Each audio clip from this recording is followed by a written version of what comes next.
All right, everyone. Thank you so much for joining us. We've been waiting for this day to come and it is finally here. So I want to take the time to welcome you all to our data day for this year, 2021. Our theme for today is bias, miscommunication, and equity in data. My name is Tiffany Grant, and I will be providing just a brief introduction and welcome. After I do that, then I will turn it over to our Dean of Libraries to more formally welcome you and introduce our keynote. So I'm going to just take care of a few logistics and some housekeeping items and then turn it over to him. So first, I want to read our land acknowledgement statement. The Cincinnati area and the land that the University of Cincinnati has been built on is the native homeland of the indigenous Algonquin-speaking tribes, including the Delaware, Miami, and Shawnee tribes. Our code of conduct is as follows. The UC Data Day Organizing Committee aims that the UC Data Day will be a welcoming event for all participants and strive to create an environment where all attendees feel comfortable to participate fully in all day-to-day activities without any fear of harassment or discriminatory behavior. Please be kind, respectful, and courteous to other participants. Just to give you guys a heads up, we do have 2 ASL or American Sign Language interpreters that will be with us today to provide some accessibility for those that are hearing impaired. If you would like to access their services, we do have this information here. I will just go through it briefly. So if you will search the participants for interpreter, and once you have located one, click more or the 3 dots next to their name, and then pin the interpreters. You can also pin the speaker if you would like to see all 3 at one time throughout today. Also, if you would like to add closed captioning, you can click the button at the bottom of your screen to add the closed captioning. When we do provide the videos and make them publicly available, we will add the captioning to those videos when we do that. Our agenda is as follows. So we really divided this up into 3 main events today, or 3 main sessions. So I'm welcoming you for the entire day. After that, we will hear from UC Libraries Dean, Shima Wong, who will introduce our keynote. Our keynote will be given by Heather Krause. So after Heather is done, we will have a brief break for 15 minutes. And then we'll come back in and we will have our first panel session, which will continue the dialogue that was started by Heather and discuss our theme for today, which is bias, miscommunication, and equity in data. And we have a series of experts who will be providing the panel discussion for us this morning. We will then take an hour for lunch, and we'll come back for our final session this afternoon, which is entitled Good versus Bad AI. This panel will be moderated by Chris Collins. And this panel, if you guys have been able to look at the documentary, will be somewhat based on the documentary Coded Bias, which is discussing artificial intelligence. For your convenience, we have decided to have one link for the duration of the day. So you can come and go as you choose. You can walk away and come back. It will be the exact same link for you guys. If you know of someone that may be interested in participating today that did not register, feel free to share the link with them so that they may be able to take part in the events for today. So with that, I'm going to turn it over to our Dean of Libraries and our Vice Provost for Digital Scholarship, Shima Wong. He will introduce our keynote speaker and give you guys a more formal welcome on behalf of the libraries and the university. So welcome, Shima. Thank you. Thank you, Tiffany. And good morning, everyone, and welcome. And look at the participate is keep going, is 63 strong. And I heard we have the over 100 registration. Thank you and for your participation. And again, I'm Shima Wang, Vice Provost for Digital Scholarship and the Dean of the Libraries. On behalf of university and UC Libraries and the joint team, I want to welcome all of you. Before I introduce our keynote today, I'd like to take opportunity to thank a group of the people and the teams. It's taken a village to put this together. This is our second virtual data day. And I'd like to thank the Office of the Provost, the Office of the Research, Advanced Research Computing Team, and the Data Day Planning Committee for sponsoring and planning this important event. Particularly, I want to thank individuals and Data Day Chair Tiffany Grant, Co-Chair Amy Koschoffer, and the Planning Committee, Rebecca Olsen, Amy Natasa, Jenny Natasa, Jen Copes, Maggie Patel, Don Jason, Aaron McCabe, Isra Egerton, and Mark Chalmers. They made a great work and contribution to put this together. A special thank to Lisa Heitz and Rebecca Olsen for their wonderful work to put together the Data Day website, and our communication director, Marissa Kokas Norris, for helping promoting the event. Of course, my appreciation and thanks goes to our today's keynote and the panelists later joining us for today. Now, I would like to introduce, we are very fortunately excited and grateful having the Heather Krause join us today as the keynote speaker. Heather is the founder of the We All Count, a project for equity in the data, working with the teams across the globe to embed the lens of the ethics into their data product, from funding to data connection to statistic analysis and algorithm accountability. As a PStat data scientist, she has over a decade experience building tools that improve practice and systems. She is also a founder of the Data Equity Frameworks. As the founder of the 2 successful data science companies, she attacks largest questions facing societies today, working from the both civic and corporate organizations to improve customers and lives. Her unique set of tools and contributions have been sought across the range of the clients, from the MasterCard, Wells Fargo, to the United Nations and the Canadian government, and of course the Bill and Melinda Gates Foundation. She is on the Data Advisory Board of the United Nations High Commission for Refugees. Now let's welcome Heather Krause. Heather, over to you. Hello. Thank you so much for having me. I am very happy to be here. And I really want to reach out specifically to Tiffany, who did so much work in the background, making this day happen and making my participation in the day possible. So thank you so much for having me. And I am coming to you today from Toronto. Even though I grew up in the United States, I now live in Canada.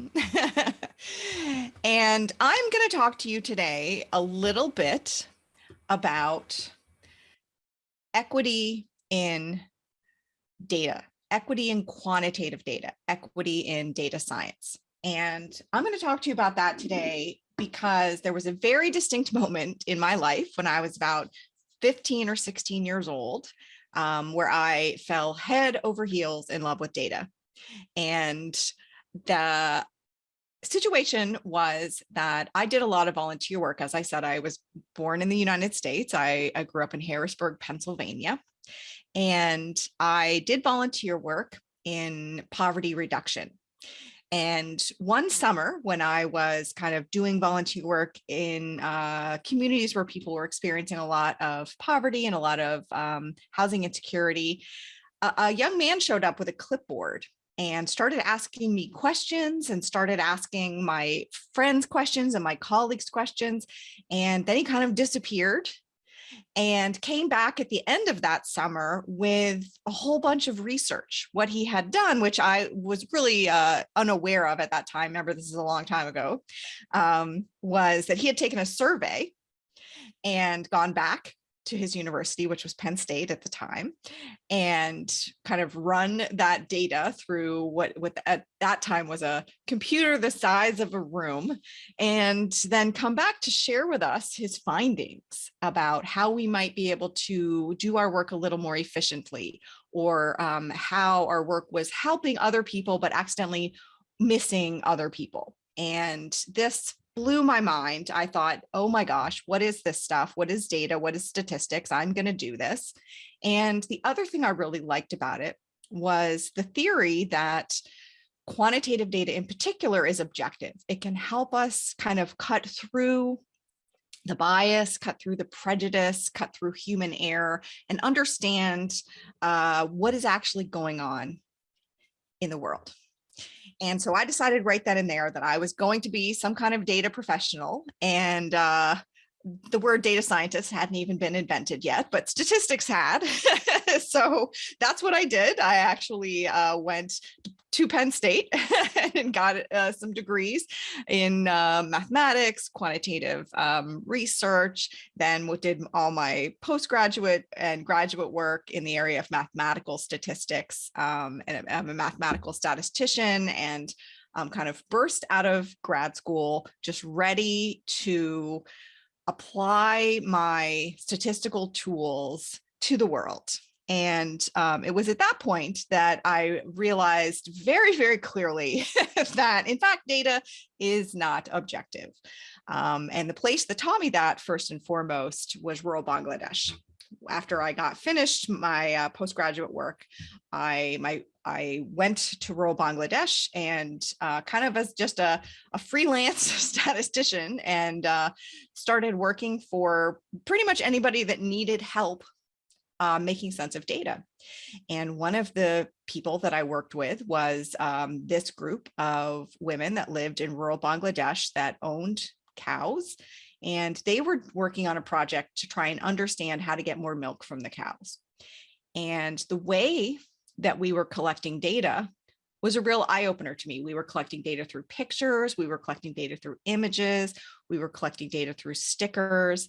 And this was so far removed from anything I had seen in over a decade of training that it really helped me understand how far a piece of quote unquote data has to go from the thing that is being counted, even to get into kind of a disorganized, messy spreadsheet.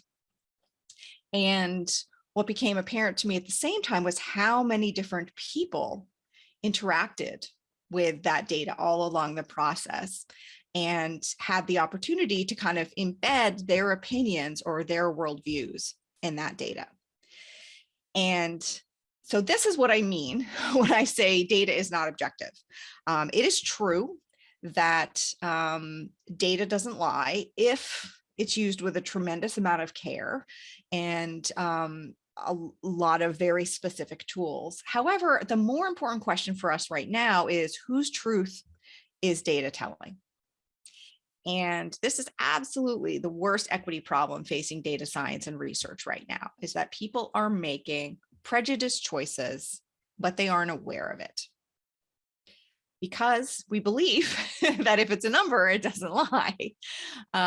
We run into this problem over and over again. And a lot of it, especially in the public sector or in the social sector, comes down to we want to use data about people because we're trying to look for a way to break through what we're aware of in terms of prejudice, marginalization, bias, injustice, human error that can so easily come into our thoughts and our decision-making processes and our distributions of resources. We want to use data to avoid this. The bad news is that data is full of all of these things.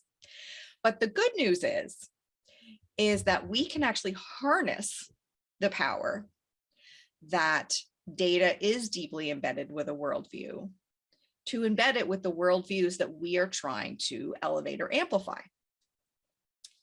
Let's look at this short story. Let's pretend we have a little tiny school and it has 3 classrooms.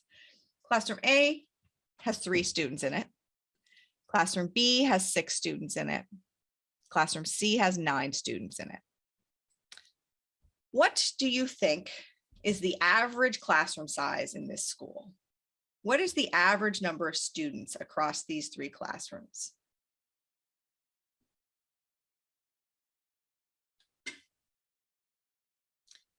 If you say that the average classroom size is 6, you're correct.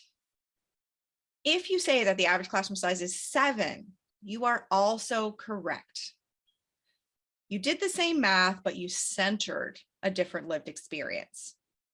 So let's take a minute and walk through this. Let's assume we want to center the lived experience of teachers. We go into classroom A and we ask this teacher, how many students are in your classroom? And this teacher says, there are 3 students in my classroom. Then we go into classroom B and we say to this teacher, how many students are in your classroom? This teacher says there are 6 students in my classroom. We go into classroom C and this teacher says there are 9 students in my classroom. We add these numbers up, 3 students, 6 students, 9 students, we get 18. We divide by the number of perspectives, which is 3, and we get the answer that many, many people come to when first asked what's the average classroom size, which is 6. The average classroom size here is 6 students per classroom from the teacher's perspective. But let's say we're doing educational research and we want to center the lived experience of students. We go into classroom A. We say to the first student we come upon, how many students are in your classroom? This student says there are 3. The second student, we say, how many students are in your classroom? This student says there are 3. We get to the third student. That student also says there are 3 students in my classroom. Then we get to classroom B. We ask the first student in classroom B, how many students are in your classroom? This student says there are 6. Then we go to the second student in classroom B. That student also says that there are 6 students in my classroom. All the students in classroom B correctly tell us that there are 6 students in their classroom. Finally, we get to the classroom C and all of the students there also correctly say there are 9 students in my classroom. We do the math in the same way. We add up all of these numbers and we get 126. We divide by the number of perspectives, just like we did before, which is 18. And we get that the average classroom size from the student's perspective is 7. The important thing here is when we ask a very straightforward, relatively simple math question, like what's the average classroom size in this school, there are at least 2 correct answers. And it depends on whose lived experience you're centering. There is nothing that we do with data that doesn't involve making choices. And once you realize this, once you realize that every number that we see, every quantitative analysis that we see, always centers someone's lived experience or elevates or prioritizes a certain worldview, you'll realize that A, quantitative research is not objective in the way that we think about it. And we have an opportunity to make choices in the way that we do our research, in the way that we use data to center the lived experiences of the communities and people that we are trying to center. Okay, I'm going to show you another example. We do lots and lots of work here at We All Count for governments. So one government wants to know, we're doing a poverty reduction project, and we want to know if it's succeeding. So we use the data they have and we make a chart like this, and we're asking, did the project increase the average monthly income? So here's the income before the project, and here's the income after the project. It went up quite a bit.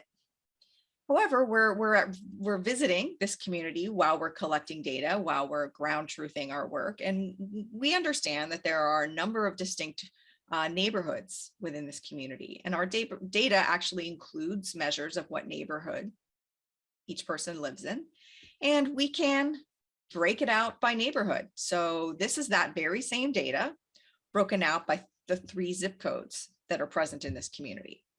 And if you're in this dark blue zip code, number 1, you can see that your income on average has doubled during the course of this project.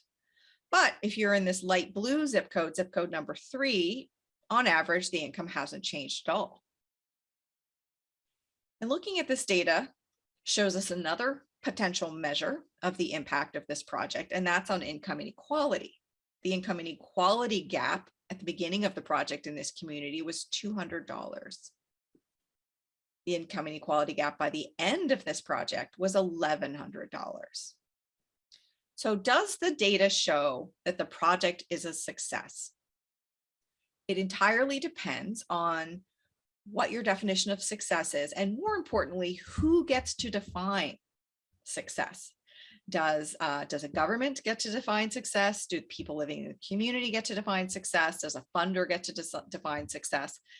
Well, if our definition of success is kind of an overall average population effect, yes, the project was a success. If our definition of success is that it worked for most people in our neighborhood, then the project was a success for some people, but not a success for other people. If our definition of success has to do with income inequality, our project was a giant disaster.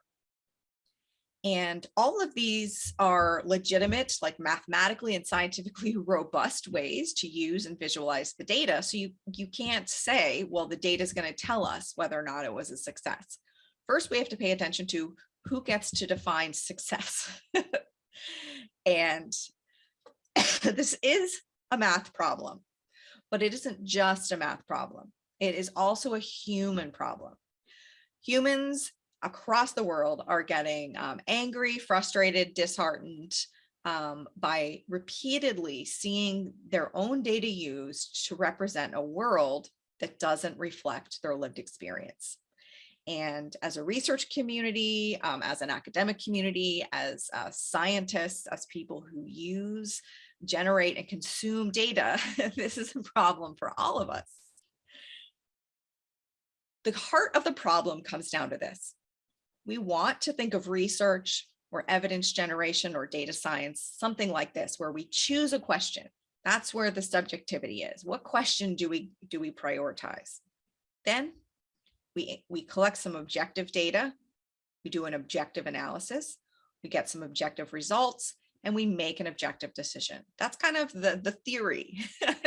However, if you've ever used data, you know that it actually looks like this. There are dozens and dozens and dozens of choices that get made in every step of the evidence generation process. And each one of these choices, by definition, optimizes towards a certain worldview, centers one lived experience over others, and aligns with a worldview. And it's not possible to just say, well, we're not going to make those choices. Please, Heather, help us make our data project objective. Help us avoid making these choices. That is impossible. You have to make the choices in order to actually physically conduct a piece of research. The choices have to be made. And at first, again, that can seem like bad news because there's no way to get an unbiased piece of research. There's no way to get a piece of research where people didn't make choices that prioritize certain lived experiences, certain worldviews. However, this is also really, really good news. Because again, it means once you realize the importance of each of these choices, you can start making them in alignment with your equity goals. And many people come to me and say, well, please give me some recipes for the right choices. I need to certify somehow that my work is equitable. And again, that isn't possible. There isn't a single right choice. That's because equity is a process, not a binary state. The specific equity goals that each study will have or each piece of research will have will be dependent on the context, on the purpose, on the motivation. And that's how equity is supposed to work. Equity is not a static state. It's a process of coming closer and closer to aligning the power dynamics and the access to resources and opportunities with our equity goals. I'm going to show you an example of this from work that we did. So as I mentioned, I spent time in rural Bangladesh working with women that own cows. And it's often my job to use data to figure out whether or not some of the learnings or the group trainings that are being offered are making an effect. In other words, are the group trainings helping women get more dairy from their cows? And as a mathematical statistician, I know how to make really complicated models. I know how to do causal analysis in all kinds of different ways. And I'm very committed to trying to figure out a way to do this equitably that centers the lived experiences that we're trying to center. And one time we made a set of models that included a control variable for how much time the women were spending on taking care of their cows. And it included this as a confounder variable, which is just a mathematical way to control for a factor that you think is going to affect your model. If you don't know the technical term confounder, it doesn't matter at all for this example. But we put together this model, and it showed that the women who were participating in the most recent training were getting almost double the amount of milk from their cows. So we thought, this is fantastic. And then we went and ground truthed our models with the women whose data we were using. And much to our dismay, we ended up hearing things like, we don't agree with your findings at all. We do not like this program. We are not going to keep doing these things, largely because the women were spending twice as much time taking care of their cows than they had been before they had been participating in these learning things. So some people were up at like 2 and 3 a.m. doing all of this extra work for their dairy cows, and they were not down for that. They were not thinking that this was a success. What we realized was our model, although we were trying to be equitable, we were trying to do the best model we knew how to do, kind of hid the fact that if you spend twice as much time working, you're very likely to get twice as much product, which did not really center the lived experiences of the Bangladeshi women.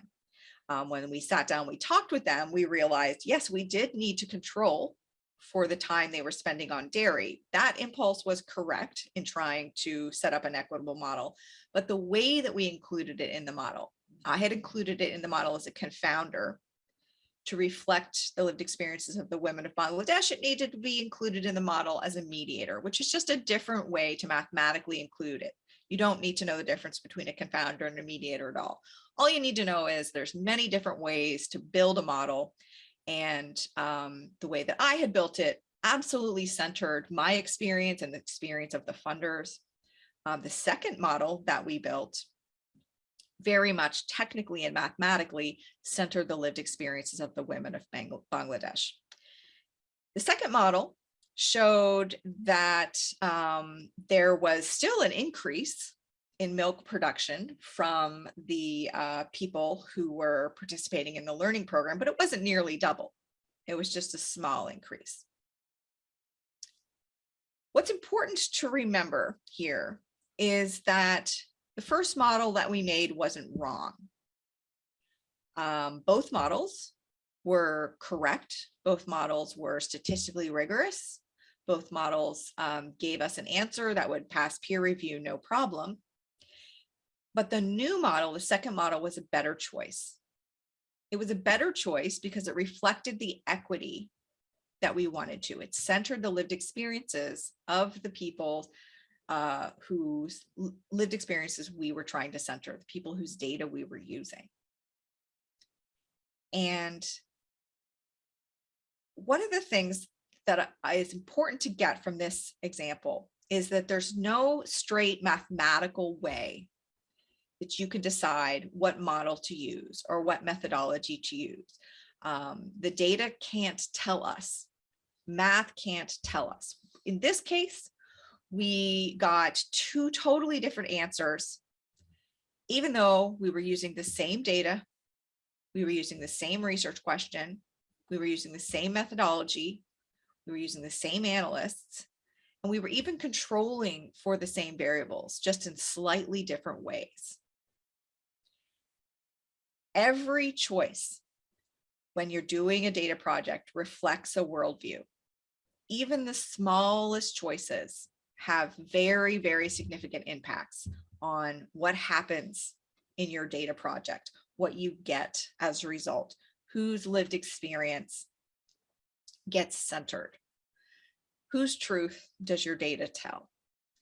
And the good news is that most of us here today have the ability to make some of these choices. And making these choices isn't just a mathematical, theoretical good thing to do. Again, this is a math problem, and this is a data problem, and this is a human problem. One of the things that we need to do at this particular juncture is to start looking at which parts of what we've been taught about the scientific procedures, about elements that are necessary for rigorous research, which parts of those elements are truly essential for scientific rigor, for results that are reliable, repeatable, rigorous, and which parts of those elements are just conventions or somebody's preferred habits that have been passed down to us as essential for scientific rigor, but actually aren't, that are just habits. And I'm going to show you an example of one of those now, which is what we do with data from small populations. And one of the things that we're doing now is working with a large network of food banks in the United States. And of course, they are implementing all kinds of new programs and procedures because of the pandemic. And they'd like to know which one of these are working for different types of people, different neighbors. And so they're conducting customer satisfaction surveys. In these surveys, they have managed to collect a really large number of responses from people who self-identify as white, a medium number of responses from people who self-identify as Black, and a small number of survey responses from people who self-identify as American Indian. Now, the issue comes when we try and make meaning from this data. One of the habits or conventions that we have is suppressing data from small sample sizes. And this is one of the places that it's a muddle of good things to do to maintain scientific rigor and bad habits. So one of the things that we often do is say something along the lines of the results for the small sample size, in this case, American Indian people, are not statistically significant. Or we put an asterisk there, or we put an NA there. And this is problematic from, again, a math point of view and a human point of view. One of the reasons it's problematic from a math point of view is that when we say these results are not statistically significant, we're actually making a technical error. There is no test for the statistical significance of a sample size. There are lots of tests for statistical significance that are important and good and that we should keep using. This is not to say you should never use the words not statistically significant, but in this particular case, when we are trying to make meaning from a sample size, there is no test for the statistical significance of a sample size. Instead, what there is there are varying amounts of uncertainty around the results that we have for each of these groups. And most of the time, not all of the time, but most of the time, as the sample size gets smaller, the result gets more uncertain. And so to share these results, we want to talk about uncertainty. And one of the ways we can talk about uncertainty is, instead of giving like a number, we can give a range. So instead of saying, for our white identifying clients, 80% are happy with the new services. For our Black identifying clients, 75%. And for our American Indian identifying clients, not statistically significant. Instead of saying that, we can say for our white identifying clients, between 70 and 75% are satisfied. For our Black identifying clients, between 55 and 65% are satisfied. And for our American Indian identifying clients, between 50 and 75% are satisfied. So you can see that as the sample size gets smaller, the range gets bigger. The difference between a 5% range for white identifying clients and a 25% range for American Indian identifying clients is very different. But there's no problem with reporting data this way. This is not statistically wrong or scientifically bad. However, what it does is it communicates, rather than suppressing the idea that small populations can't be quantified, we have to express that our results contain uncertainty. And then this leads us or our audience or our readers to ask the next obvious question: why? Why do our results contain uncertainty? And this is where we have a really powerful equity choice to make. Instead of the habit of saying the results are not statistically significant because this population is small, which kind of implicitly lays the responsibility at the feet of the small community, which is small usually because it's been oppressed and marginalized. Not always, but usually. Instead, we say our results contain uncertainty because of the way that we designed this research. We absolutely could design research that would have parity in how much certainty we had amongst our white, Black, and American Indian clients, but we didn't. And there's lots of reasons not to, but it's important that we own that choice, that our results contain uncertainty because of the way that this project was designed.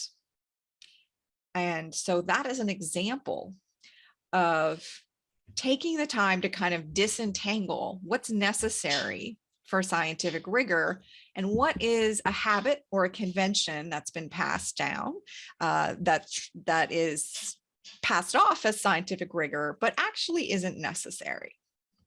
This is one of the core pieces of work in embedding equity in data.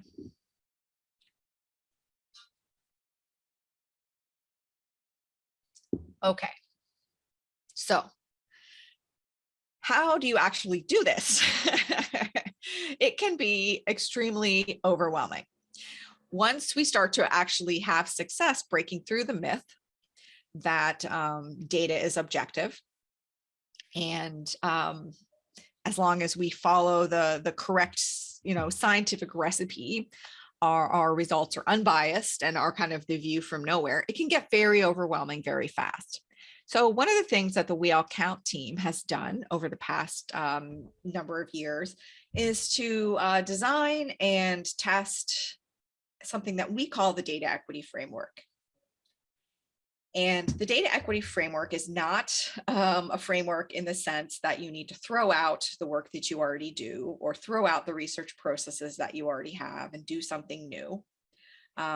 Instead, the data equity framework is designed to be a system of thinking through where you are in your own evidence generation process and remembering that you're making choices in each section of your process and learning to know what the choices are, what the questions are, how to use some tools to help embed equity, how to use some checklists to help make sure that you're not accidentally doubling down on things like racism, sexism, colonialism.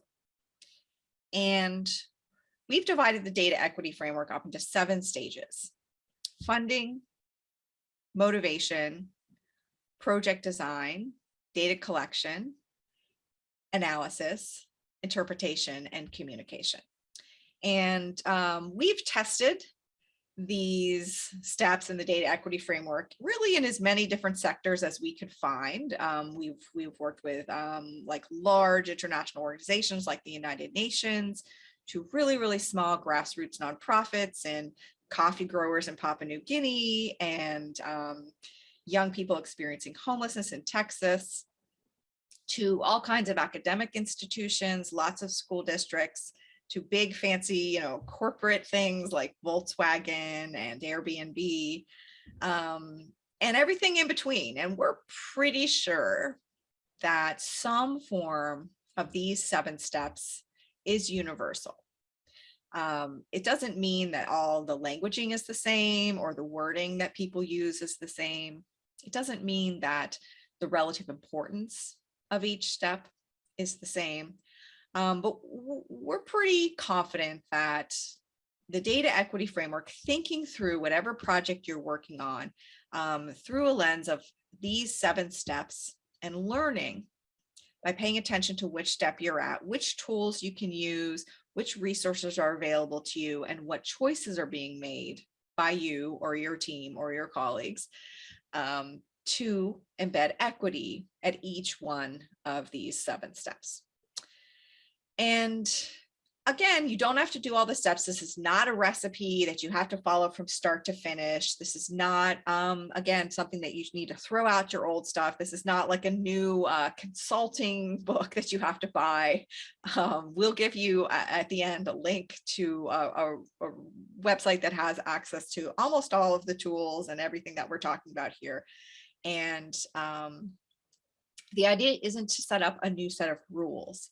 The idea is to provide a new set of best practices that involve inquiring at every step of the data generation process, the evidence creation process, to inquire at every step whose lived experience is being centered, figuring that out, making that transparent, and then wherever possible, aligning that with your equity goals and the equity goals of your project.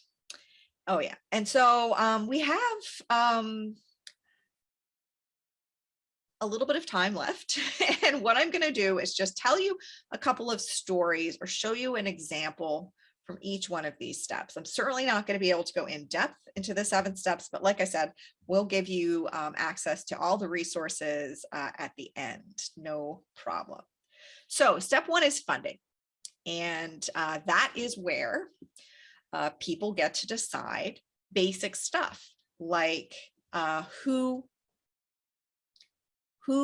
gets to be involved in the research creation process, what even gets to count as data.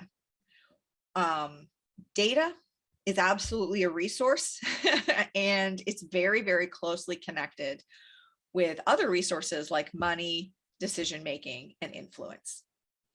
And one of the first things that you want to think about is how are these 3 things, data and money and influence, how are they working together to kind of form the power grid that is the foundation of my data project, whether it's a piece of academic research, whether it's like a local crowdsourced spreadsheet about house repairs, whether it's something super formal like how to run a web app.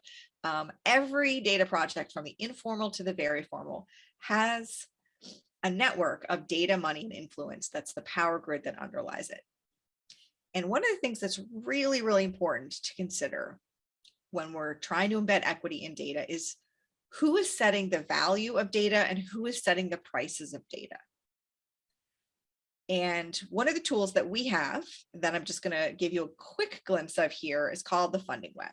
And you'll find that we all count, our goal is to make tools that are very accessible, they're grounded, they're not technical.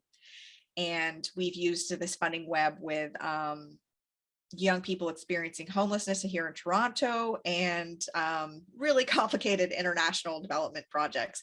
Essentially, a funding web is a way that you can work together to kind of make the power grid of your project transparent, to help understand where is influence changing hands, where is money changing hands, where is data changing hands. And just making this transparent is a tremendously effective first step towards equity, because we're sharing the knowledge about what's actually driving this research project. And then we find that making these webs allows us to have much more productive conversations about how to redistribute that power to more closely align with the equity goals of this project.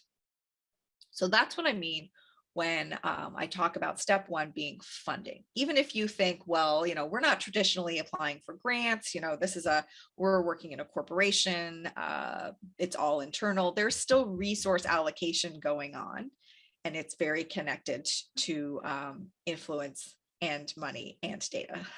And so getting a good map, a transparent, simple map of how influence, money, and data are working together in your project is a great way to start off on solid footing. Step 2 in the 7 steps is motivation. And motivation is the purpose. Why are you bothering to do this project? Research, data projects, analyses, these are resource intensive, they are time intensive. Nobody just does one by accident. They are always having a purpose. And when you're thinking about the purpose, about how we're framing what it is we're trying to understand here, one of the things that you could think about in terms of looking at that through an equity lens is doing an initial assessment of the research questions or of the learning agenda, or whatever words you use, problem statement. 3 key questions to assess the project at this stage. Where is the onus to change? What is the definition of success? And is the answer to the 2 above questions in alignment with our equity goals? So let me give you an example of this. As I mentioned, we do a lot of work actually in the state of Texas. And one of the places we're working is with a school district in Texas that is trying to get better at being anti-racist, trying to get better in the way it uses data, in the way it thinks about data, in the way it communicates data, particularly around student outcomes, for students that are Black, Indigenous, and Hispanic. So one of the things that they're doing is they're running a few kind of pilot projects that are trying to improve school climate, improve student outcomes, and they want to use data to understand which of their interventions is working. And they have an embedded research and evaluation team, and they brought to us their research question. Is the intervention effective in bringing the Black, Indigenous, and Hispanic male dropout rates in line with white male students? Which of our 2 interventions is working best? This is not an uncommon research question. So let's take a minute and use our assessment lens. So question 1, where is the onus to change in this research question? Just ask yourself for a minute. How is the learning agenda for this study being set up in terms of onus to change? Who are we even slightly implying is the problem?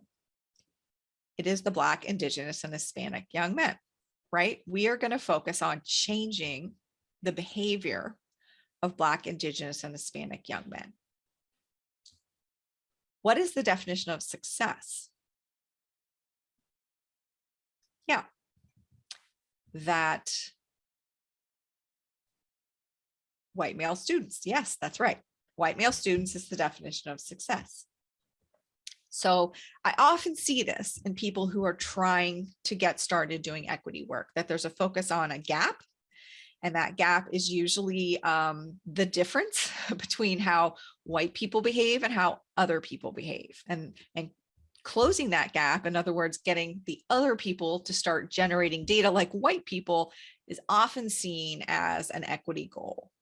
And I understand that, but it isn't usually, framing your project in that way isn't usually in actual alignment with your equity goals. So what we did with this school district was talk with as many people involved as would talk with us, and we helped them rewrite, actually, the research question, the learning agenda, to say, how much are our interventions effective in removing the barriers that we put up to Black, Indigenous, and Hispanic boys remaining in school in our district? So this research question will be answered using the same data in the same time frame. This doesn't require like renegotiating a grant or collecting all new data. All it is a reframing. It's a reframing that brings the work into alignment with our equity goals, which is to be an anti-racist educational institution. Because let's look at this new research question. What's the definition of success? Sorry, first question is, who's the onus to change on? Remember, in the first question, the onus to change is on the behaviors of Black, Indigenous, and Hispanic young men. In the second research question, the onus to change is on the system, is on the barriers. We're not identifying, even implying, that Black, Indigenous, and Hispanic young men are the problem. In this place, we are implying that the barriers, that the system is the problem. What's the definition of success? In question one, the definition of success is the way that white male students are behaving. In question number two, the definition of success is, are Black, Indigenous, and Hispanic young men achieving a goal that they've said they have, which is to remain in school in our district? Okay, so this is an example of the things you can think about at step 2 of the 7 steps. I'm just going to walk you through a couple more examples of this. Are female identifying people achieving the same rate of pay within our organization as other people? One of the things that we do, that maybe some of you do as well, is pay equity analysis. And the way this is framed, where's the onus to change? The onus to change is on female identifying people, right? Are female identifying people achieving the same rate of pay? And what's the definition of success? Equality of pay across our organization. So one of the reasons I want to share this example with you is that every time you assess a learning agenda or a research question, it doesn't mean you have to change everything about it. Sometimes it's already in alignment with your equity goal and you feel great and it's good to go. In this one, we're going to keep our definition of success as equal rates of pay, and we're going to change the first part. We're going to change where the onus is being placed. Instead of our female identifying people achieving, we're going to say something along the lines of, is our organization paying female identifying people? So the onus to change in this case is on the organization. I'm going to show you one more. Is our project making LGBTQ plus students more comfortable in our school environment? And again, I'm going to do 3 of these because it's so common for very, very well-intentioned studies that are committed to being equitable and community-based and anti-racist to accidentally put the onus to change on the very people that they know are marginalized or oppressed. And this is really another place that it's an artifact of training, not really much else. So this is one of the easiest and most powerful ways to make one of those first changes that can get equity into your work. So where's the onus to change here? LGBTQ plus students and their feelings. What's the definition of success here is the part that is really interesting to me in this, where I really learned some stuff. The definition of success here is that LGBTQ plus students would feel more comfortable, that we would be able to change how they're feeling and that the way that they would be feeling is more comfortable. When we really dug down into whose definition of success does this reflect, what we uncovered, which was very surprising to me, but in hindsight makes sense, was that the definition of success as feeling more comfortable was centering the lived experiences of the administrators, the funders, even the researchers. And that LGBTQ students had a very different definition of emotional success.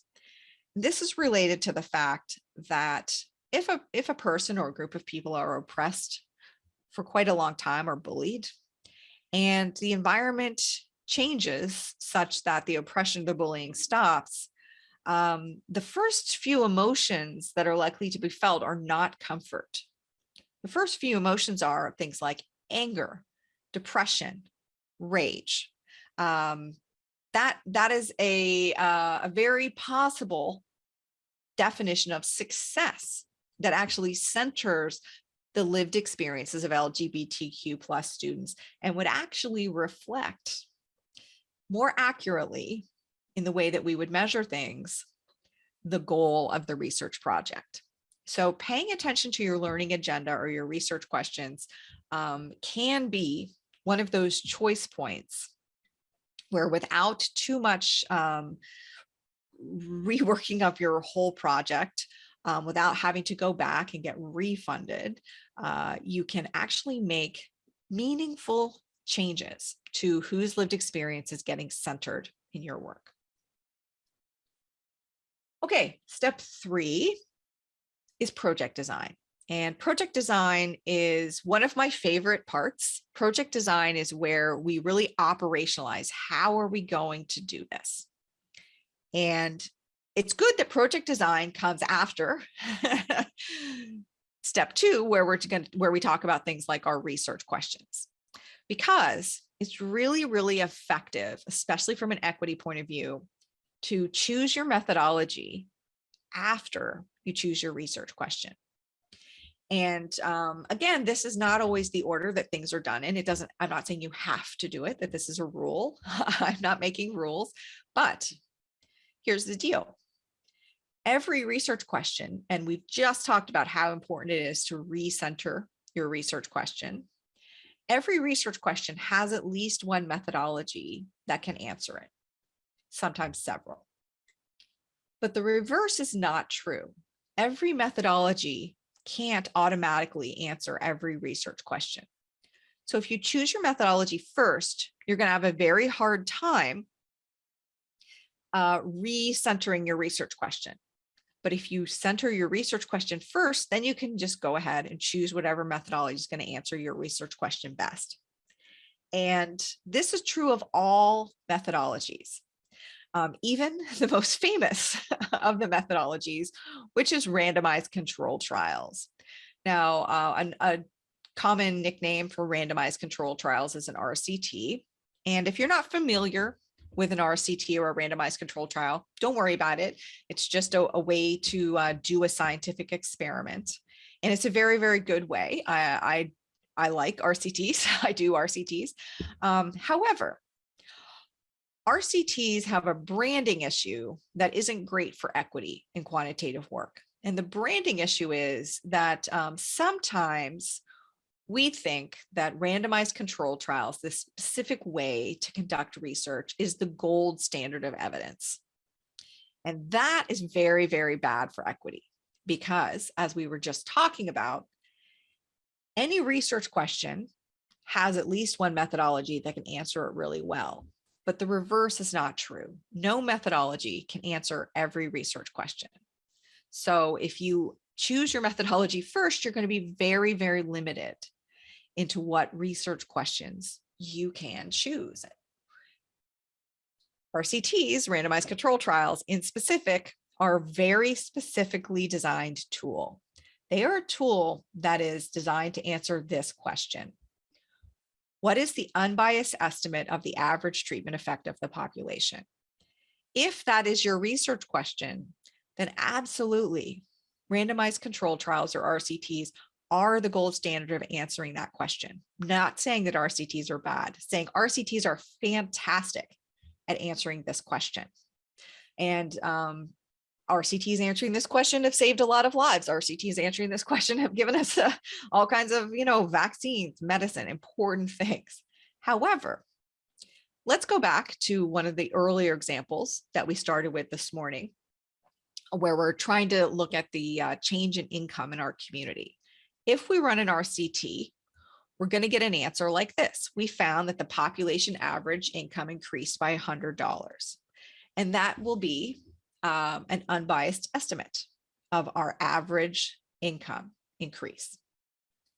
What an RCT will not tell us is that how we got to that average income increase of $100 is that a small number of people had their income increased by $1,000 and a big group of people had their income go down by $100. And you add that all up and you get an average increase of $100.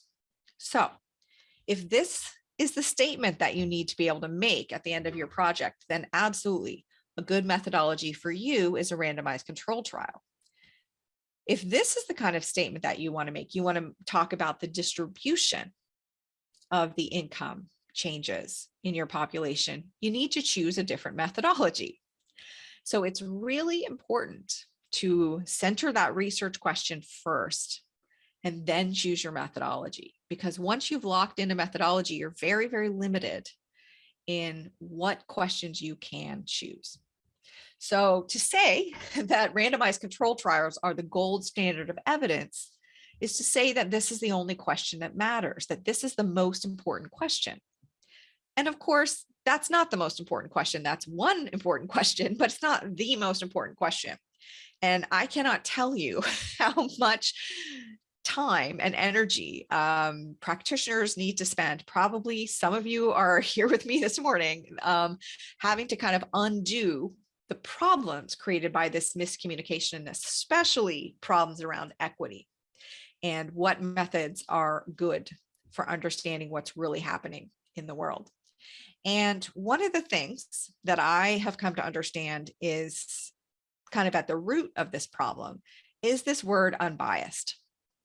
Again, remember back to the very beginning of our time together this morning, people really want to use quantitative data so that they can get a reliable answer. They want to make answers that they can invest in financially, that will help people's lives. People really want good quantitative answers. And they really like this word unbiased. So they think RCTs, great, good answer. However, there's two different definitions of the word unbiased. There's the mathematical definition of the word unbiased. And what that means is if you repeat the same process over and over again, you're likely to get the same or very close to the same answer.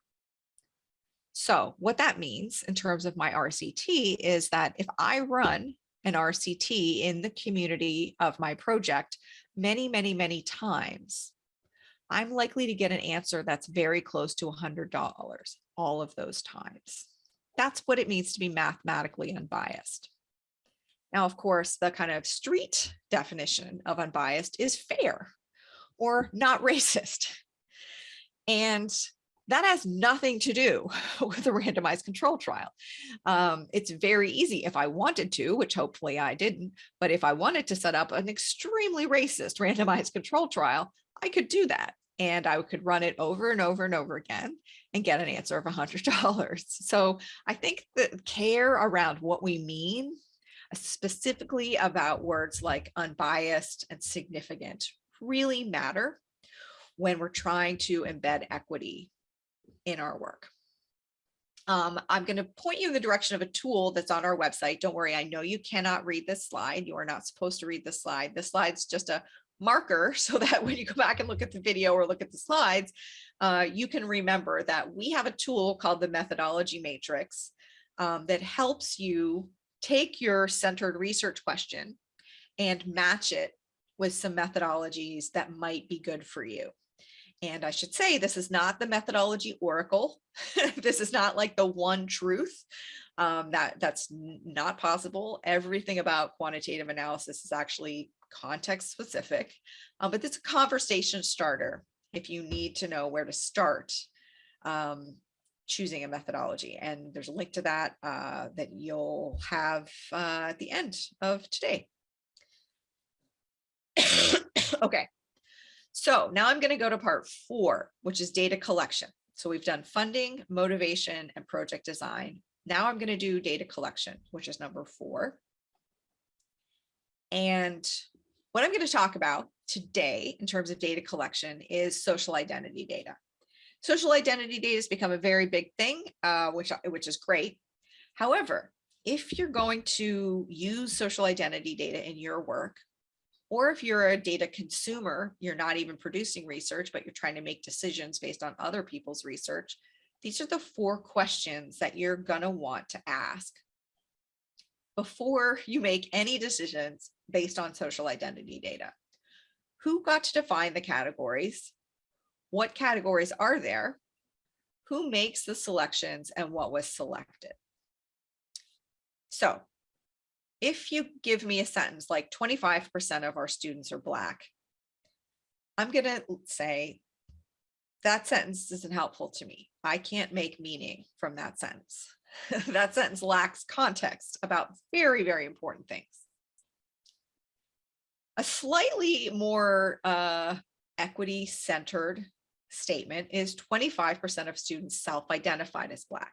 So now I'm starting to have a little bit of context. I know what was selected, Black, and I know who made the selection. I know that the students were allowed to self-identify. However, that word self-identify often carries a little bit too much weight sometimes these days, because self-identification assumes that the person was able to actually see their lived experience reflected in the categories. So I want to know they self-identified from what categories. In this case, 25% of our students self-identified as Black from a list of categories that were available to them: Black, Hispanic, white, mixed race, Asian, Indigenous, other, and prefer not to say. This is crucial information. You would be stunned by the amount of time that we spend digging into this, only to find out that, you know, they self-identified as some race from like 3 categories, white, Black, other, or something like that. You really need to know if we're going to think that they self-identified. Self-identified from what? We're saying these people sorted themselves into boxes. But what boxes were available to them is a crucial question to put in the correct context around how to make meaning from that number 25%, because that number 25% will be different depending on what categories are available to them. And then, of course, because the bottom line, everything in data equity is about who has the power. So who defined these categories? We're saying 25% of students put themselves into a box from these 7 or 8 boxes. Who put the boxes out for the students to sort themselves into? Is the seat of power when we're collecting social identity data. So we need to be transparent about that, created by the University Admissions Department in consultation with a student advisory panel. This is the critical 4 questions that you need to either think about if you're doing data collection or data analysis, or ask about if you're trying to make decisions based on somebody else's report. And I know some of you are probably already putting into the chat, you know, but we don't get to decide what categories they are. We have to collect categories based on what the Department of Education tells us, or we're using data that we've downloaded from the census. Somebody still decided what the categories were. And there's a lot of value in repeatedly making that transparent.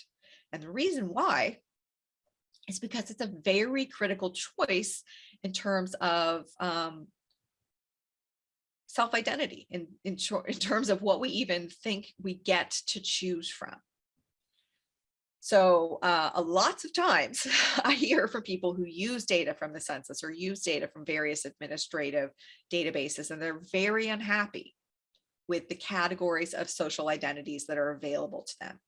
And one of the ways that we can actually move the needle on that is by consistently reiterating and making transparent the power of these choices and who is making them.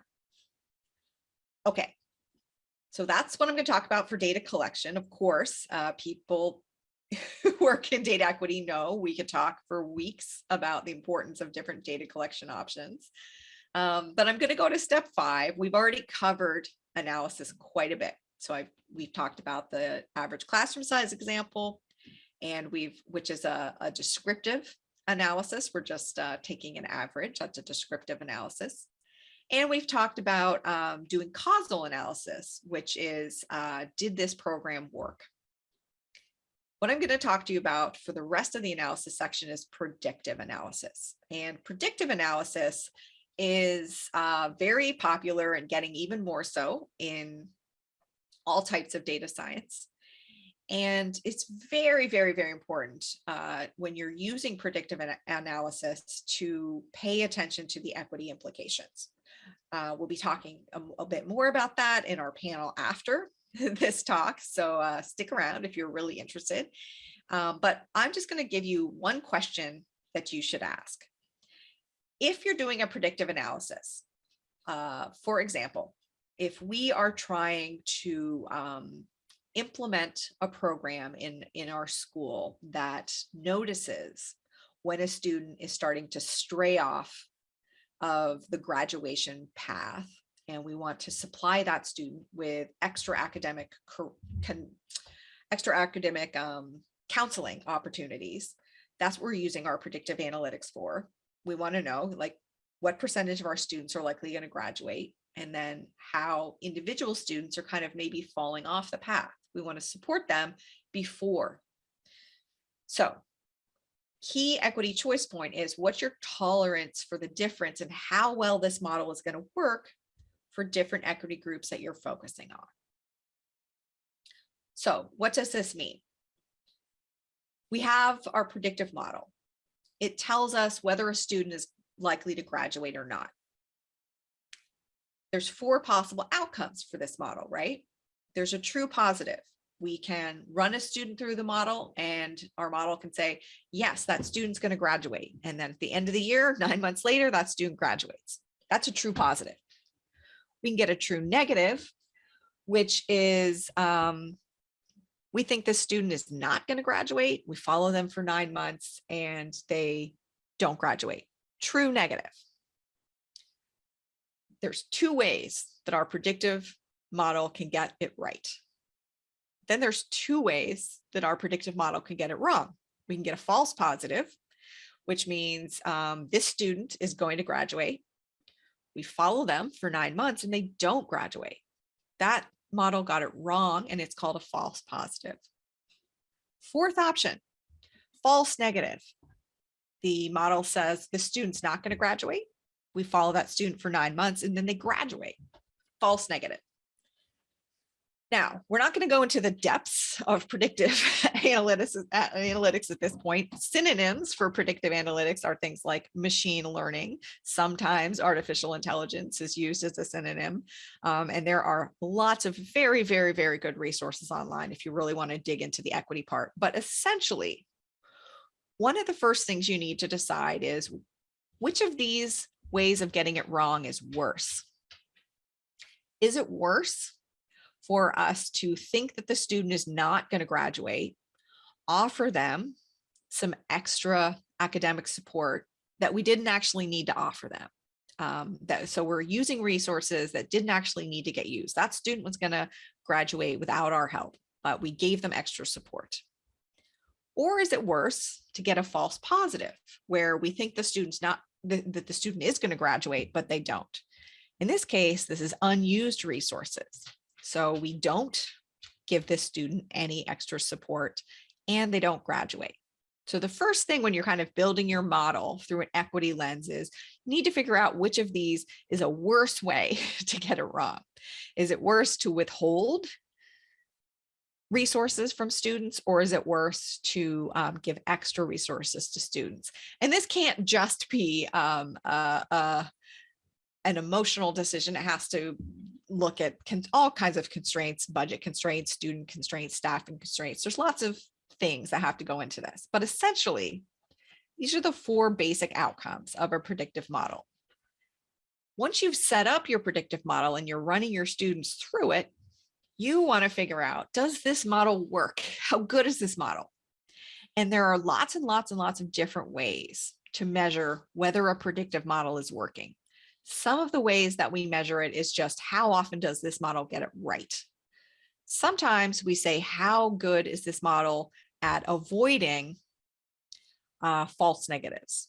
And sometimes we say, how good is this model at avoiding false negatives? Sometimes we measure a different combination of all of these. But the important thing to know is there are several different ways, depending on your priorities, to measure how good is our predictive model.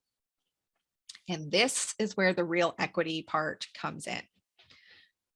You need to decide what your tolerance level is for the model working better or worse for certain groups of people. The same model isn't going to be a one size fits all. The same model is going to work much better for some types of students and much worse for other types of students. And so you need to ask your analysts, or if you are an analyst, make a table, something like this, where you can see how well or poorly your model works for different types of students. So in our example, one of the equity groups that we were trying to make sure was being treated fairly were groups by the language spoken at home by the students. So we have French speaking students, English speaking students, Spanish, Portuguese, Mandarin. And what we can see from this table is that our model does not work well for Spanish speaking students. And it works really well for Mandarin speaking students. Now, this is always going to be the case to some extent, that some people are going to be really accurately identified in this model or seen by this model. And some people are going to be not seen by this model. You're never going to get complete parity. But what you need to figure out is, how big of a gap are you comfortable with? Is a 28-point gap okay with you? Is a 15-point gap okay with you? Is a 7-point gap okay with you? That's the equity questions that you need to think about if you're going to use predictive analytics, or if somebody's using predictive analytics on you, which of course is continuous these days. Okay, two more steps. Step 6, interpretation. That's when we need to start making meaning from all of this analysis. And one of the really important things when it's time to kind of take the results from our analysis and start wrapping a story around it is, whose worldview gets wrapped around these results? How does our result get translated into a story? And there are so many fantastic, creative, innovative opportunities about how to do this. For example, you don't have to always use the same map. This picture here is, if you've seen me talk anywhere, you've seen this map. I love this map. This map is curated by an organization called Native Land Digital. And this is a map of the geographic boundaries that are meaningful to Indigenous and First Peoples, tribes and language nations across the world. I'm showing you a snapshot here of North America, but it's global. And if I'm doing a project that is supposed to center or include the lived experiences of First Peoples, when we get to the interpretation stage, we make sure that we're not interpreting it only through a colonial lens, that we can actually physically interpret the results through other types of lenses. This is just one example of many, many opportunities. Okay, step 7, the last thing I'm going to talk about is communication and distribution. And distribution often gets overlooked. how we take all of this valuable information that we've really done our best to embed equity in for so many steps in our evidence generation process. Now it's time to kind of get that information out, to share it with the people who really need it. How do we do that in a way that continues our equitable intentions? Excuse me.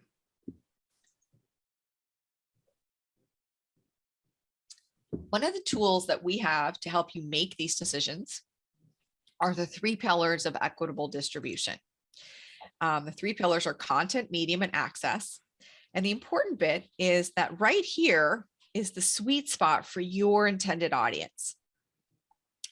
And figuring out what your intended, figuring out who your intended audience is the hardest part of equitable distribution. And that's because most times when I sit down with a person or a team that wants to craft a communications package, I say, okay, who's your intended audience? Who's your target audience? And they say, well, it's the research community. They need to understand the emerging research, and it's the policymaking community because we want them to take action. And the advocates, of course, because we want them to be able to use this as a tool. And yes, the people whose data we're using, and of course, the general public. So our audience is kind of everyone. We would like to optimize this communication package for everyone. And while I get that, I have empathy for that. Just like with everything else in the evidence generation process, that's not possible. You have to make choices. Pretending that we aren't making choices is the enemy of equity in data science. We have to make choices. These communication packages will be optimized for someone. And if we don't make the choices about who we're going to optimize it for with intention or through an equity lens, most times what happens is that we optimize our communication packages for the most powerful and the most privileged out of habit. So we have these 3 checklists: the content checklist, which goes to kind of what's the substance of your communication? What's the style? What language are you going to communicate in? What words within that language are you going to communicate in? Are you going to center the narrative and the stories in a culturally responsive way? Those are the content elements that you'll want to optimize for your intended audience. Medium is about packaging. So what kind of container is your communication going to be in? Is it going to be a report? Is it going to be a dashboard? Is it going to be a set of tweets? Is it going to be a billboard on the side of a bus? And considering what is the preference of your intended audience, which is sometimes different than the preference of like the fanciest, hottest new thing in data viz or whatever. What are the preferences of your audience? And what do they need in order to be able to access your package is the 3rd pillar of equitable distribution. Access is, of course, making sure that you have different options for people with differing types of abilities. That's important for access, but equally important is things like, what training are we assuming that people have?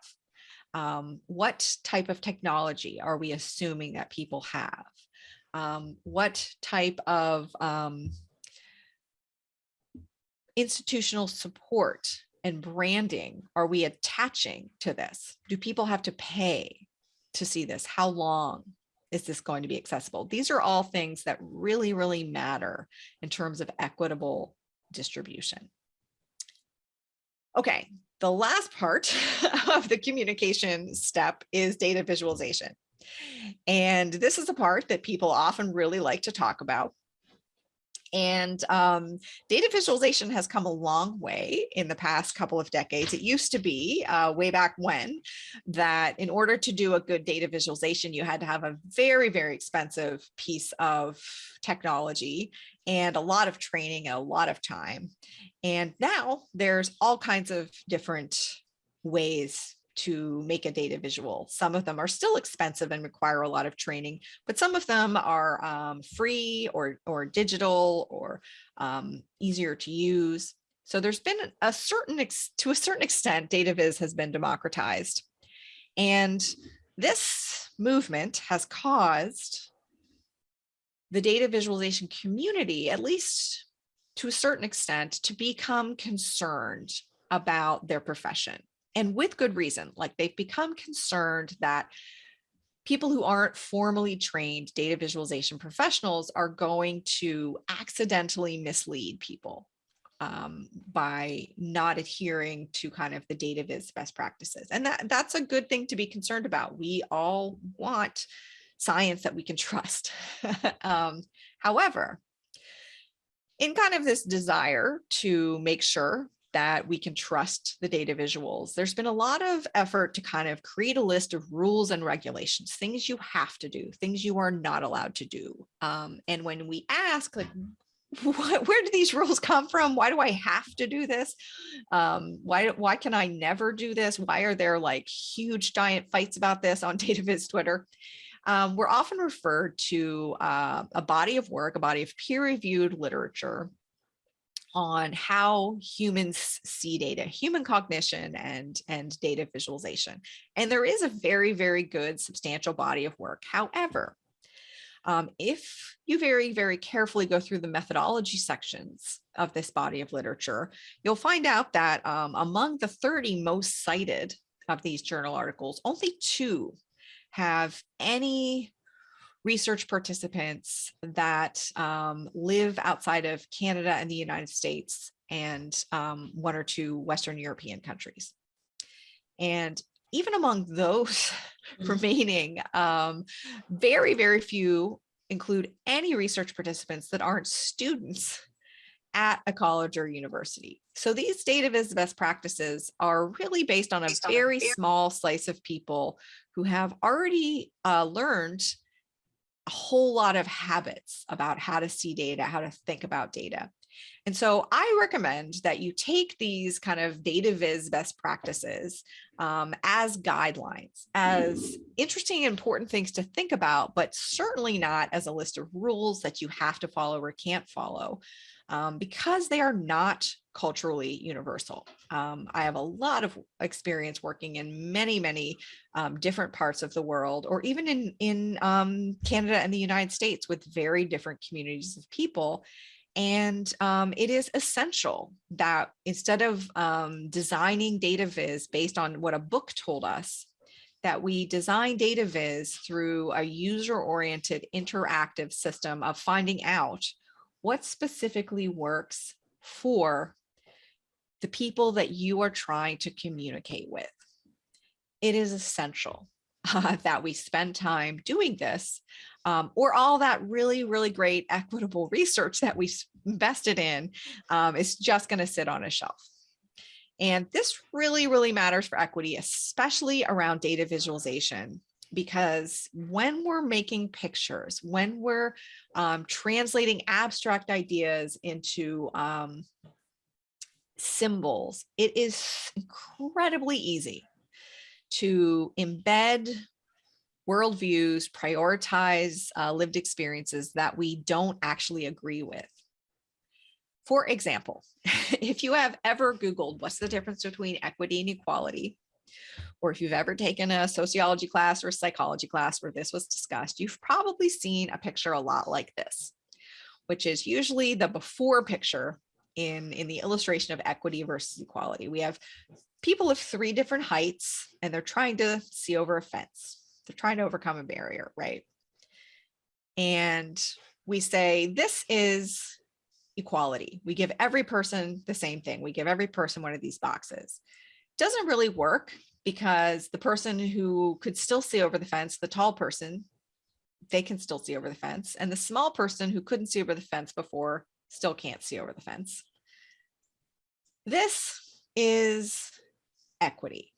The tall person who can see over the fence doesn't get a box, and the small person who couldn't see over the fence before gets 2 boxes.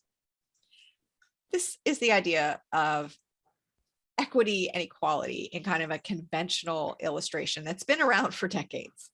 And once we started doing equity work in data, we realized that this picture was not at all in alignment with what we wanted to see.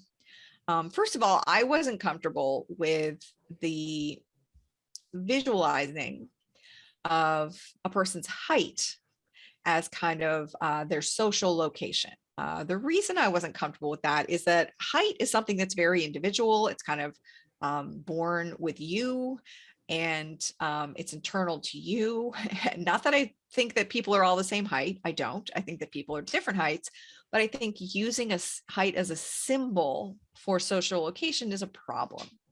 I'm much more comfortable making everybody the same height and showing the different social locations as, you know, the ground that people are standing on. And I don't believe for 1 second that everybody's looking at the same fence, that we're all facing, you know, one standard style systemic barrier.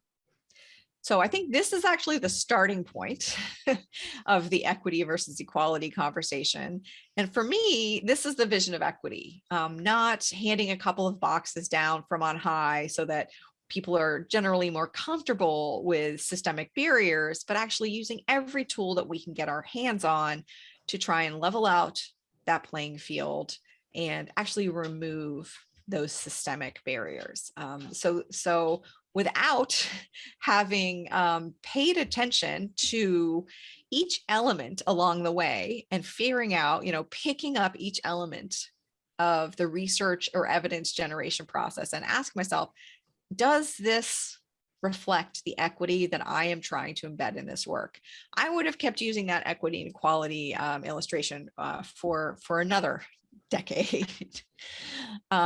Okay, so we're going to wrap up. You've been listening to me for a very long time on Zoom, and I'm going to leave you with hopefully 6 things that you can just start doing right now.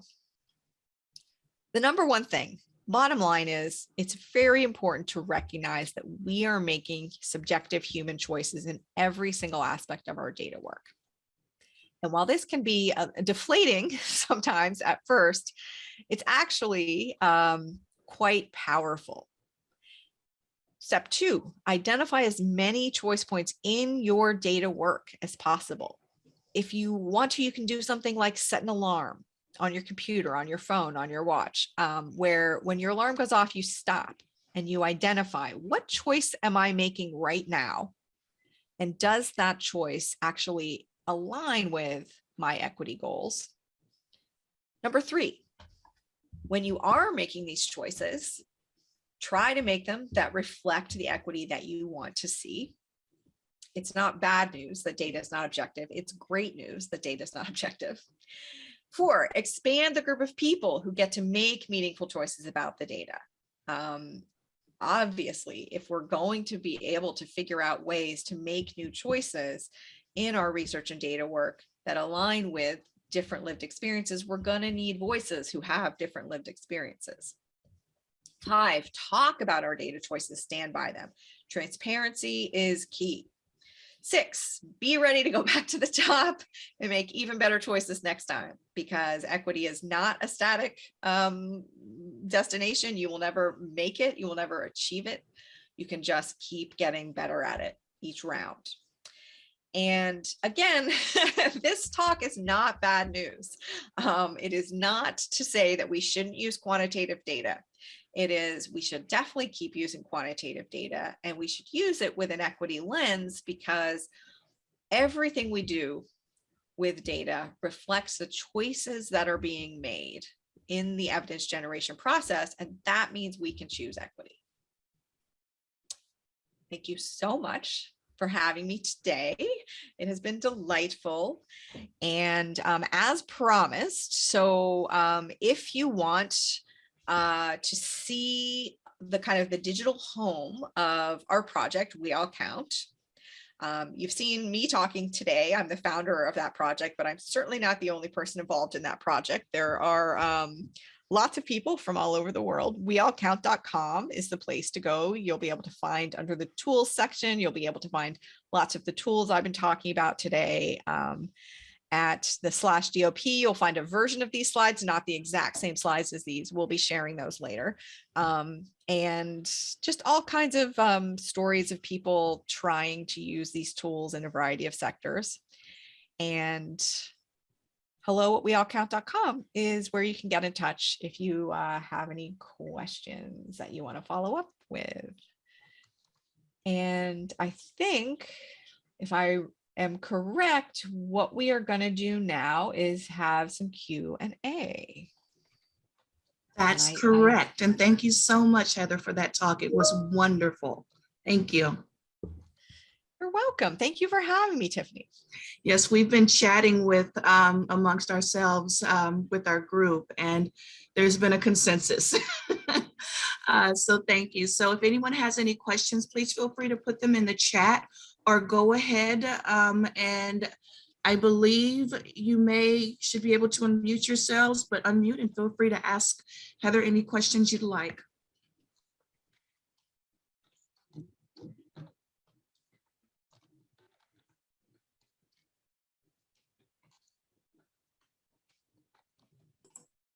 Hi, I'll get the ball rolling. This is Lori Harris, and I'm Assistant Dean Director of the Health Sciences Library here at UC.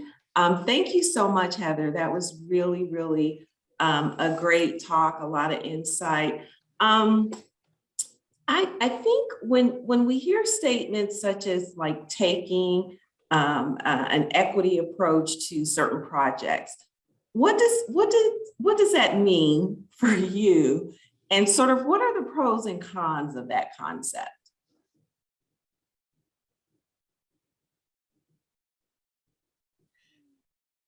Yeah, so for me, taking an equity approach means paying attention to whose lived experience gets centered and being transparent about the power dynamics and who gets to make decisions. And one of the pros for me is that there isn't a dichotomy between good scientific research, robust, rigorous scientific research, and equitable scientific research. Sometimes people say, well, I'm not really into this fluffy DEI stuff. I just want to do rigorous science. And that's fine. You don't have to be interested in equity. But if you are using data, you are probably interested in accuracy and reliability.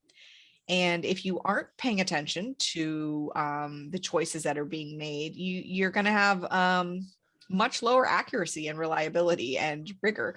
For example, if we just look at the classroom size example, there's a very good chance you will get the wrong answer if you don't actually explicitly say whose lived experience you're trying to center. So I would say that's for me. Centering, paying attention to whose lived experience you're centering and being transparent about the power dynamics, basically being able to answer the question, whose truths do these data reflect, is the biggest pro. And then the second biggest pro is that your science is better. Your results are more accurate, more reliable, more likely to be used. I'm not aware of a con. Thanks, Heather. Heather, I have a comment. Thank you, Lori. I have a comment and a question for you.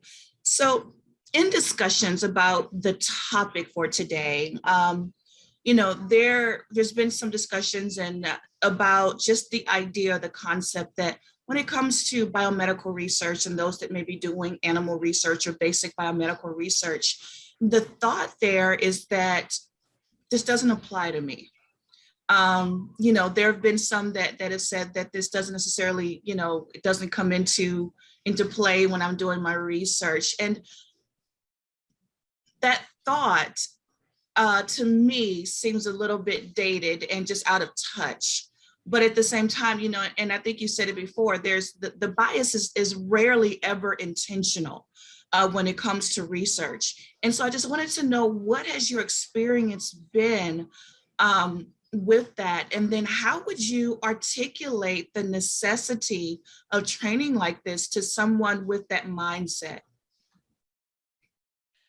Yeah, Tiffany, that's a really important question. And I think I think that it is, I'm happy with the way that you framed the question, because I think the question is about our educational systems. Mhm. And there is still this idea that we can teach, okay, for example, in my country, in Canada, you can't become an engineer, any kind of an engineer, that without passing a very rigorous ethics exam, because they're aware that if you are building a bridge, people can die. So they want you to understand the implications of your technical profession.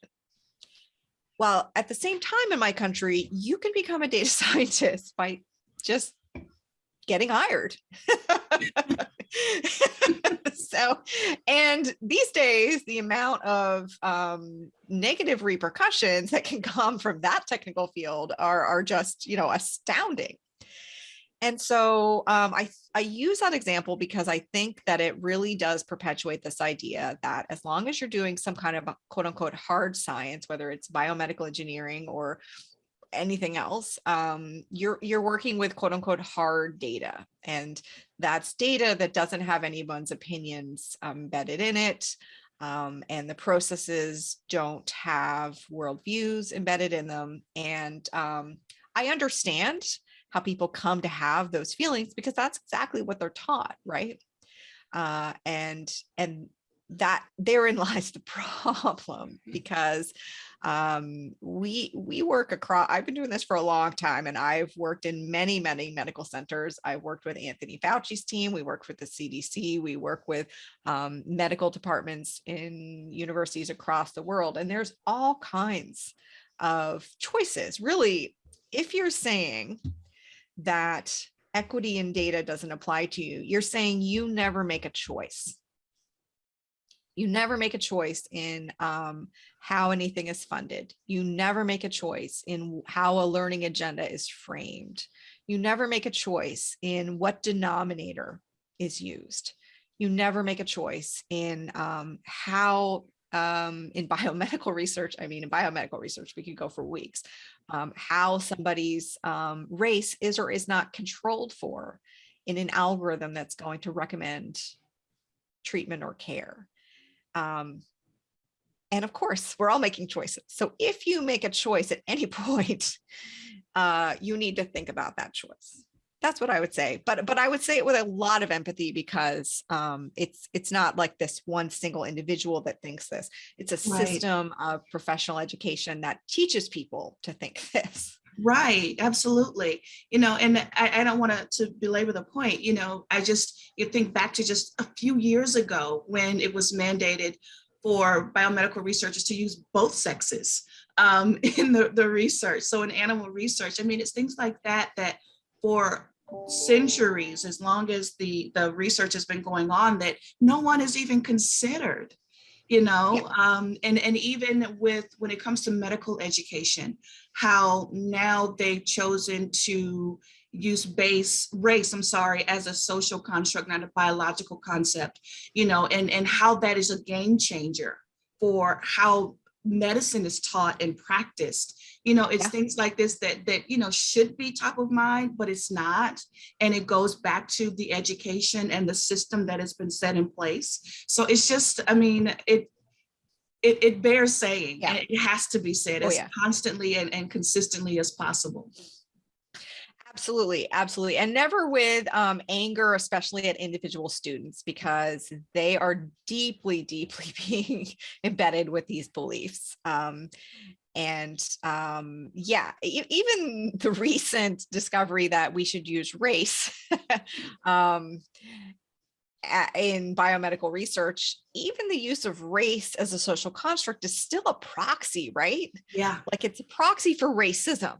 Yeah. And absolutely. And when we use race as a proxy for racism, unless we're doing it with a tremendous amount of care, even in, very hard sciences, we are doubling down on racial stereotypes. And to think that we can equate the color of somebody's skin with their lived experience and how that's going to affect their cells is like dark ages of research. Exactly. Yeah. Yeah. So thank you. Thank you. Any other questions? Please feel free in the chat or unmute yourself and go for it. I have a question. So you talked about equity in research, and so in my field, I'm a doctoral student in communication sciences and disorders, but I'm also a speech language pathologist. And so when we're looking at different data sets in terms of, well, not even data sets, but looking at different groups in terms of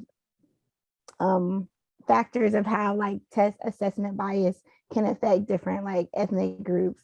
A lot of the times we have to compare, for example, a Black group to a white group before we can center it around Blackness.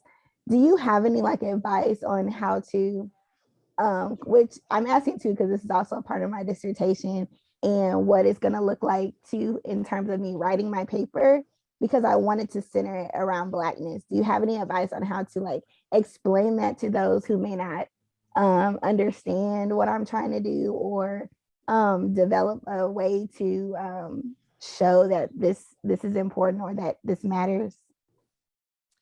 Yeah, that's a great question. And I'm so happy to hear that you're writing your dissertation that's going to address this, because really that is what we need, is as much publications and things like that as we can generate. So thank you for focusing on this as part of your dissertation work. In short, I think it depends on which section you want to address. So in terms of like framing the question, I think you can do something really similar to the examples that I was showing about in that Texas school district and things. You can center the Black people's experience as healthy, not as unhealthy, and focus on access to opportunities or access to an oppression-free environment as the things that need to be changed. And then in the actual mathematics, in the comparisons, I think that sometimes gap analysis is okay. I would actually recommend that you look at the child welfare literature. The child welfare literature right now is doing a great job at figuring out mathematical ways to distinguish a gap or a difference or from a disparity. So not every difference is, of course, an equity gap. When we assume that every difference is an equity gap, that means we're assuming that what white people are doing is what humans should be doing. So you'll want to mathematically find a way to assume that what Black people are doing or how they're responding is healthy.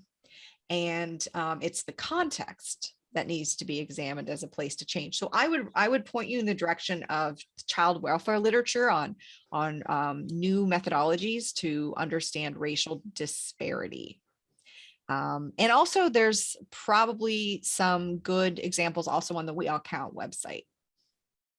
Okay, thank you so much. I appreciate it. Good luck. Good luck. Thank Send you. me a copy. I'd love to see it. Okay. I mean, if you want to. No, that sounded like a command, but no. I feel like it.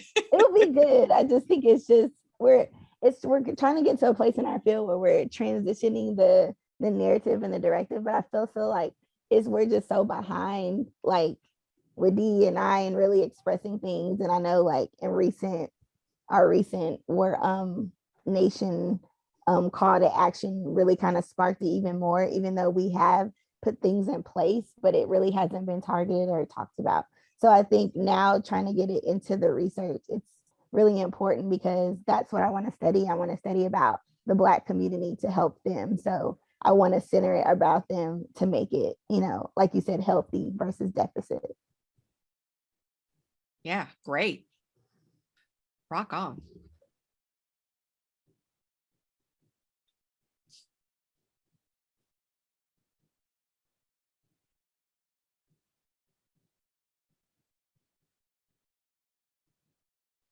Do we have any other questions for Heather?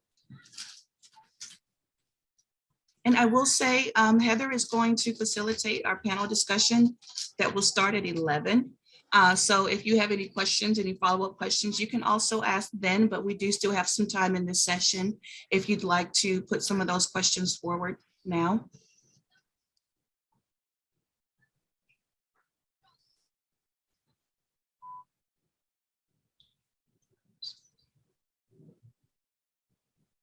Hi, Heather. This is Amy Koschoffer, part of the Research and Data Services team from the library. We are really interested in data sharing and kind of exposing research processes and getting data dictionaries out and README files, model cards. And when you're talking about all the choices that people are making, do you feel that there's a good mechanism for putting out the choices? Is it just through, the methods part, or are there better ways to share the choices that the scientists and researchers are making in this work? Yeah, that's a very, very important question. And I think from a librarian's perspective, I think the metadata is really important. And I think what is currently considered acceptable metadata is not helpful for equity. We're working on a tool called the data biography, which is very much a work in process, but you can see some examples of it on our website. And we're definitely not the only people working on this issue of ways to document more nuanced and more equity focused metadata, or attach somehow the choices, but that really only works with the kind of formal research community who would know how to access that kind of metadata or have the time and resources to do so. And so outside of the kind of academic community, we do recommend including it directly with any results that you're reporting or sharing. And it doesn't have to be complicated. It doesn't have to be in academic science speak, but even a sentence or two goes a long way. Well, if we don't have any other questions, what I will say is we can go ahead and prepare for our break. All right, so we are back again. Thank you all for joining us. I see our counts going back up, and so I know that our audience is coming back into the room. So I'm going to turn this part over to Heather, who you just heard from with our keynote. She is going to facilitate this panel discussion for us and introduce our panelists for the hour. So Heather, I'm going to turn it over to you. Thank you so much for having us back for an hour and for the lovely comments and questions in the chat. And this is what I'm really looking forward to. I get to be the listener and learner here.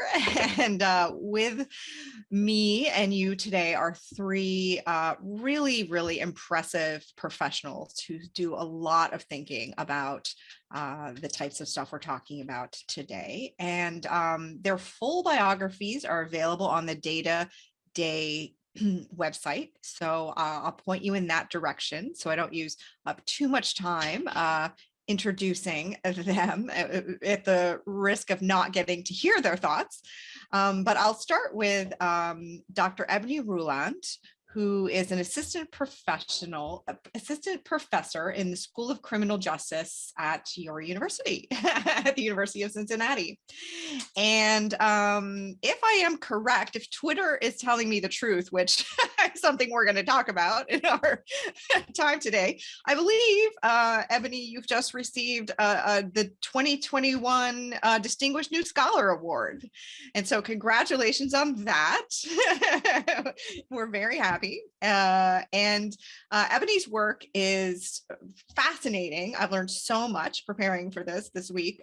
She's working in 4 main areas: examining factors that lead to probation revocations, including probation conditions, specifically supervision fees, exploring factors that parole members consider to determine readiness for release, identifying ways to bridge police and community relationships, and examining the impacts of parental incarceration on children.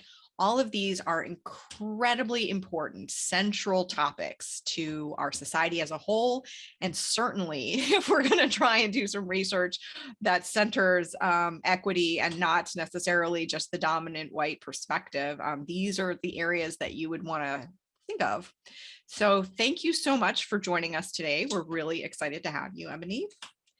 And then also from the university, we have Dr. Jeffrey Blevins. Sorry, I don't know how to pronounce your middle name. Lanye? Lane. Lane, Jeffrey Lane, Dr. Jeffrey Lane Blevins.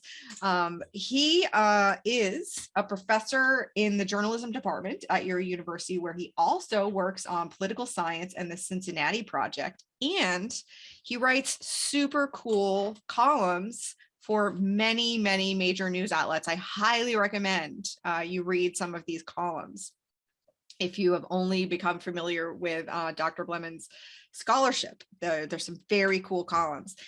And okay, I'm actually gonna have to read this part because it's super complicated.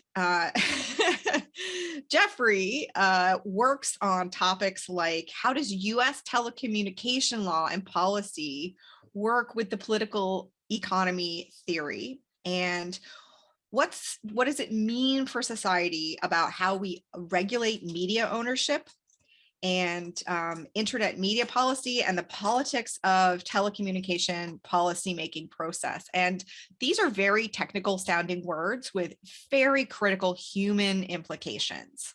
When's the last time you used your cell phone? Who tracked your data the last time you used your cell phone? Who controls who gets to do what with your data? These are the kind of things that are being studied in those very, very fancy words. And so we're very, very happy to have you with us today, Jeffrey. And then last, but certainly not least, is Dr. Bone. I practiced this and everything. I even looked it up on YouTube so I would get it right. Dr. Bonig Lipson. Not good. I'm so sorry. She goes by Margot. That's what we're going to use from here on out. So she is somewhere super exciting, a research fellow at the Paris Institute of Advanced Study. Nice gig, Paris. One of my questions is, are you actually in Paris or are you doing that remote?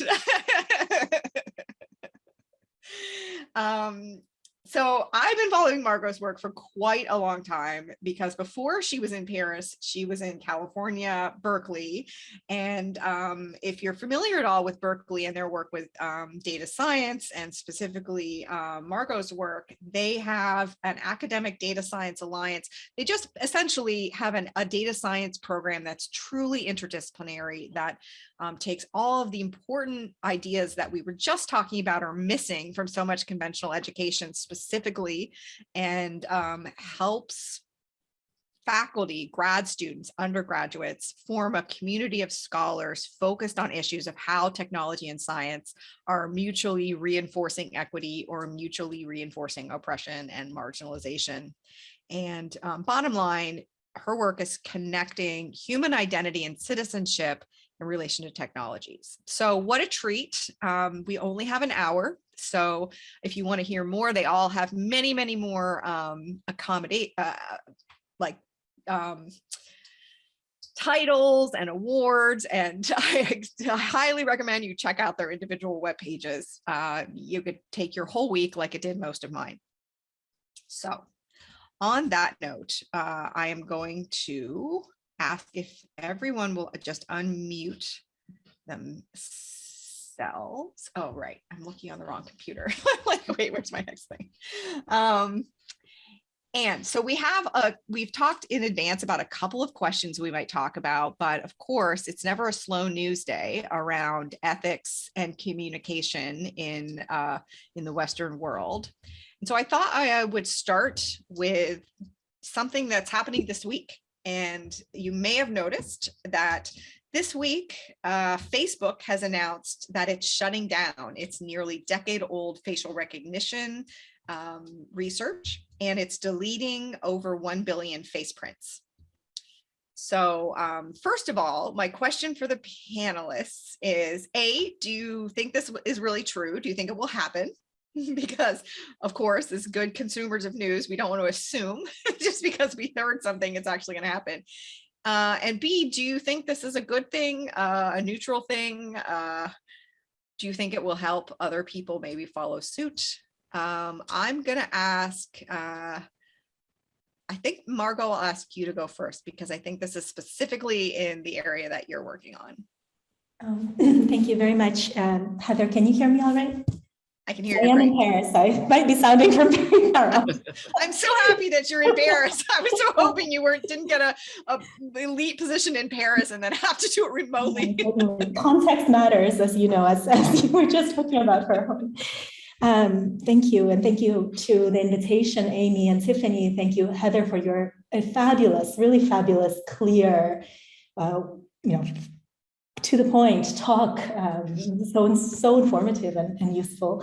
And Ebony and Jeffrey, very nice to be together in the conversation with you. So I will start us off with very bland statements, hopefully, but because I do see, I think, as someone who's mostly a consumer of such news, I don't have any more insight into the workings of Facebook and their decisions. I believe it. I believe that they will do what they plan to do. Now, what difference it will make, I really don't know. And I'm trying to also read what is the motivation behind this. And I really don't know, because Facebook is a powerful actor in our world, but it is only one corporation. So what is going to be the consequence of this taking out some billions of photographs and one corporation refusing to do this specific kind of analysis, or waiting or holding off on doing it until they have more clarity of, as they say, about what are the issues involved. So I really don't have a strong opinion about this moment, and I think it's signaling something, but I'm not sure that it's going to be an very significant change in how other companies do facial recognition, or in how we as citizens experience this in our world. Thank you so much. Good to know that you don't have Facebook whistleblower knowledge that tells you that they're not going to do it, at least. So I'm feeling optimistic. I don't want to put anyone on the spot. So Jeffrey and Ebony and Margot, going forward, I'm just going to let you unmute yourself and talk. I don't want to call on you and put you on the spot, because you may want to jump in or you may not. I'll quickly jump in on this one. I'm going to put on my journalist hat, and we don't believe anyone.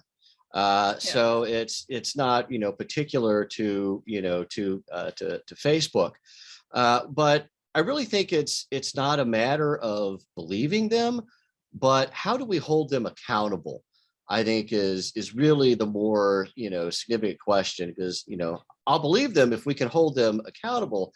And right now, I mean, we really don't have a regulatory apparatus to do that. I mean, this is an area that we pretty much rely on industry self-regulation. They create their own so-called privacy policies in terms of service.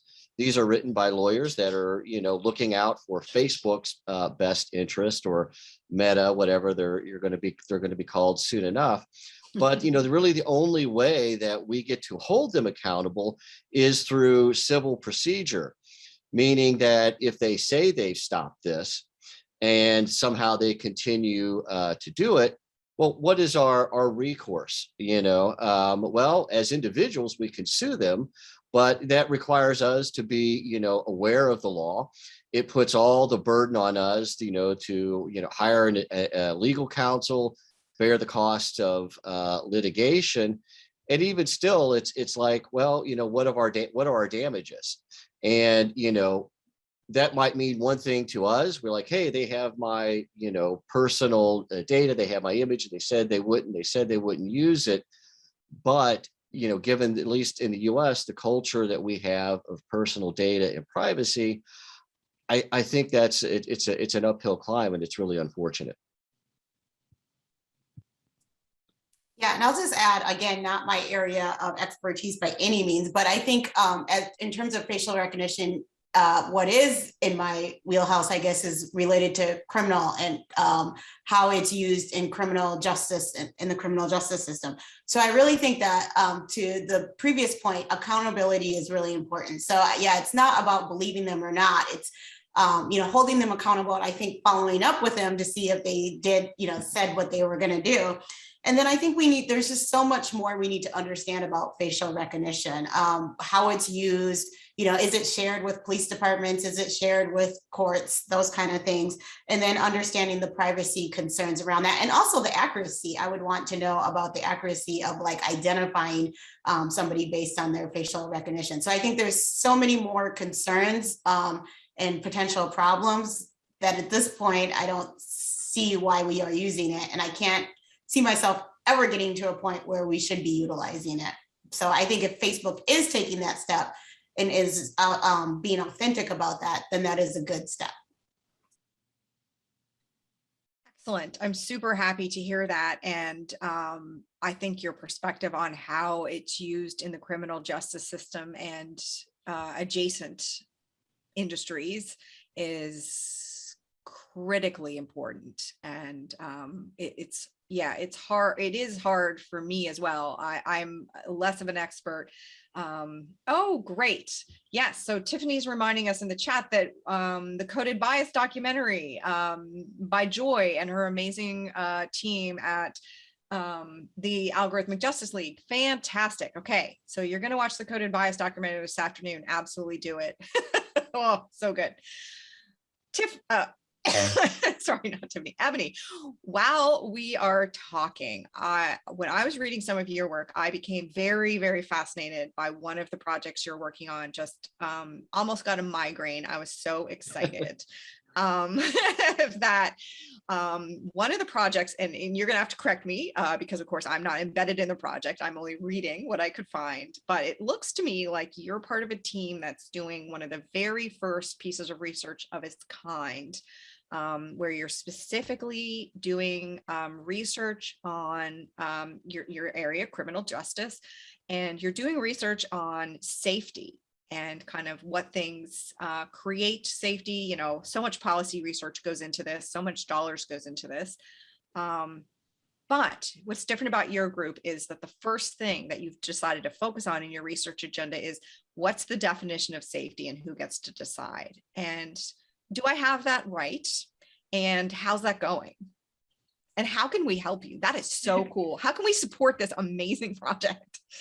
Yeah, that is absolutely right. So we're trying to define what is safety and how do communities achieve it. And we're specifically looking at safety in low income communities of color, because oftentimes when we're talking about safety, we're talking about the larger safety. And I think we're talking about certain community safety as opposed to the community that we're focusing on.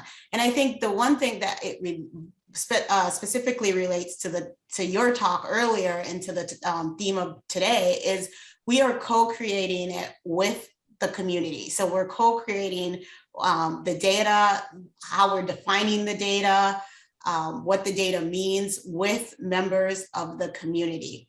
And it's difficult because, even when I say that, I recognize that the community is very large. And so like, we're only working with, 10 people in the community. So that by no means is all of the community, but it's a start to collaborate with the community. And as we're talking about data, we're also talking about the intersectionality of data, because we can't just say the variable of Black. We have to understand that, somebody who is Black, a female, or even transgendered,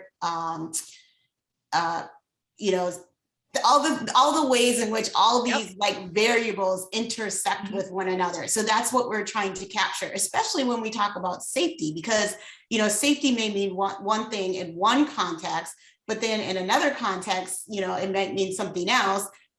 Given your identities and both those identities that you can see as well as those identities that you cannot see. And so we're really trying to look at how do we capture intersectionality within our data collection and within our analysis of data, which is only going to make the results then much more richer, and we'll understand the nuances of our results by taking this intersectionality into play.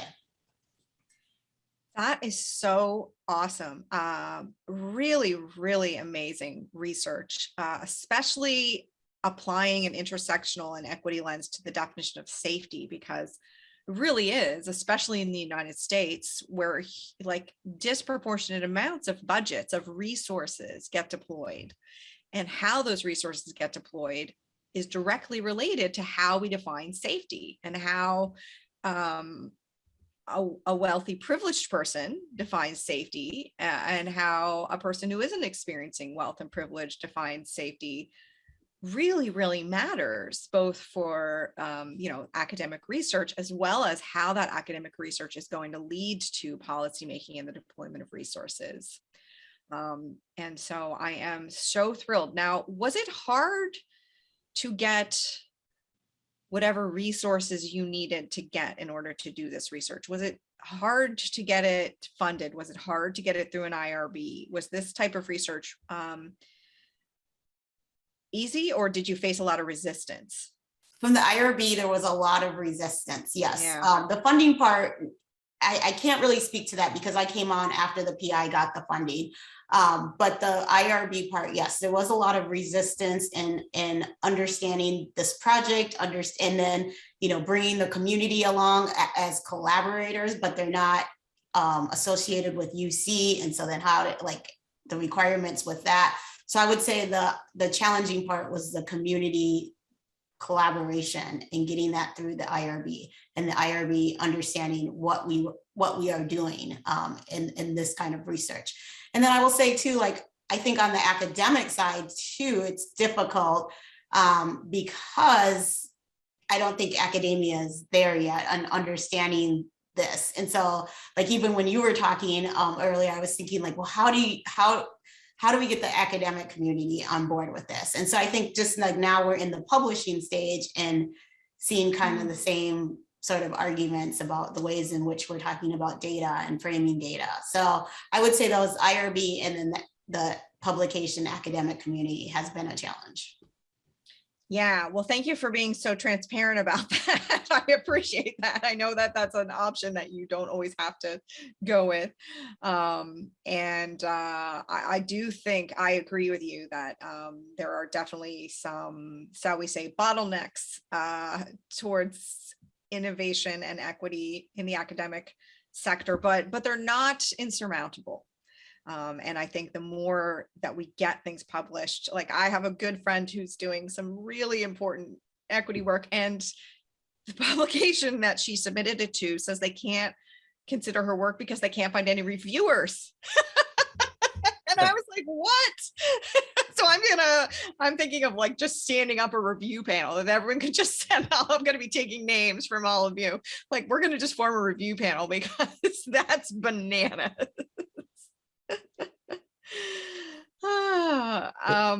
If I could just add a point to that, I think that's really great. It's not just IRB, but it's the peer review process as well, and particularly in academe, that's what we are centered around. And Heather, I really appreciated in your keynote when you were talking about data visualization research, and there is really, I'll just characterize it as a very centric body of scholarship about what that is and how it should be used. And to kind of come back to what Ebony was saying, it's like data, it can provide us with a set of facts, right? But those facts lack context, nuance. They lack meaning and interpretation. And I think what we really have to advocate for is to push, at least in my case, data visualization methods in new directions, and that needs to be, it needs to include, multiple methods, and some, qualitative methodologies, as well. In addition to the great points that Ebony made, I would say, why not add some, ethnographic analysis, for instance, to some of the things we're doing with data visualization, but also with, anything that's based on algorithms, machine learning, and for heaven's sake, certainly, predictive analytics. Yeah, absolutely. Couldn't agree more. Margot, I'm wondering if you feel hopeful that the kind of interdisciplinary work that you're doing is going to help loosen up some of these bottlenecks. Sorry, Heather, I didn't think I heard. Was that to me? Yeah. Yeah. No, thank you for asking, because I wanted to jump in on the conversation that you have been having with Ebony and Jeffrey, because I think it's kind of ironic that we're talking about the bottleneck to good research with and among community to be the IRB, because the IRB was the institutional mechanism set up, following Tuskegee, following Belmont Report, to put ethics into research. So I think that just goes to show how that model, which we have inherited of ethics in research, as well as ethics in technology and in practice of science, is first of all carrying a tradition of ethics that is, we recognize today, especially if we're considering an equity framework or the importance of equity and justice in life, to be very impoverished, because it's dealing with an individualistic idea of the informed person who is supposed to be rational and able to account for the risks and harms to them as an individual. It's completely individualistic. It's non-relational.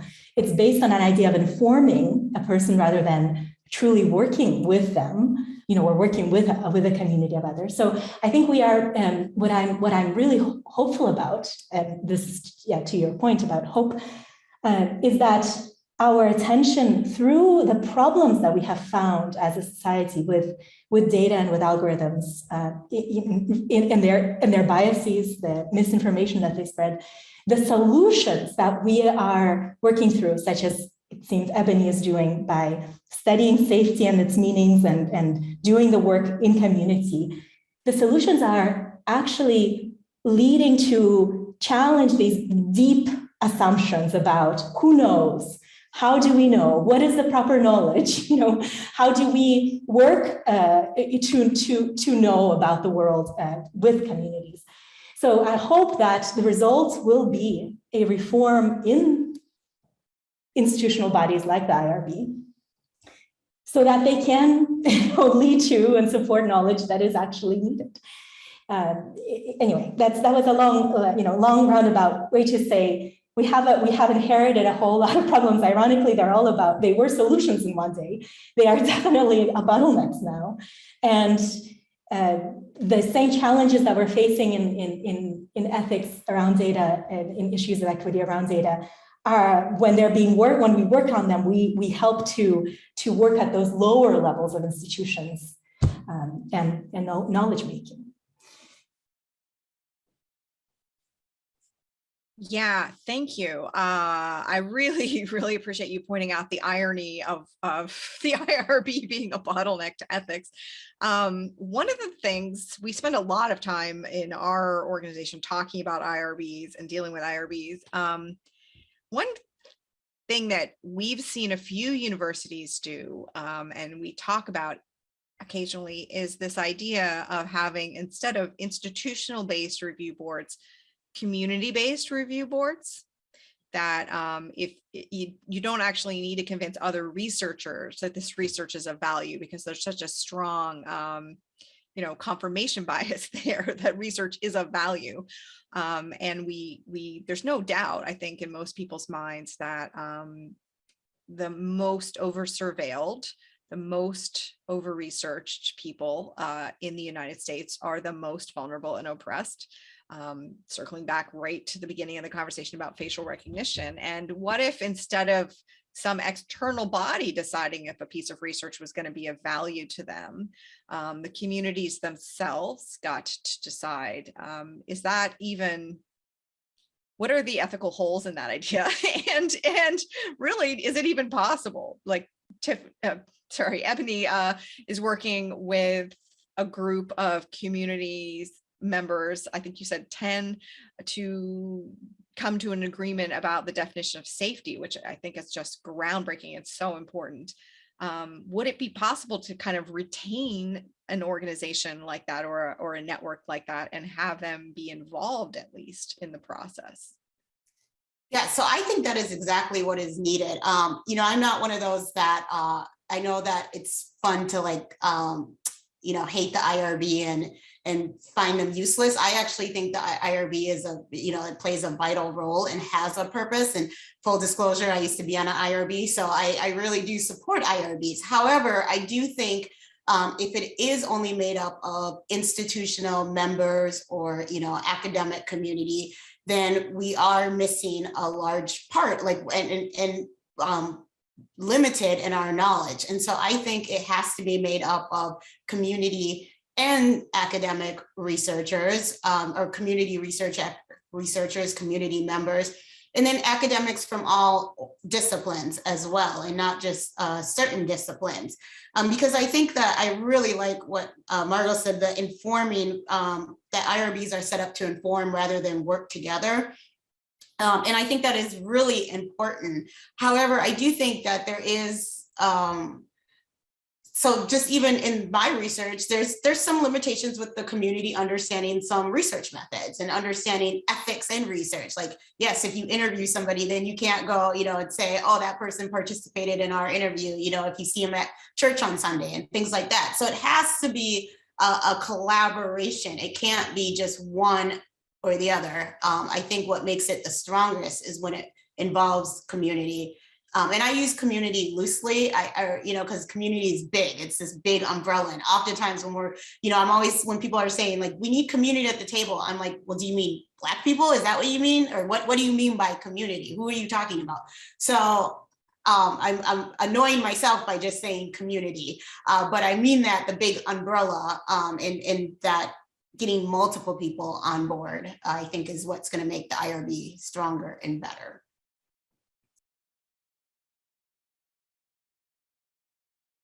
I very much hear you on the use of the word community, and thank you for bringing that up, because so often, especially in Canada, the US, community is used as a proxy for Black people, when it of course isn't.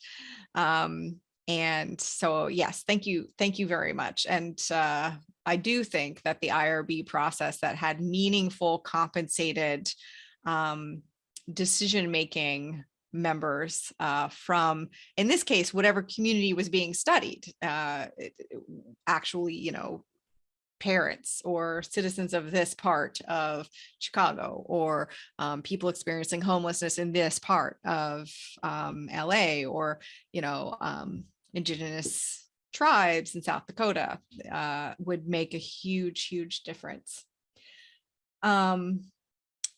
Yeah. So, and there is some conversation going on in the chat about what the rules and regulations for and IRB I just wanted to respond to that.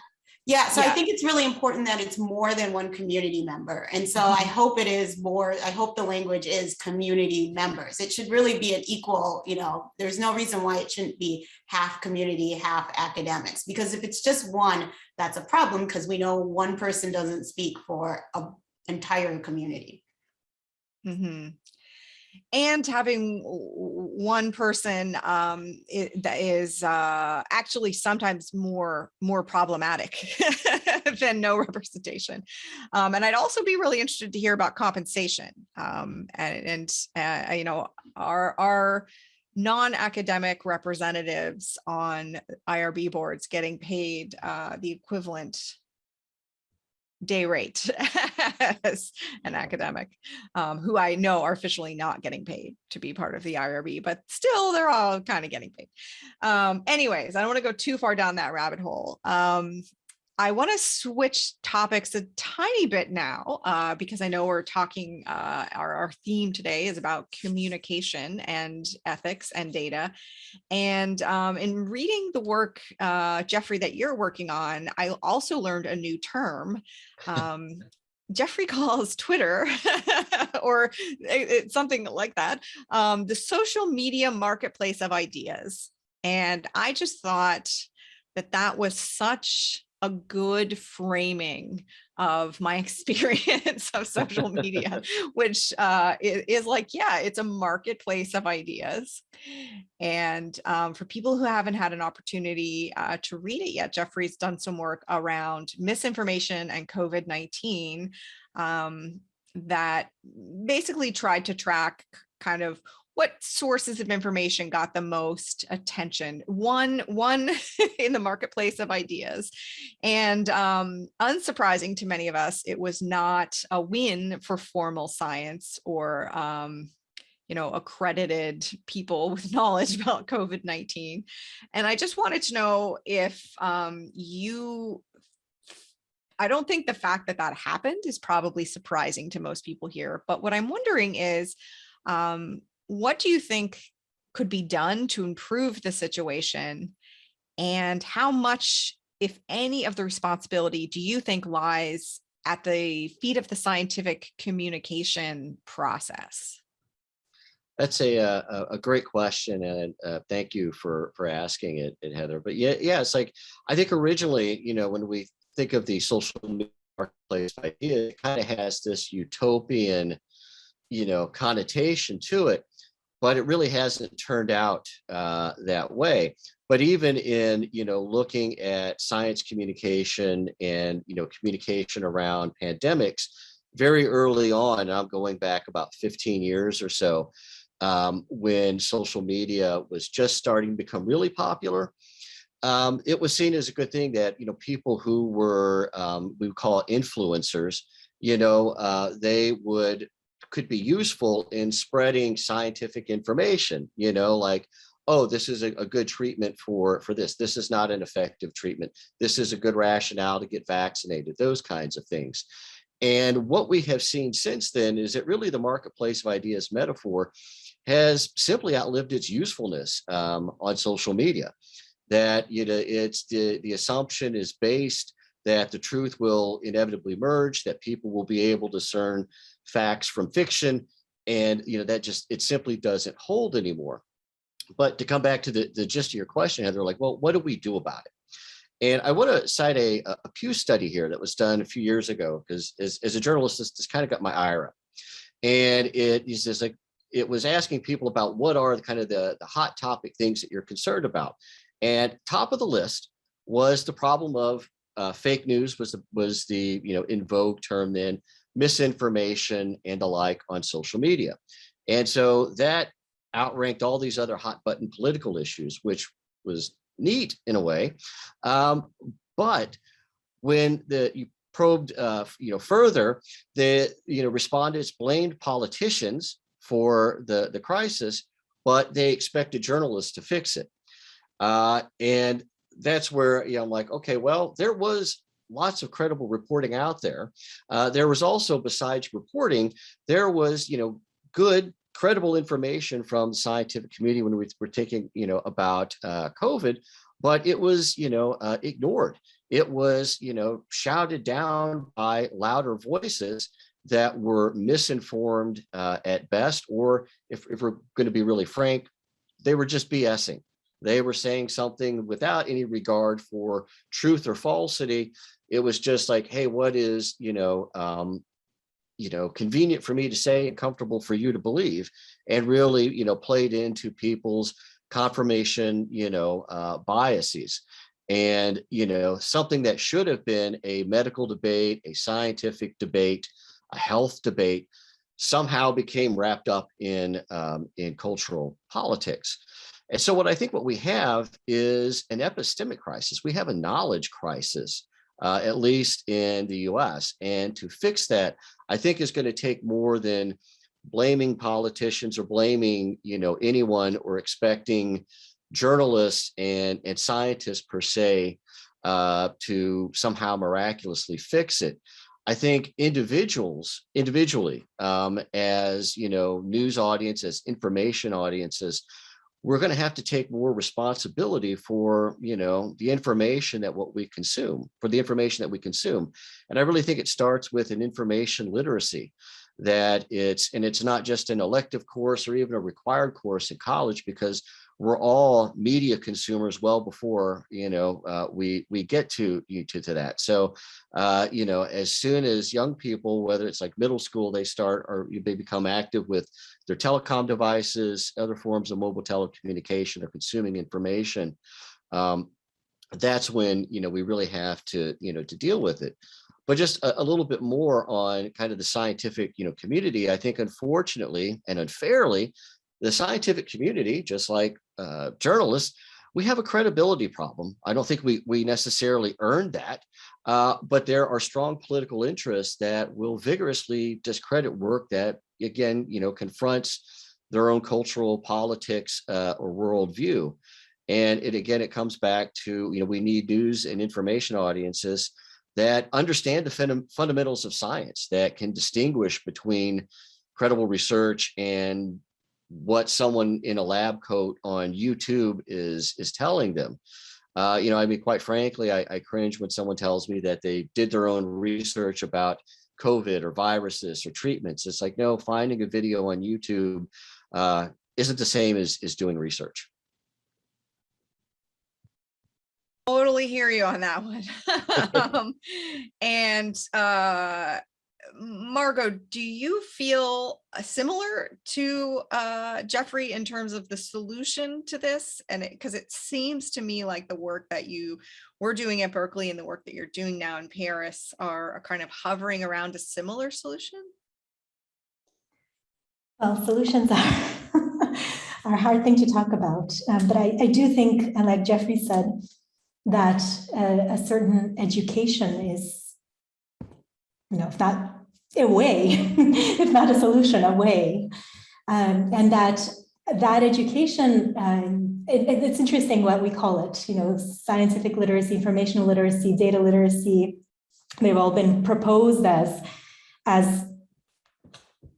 tools to that people can learn that then kind of prevent them from being poor consumers in this information marketplace or marketplace of ideas.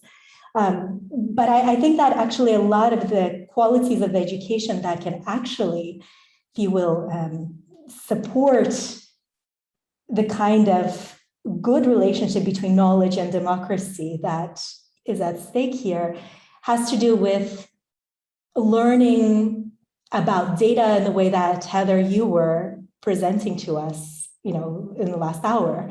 So learning about the human choices embedded in every stage of data, being humble, if you are a data scientist, with presenting what those choices are, being aware of what one's motivations are and what one's narratives are, being kind of thoughtful about this question we were just talking about of who is the stakeholder, who is in the community, and how do I communicate with them in a way that isn't just talking to them in a deficit sense of their understanding, but actually involving them and whatever they learn from a YouTube video, which to them is meaningful as well.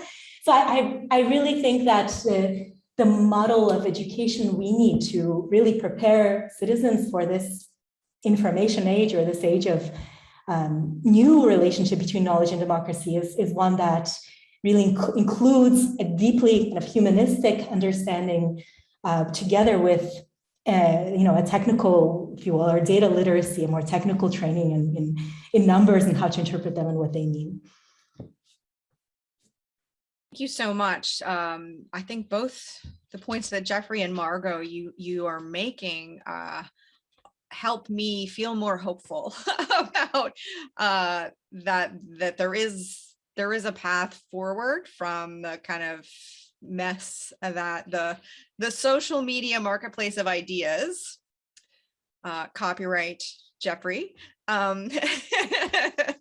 is putting. And I think the marketplace part is really important because that is something that is directly impacting what people get to see.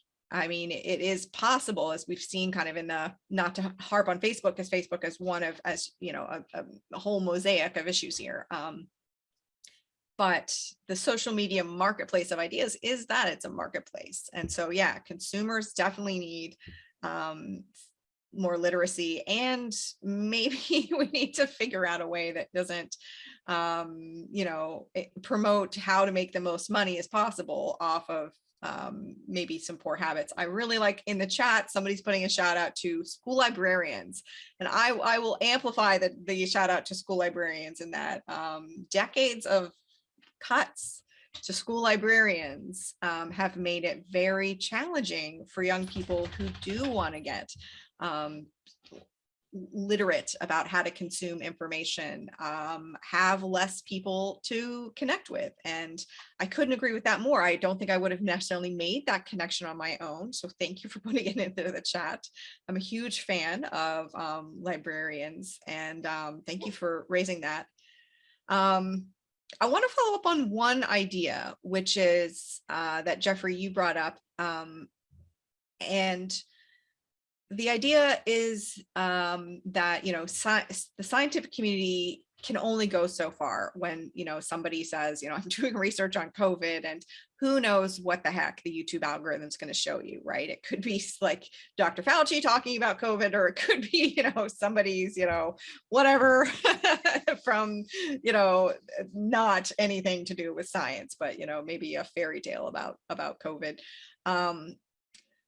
One of my concerns is that it might be that part of the way that we got here is the fact that there has been historically such a lack of accuracy in science. And I'm thinking, Ebony, about your work in that, how many studies have we seen that talk about ways to improve community safety, and really, really valuable proprietary algorithms designed to improve society safety, when that safety is distinctly, like, empirically provable to be defined by wealthy white people who are afraid of people according to their skin color. And so when you've grown up in an environment where real research, like legitimate, like what we would call like rigorous scientific research, is so problematic, how do you know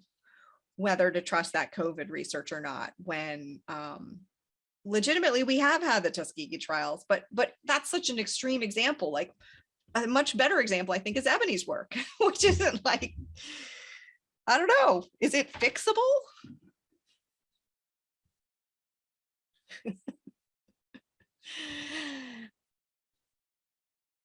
Okay, I'm gonna ask a more specific question. I can answer it. I was just trying to unmute myself. Sorry. Great.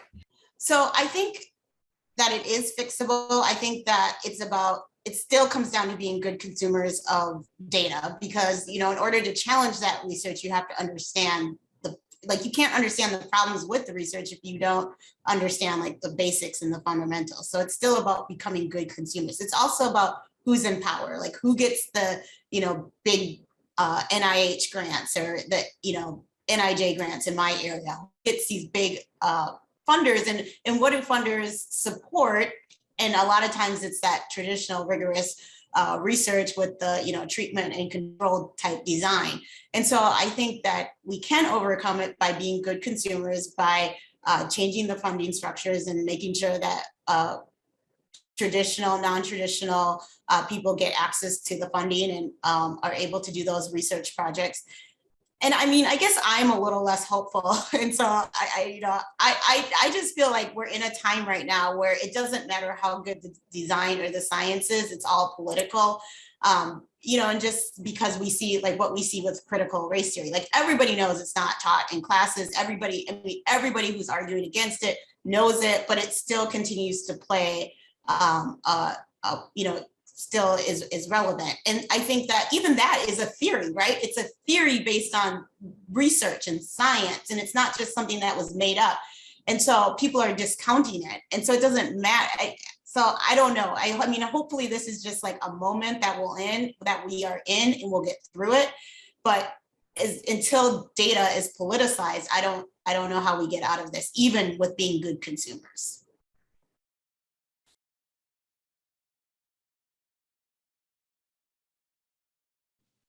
I think that was very well said, Ebony. I agree. We're kind of like, yep. Yeah, I really agree with that very succinct analysis. Margot,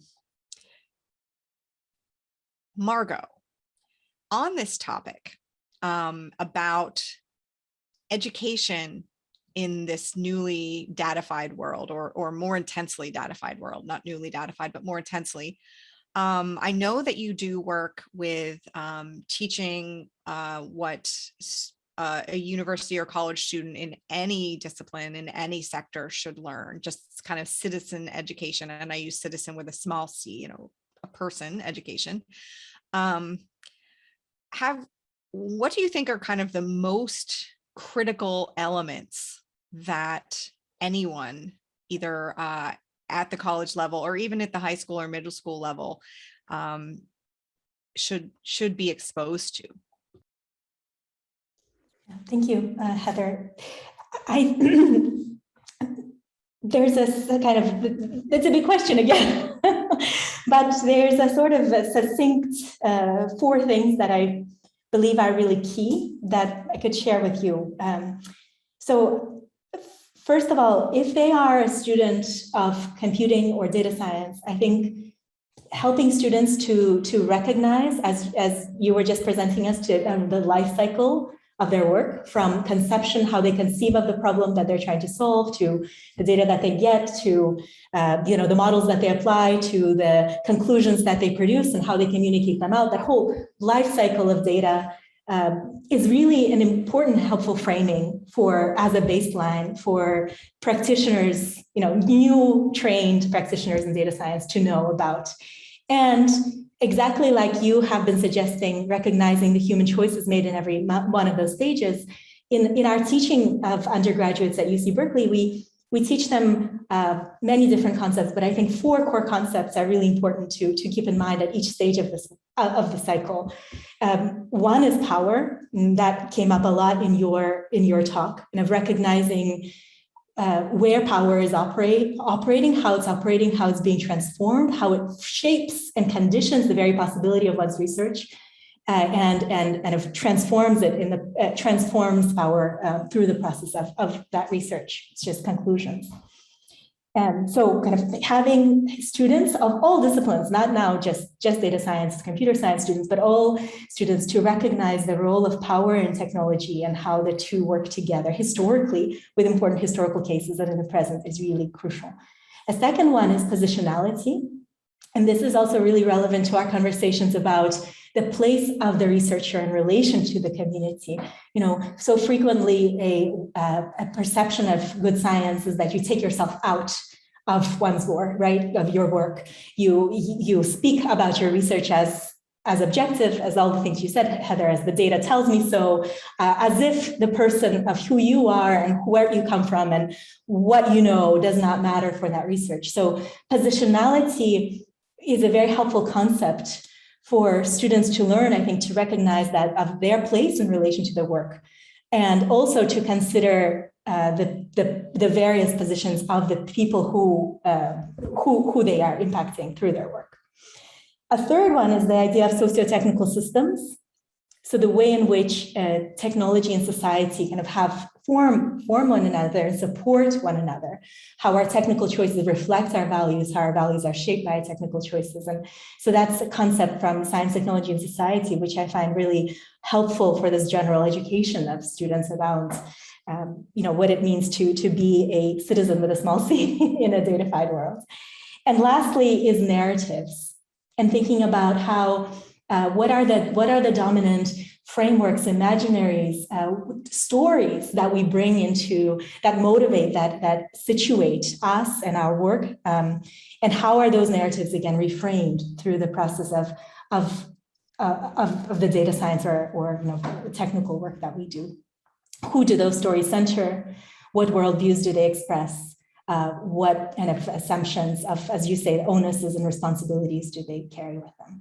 So those four things I think are really crucial to get across to students of all kinds, humanists, social scientists, as well as budding technologists.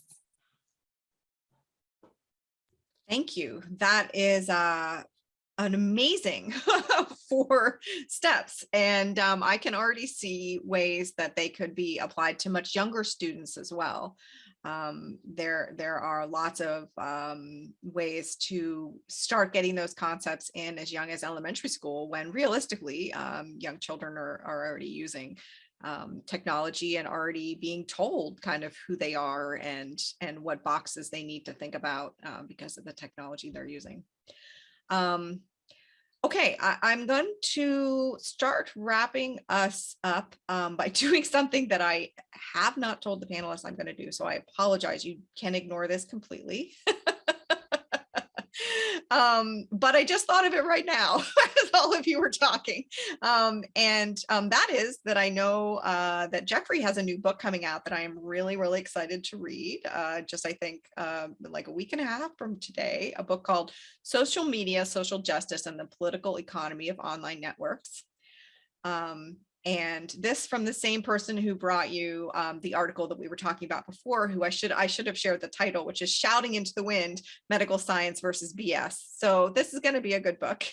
This is going to be a readable, relatable book. Go to your local bookstore, your local independent bookstore, and get yourself a copy. Or I'm sure there's at the university, I'm sure there's a different way to buy books. So do that. But thinking about this book and the fact that I wanted to recommend it is I'm wondering, I'm going to give you an opportunity, but certainly I did not tell you I was going to do this. So if you don't want to, do you have any recommendations? I know we're going to watch the movie Coded Bias this afternoon. Do you have any recommendations, either specifically about your topic or this topic, or anything that you would just, that brings you comfort, that helps you understand how to kind of make your way through this world in terms of movies, books, podcasts, articles, organizations? And a million apologies. You can absolutely all 3 say, no, you're supposed to tell us in advance if you're going to ask us questions about resources. Well, I have to say, none come to mind off the top of my head. But I kind of want to piggyback off what Margot was talking about, because I thought she raised some really good points about data education. It also builds off what Ebony's saying. That if we're really going to understand data science, if we're going to critique it, well, we've got to be informed. And I think a lot of the perception is, particularly of young people, is that it's not fun. And I'll speak as a journalism educator. I mean, we require a course, and it tends to be one of the most dreaded, along with the media law class that I teach. But the point being that it is fun, and I think that when students see how it can be used, but also more importantly to understand the limitations. And I like the vernacular that you used, Heather, about what's about choices we make. And so you take the word bias out of it because people don't like to think that they're being biased. But when you make choices, well, that affects the outcome. I think, unfortunately, and I'm generalizing a bit here, but I think some students that like data science right away, I think they tend to think of it as it's a magic bullet. Boom, I've got the answer. And it's like, well, no, algorithms can be flawed. Because of the choices that we make in, putting those, together. Predictive analytics can be woefully, misguided. But when we think of it in context, with some of the things that Margot was saying, I think it becomes really fun and exciting.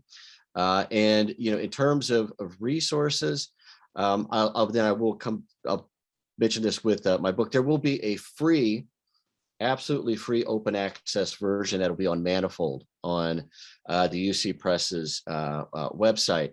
And that kind of goes to that, is that we have to make this, accessible. And one of the things that we did with the book is that we made all sorts of interactive pieces where people can play and manipulate the data sets, themselves. It's like we do a series of knockout experiments where you can do your own on those. Fabulous. Margot or Emily, any last resources you want to recommend on our way out? I'll go for it. So of very favorite authors, role models. So one, of course, my very own advisor, Sheila Jasanoff, who is an SCS scholar and really kind of has very helpful books and concepts for thinking about technology and society in our present moment and through time. She has some work constantly coming out in books and in articles. Another scholar who works also similarly in SCS and legal studies, Patricia Williams, who is a fantastic has a fantastic view of law and policy and the way that it's being shifted and transformed through data and algorithms. Incredibly insightful.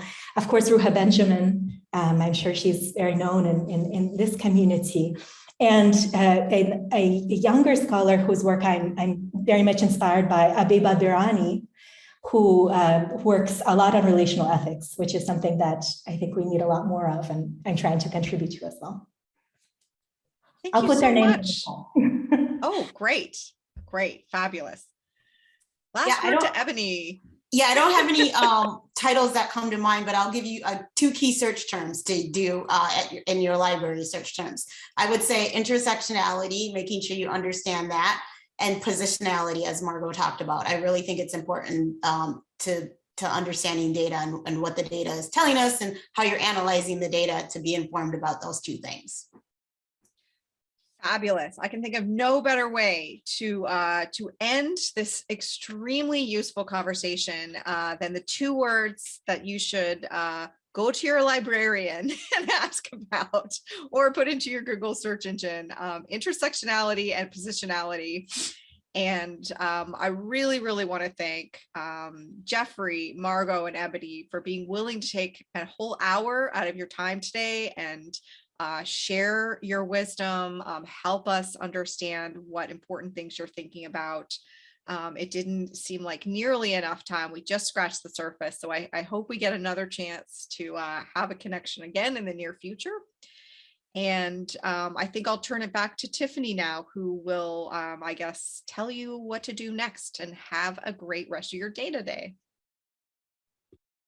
All right, thank you all.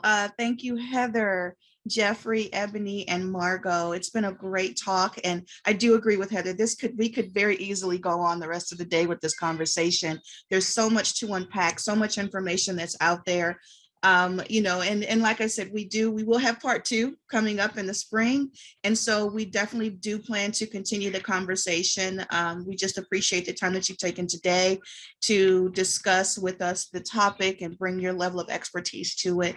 So what we're going to do now is we are actually just going to break for lunch, give you guys time to kind of stretch your legs, get something to eat, and come back for our afternoon panel discussion, which will focus on good versus bad AI, or good versus bad artificial intelligence. And we will use the documentary Coded Bias sort of as a foundation. We started off talking about facial recognition, which is what that documentary is talking about. And so we will continue along those same lines as we talk about ethics and bias and miscommunication, dealing with the topic of artificial intelligence. So please do come back, join us again at 1 o'clock. The same link will be applicable for that session in the afternoon. So again, we've put in our chat the link, or the email, if you would like to email us at all. Any one of our RDS members will respond to you at askdata@uc.edu. Again, thank you so much to our panelists, Ebony, Margot, and Jeffrey. Jeffrey, especially thank you, because I know you're on leave. So especially thank you for taking the time to do this. We really appreciate it. So for now, we will see you guys in an hour. Thanks again.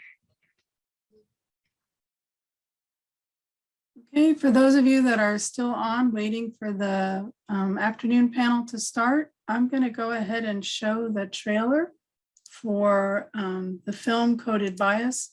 I'll go through it twice, and then we'll begin the panel at 1 o'clock.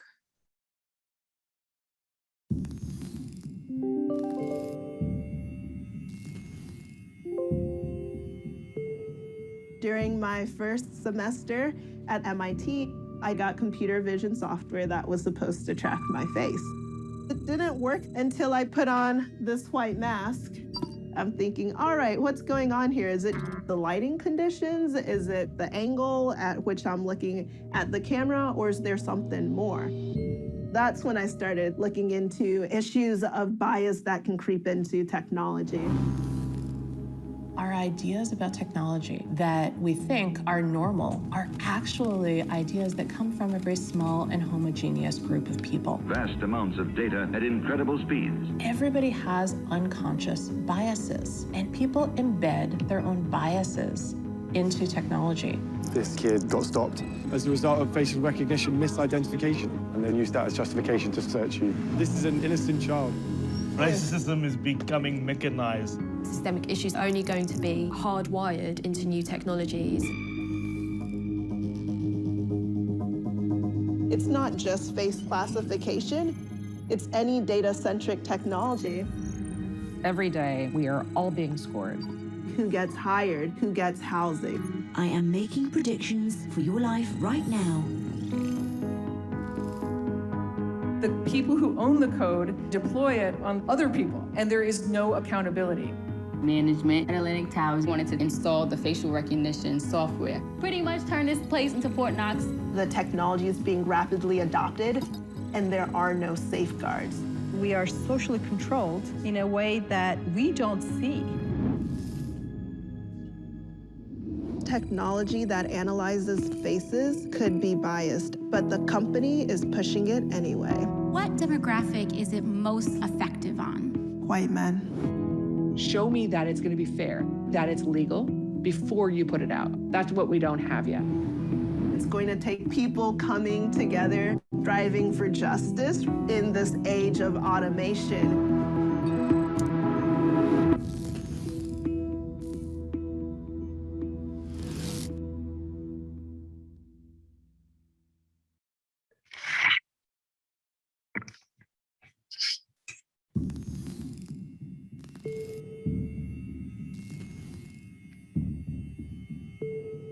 During my first semester at MIT, I got computer vision software that was supposed to track my face. It didn't work until I put on this white mask. I'm thinking, all right, what's going on here? Is it the lighting conditions? Is it the angle at which I'm looking at the camera, or is there something more? That's when I started looking into issues of bias that can creep into technology. Our ideas about technology that we think are normal are actually ideas that come from a very small and homogeneous group of people. Vast amounts of data at incredible speeds. Everybody has unconscious biases, and people embed their own biases into technology. This kid got stopped as a result of facial recognition misidentification, and then used that as justification to search you. This is an innocent child. Racism is becoming mechanized. Systemic issues are only going to be hardwired into new technologies.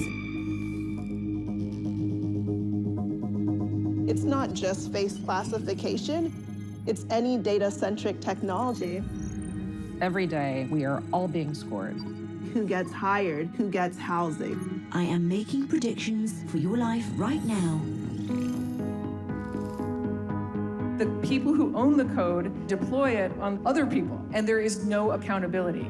Management at Atlantic Towers wanted to install the facial recognition software. Pretty much turn this place into Fort Knox. The technology is being rapidly adopted, and there are no safeguards. We are socially controlled in a way that we don't see. Technology that analyzes faces could be biased, but the company is pushing it anyway. What demographic is it most effective on? White men. Show me that it's going to be fair, that it's legal, before you put it out. That's what we don't have yet. It's going to take people coming together, striving for justice in this age of automation.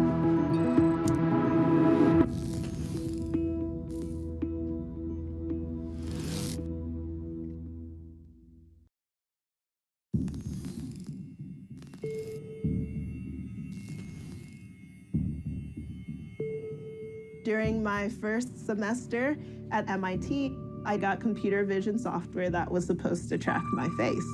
It didn't work until I put on this white mask. I'm thinking, all right, what's going on here? Is it the lighting conditions? Is it the angle at which I'm looking at the camera, or is there something more? That's when I started looking into issues of bias that can creep into technology. Our ideas about technology that we think are normal are actually ideas that come from a very small and homogeneous group of people. Vast amounts of data at incredible speeds. Everybody has unconscious biases, and people embed their own biases into technology.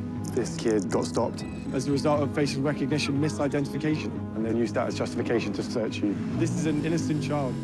Racism is becoming mechanized. Systemic issues are only going to be hardwired into new technologies. It's not just face classification, it's any data-centric technology. Every day, we are all being scored. Who gets hired, who gets housing. I am making predictions for your life right now. The people who own the code deploy it on other people, and there is no accountability. Management at Atlantic Towers wanted to install the facial recognition software. Pretty much turn this place into Fort Knox. The technology is being rapidly adopted, and there are no safeguards. We are socially controlled in a way that we don't see. Technology that analyzes faces could be biased, but the company is pushing it anyway. What demographic is it most effective on? White men. Show me that it's going to be fair, that it's legal before you put it out. That's what we don't have yet. It's going to take people coming together, driving for justice in this age of automation.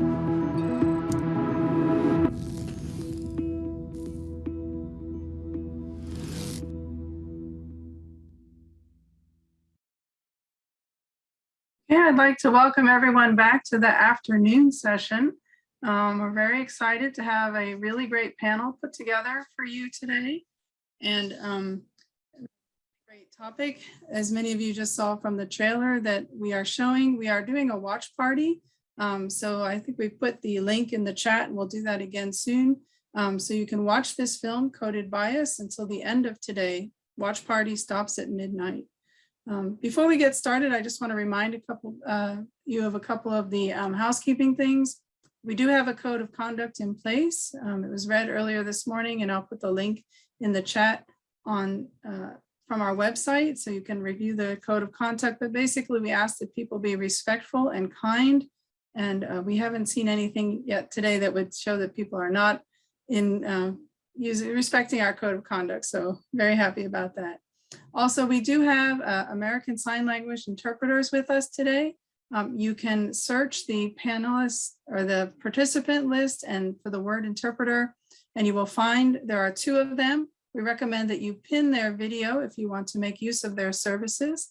We also have closed captioning. You can hit that at the bottom under more and bring that up for yourself.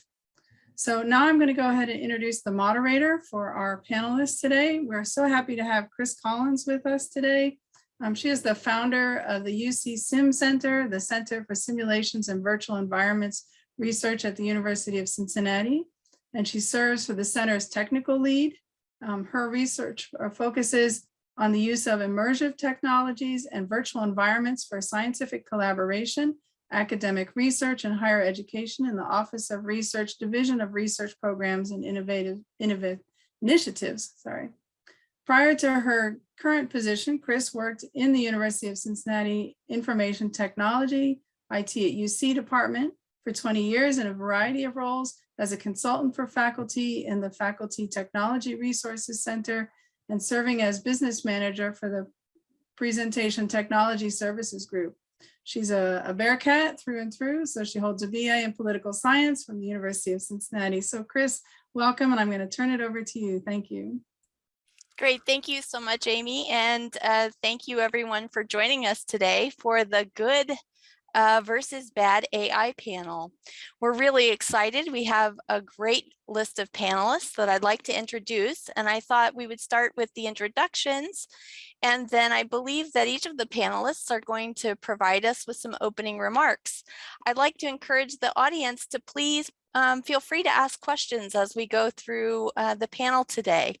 I certainly have a list of questions after viewing this very thought-provoking film. I'm sure for many of you, I've worked in technology for a very long time and I still found many points of interest, and I'm really looking forward to the discussion today. So let me introduce our panelists. I believe, are we all on video? And Amy, is there a way for me to pin all of the panelists on the screen, if I could ask? I'm less familiar with Zoom, I'm afraid.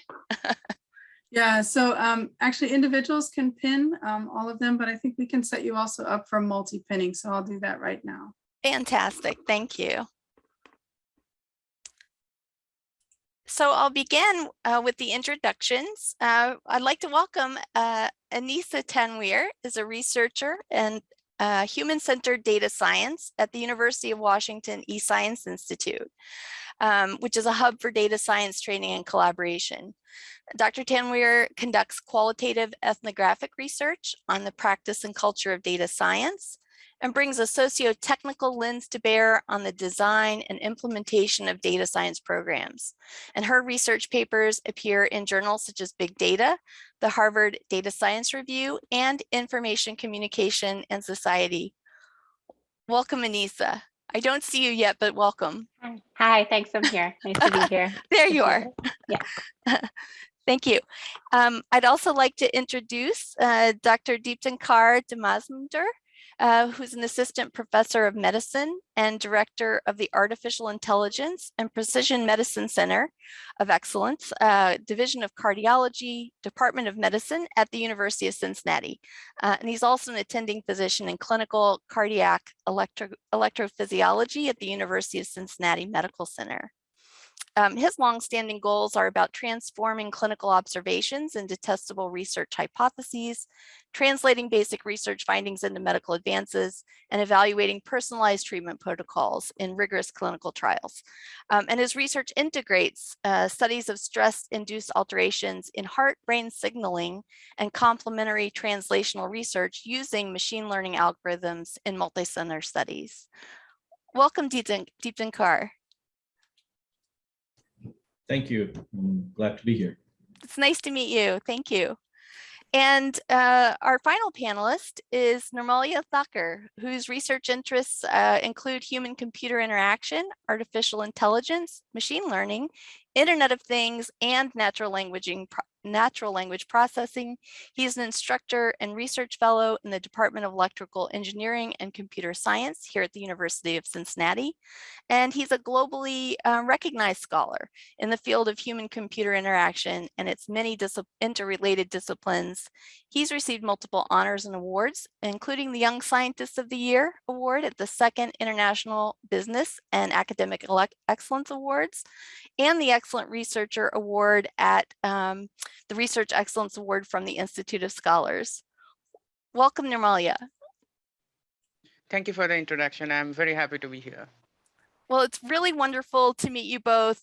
When I was preparing, for this panel and watching the film, I was thinking you represent such a broad range of disciplines that I think we're going to have a really great discussion today.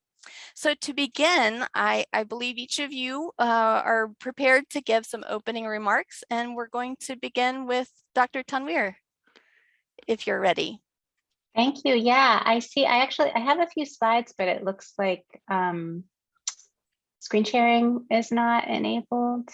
Is that something that can be changed? If you give us just a moment, Amy, can we give Dr. Tanweer some presentation capabilities?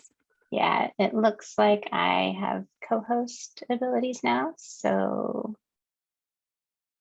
okay. All right, great. Okay, are you all seeing a slide at this point that says data science doing more good and less bad? Yes, looks great. Okay, perfect. I love it when technology works. We're on the good side so far. So thanks for your introduction, Chris. I really appreciate it. One thing I want to make sure is clear that wasn't lost on people in the midst of that introduction is I am not a data scientist myself. I'm a qualitative social scientist, but I study data science kind of as an object of research, and I collaborate with data scientists. And I also am the program chair for an internship program we run at the eScience Institute every summer called Data Science for Social Good. And that's kind of primarily the hat that I'm wearing today. So, you know, in this line of work that we call data science for social good, I think it's really important that we be upfront that we're using the term social good in an aspirational way. So that means we realize that claiming to do good or intending to do good doesn't necessarily make that so. And so I sometimes joke that a more accurate name for our program might be something like data science for maybe social good, or data science for some people's idea of social good, or data science for less social bad. And that's because we know that data science is being used in technologies and methods that raise all sorts of ethical challenges and questions. So whether that's data analytics companies manipulating democratic elections, or algorithms in the criminal justice system treating Black and white defendants unequally, or fitness tracking companies publicly revealing highly granular sensitive data about users' locations, or automated translation algorithms leading to innocent people being arrested, or self-driving cars not recognizing highly melanated skin. Like, we could go on and on and on with these examples, right? And the stakes are really high. And I think there are many ways that we could think about how we got to this point. We could take a look at the legal and regulatory landscape that enabled these problems to flourish. We could talk about the economic system that incentivizes them. We could talk about the lack of diversity among technology developers. But what I want to do in the 10 minutes or so that I have here is introduce what in my field of study is called a socio-technical perspective. And that basically means thinking about how our technologies exert influence over us and help shape the social world at the very same time that social arrangements and contexts shape our technologies. And I want to look at those two sides of that coin one at a time here. So first, taking a moment to focus on some of the technical characteristics of data science that produce certain ethical perils. So I think of the data revolution as being characterized by the following things. There's the availability of data, the braiding together of overlapping and interdependent systems, and of course, major advances in computing capabilities. So first, you know, there's a lot of talk about how the world is suddenly awash in data, especially data that is sort of incidentally created as digital traces or metadata. And compared to more traditional means of data collection, taking advantage of that abundance can be more efficient and cost effective, which is great. And there's also this idea that data exhaust or digital traces can tell you what people are really doing, as opposed to what they say they do in something like a survey that could be collected. But of course, you know, scraping data, using it for new purposes raises serious concerns about privacy and consent. And that doesn't just apply to big companies who are making profits off of our digital traces. I think those concerns apply to academic researchers as well. And then even if we do figure out privacy and consent issues and manage to do research that we think is ethical, there's still a problem that we often don't really know what found or organic data really represent. And that makes it subject to misinterpretation. So just as an example, we can't necessarily take people's social media activity to stand in for their actual social network more broadly. The second of the ABCs of the data revolution is what I call braided systems. And I mean that in two senses. So one is how data scientists are always assembling and stitching together modular digital tools and borrowing work from other people. So they tend to not be using off-the-shelf products like Stata or SPSS, but they're working with multiple programming languages and libraries and scripts and creating this sort of bespoke tool environment. And the fact that it is so easy to find and borrow and integrate tools in this modular fashion is great for reproducibility and extensibility. We're not always reinventing the wheel every time we do something, and that's great for scientific knowledge. So that's a big plus. And the second sense in which I mean that technical systems are braided together is the way that algorithmic systems are often recursive in nature, so that the outputs get integrated back into the system as inputs. So think about the Google search algorithm, where what we look at influences what we see in the future. And that feedback in responsive algorithmic systems has produced a lot of tremendously useful things like search engines and wayfinding applications and things like that that we rely on in our day-to-day lives. But while all that borrowing and extending and integrating is really great, it also means that you can end up inheriting the flaws of the tools that you use. And it means that when you put something out into the world, you don't necessarily know what's going to become of it. So that's what I mean by unintended bequests here. So for example, like who knew that this simple open source program called TextMob that was created to allow groups of protesters to organize over SMS, that would turn into Twitter and all the things that Twitter's unleashed in the world, for better or worse. And while the feedback loops in algorithmic systems have produced, really enormously useful technologies, those systems also can reflect back to us our social biases and then reify discriminatory practices. So for example, while there isn't anything particularly racist that's hard-coded into Google's ad feed algorithm, it's been shown to respond to what users in the aggregate are clicking on and reflect back those racial biases. Finally, this third characteristic of the ABCs of the data revolution is the huge advancement in computational power that allows us to work with larger data sets and higher dimensionality. And that can in turn enable better predictions, as well as exploring more nuanced relationships instead of just looking at cause and effect between 2 or 3 variables, which I think is really powerful. But at higher levels of dimensionality, it also becomes easier to come up with spurious correlations. And higher dimensional analysis also means that it can be harder for humans to identify and grasp exactly what the computer has done. So sometimes we don't know if the result we get is based on a meaningful signal in the data or if it was produced by some anomaly or artifact. And that has, I think, pretty profound implications for accountability when we deploy technology in the world. So the main point I've been trying to make so far is that a number of ethical issues are kind of baked right into what it means to do data science. So the perils come hand in hand with the promises of the data revolution. And so we really need to think about how to design the technologies and develop the methods and build the practices that address those inherent pitfalls. And that's kind of an emphasis on the technical characteristics. But coming back to the importance of what I call the socio-technical perspective, focusing on those technical characteristics and interventions isn't enough. So we have to simultaneously pay really close attention to the social contexts and processes in which these technologies and methods are embedded. And I think a book that makes a really powerful argument in this regard is called Automating Inequality by Virginia Eubanks.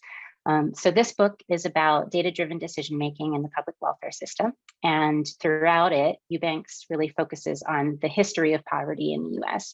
And she argues that American society has always been more concerned with punishing poor people instead of authentically trying to help as many as we can. And so all the new data-driven systems that claim to be making public assistance more effective are really primarily concerned with efficiency and cost savings and keeping people off the welfare rolls. And so she finds that even when technologists building these systems did everything like kind of quote unquote right, so they were involving community members in the design process, mathematically trying to correct for biases and taking measures to protect privacy, they still ended up being complicit in systems that unfairly mistook what she calls parenting while poor for poor parenting. And that's because the data scientists involved were participating in this larger entrenched political system that isn't actually about helping as many people as possible, but is about subjecting them to further surveillance and control. So that's essentially her argument. And that's kind of a known issue that scholars and educators and activists are often drawing attention to, that technical solutions tend to ignore history and culture and context and politics. And then they end up, because of that, often not solving the problem that they're intending to solve, and sometimes even causing new problems. And so if we want to make sure that more good is coming out of data science than bad, we need to be able to think about in both of these ways simultaneously and kind of, I think, with equal depth and creativity. So we need to develop the methods and designs that address the inherent ethical perils that accompany the data revolution. And we also need to engage the broader historical, social, cultural, and political context that shape what is possible with technology.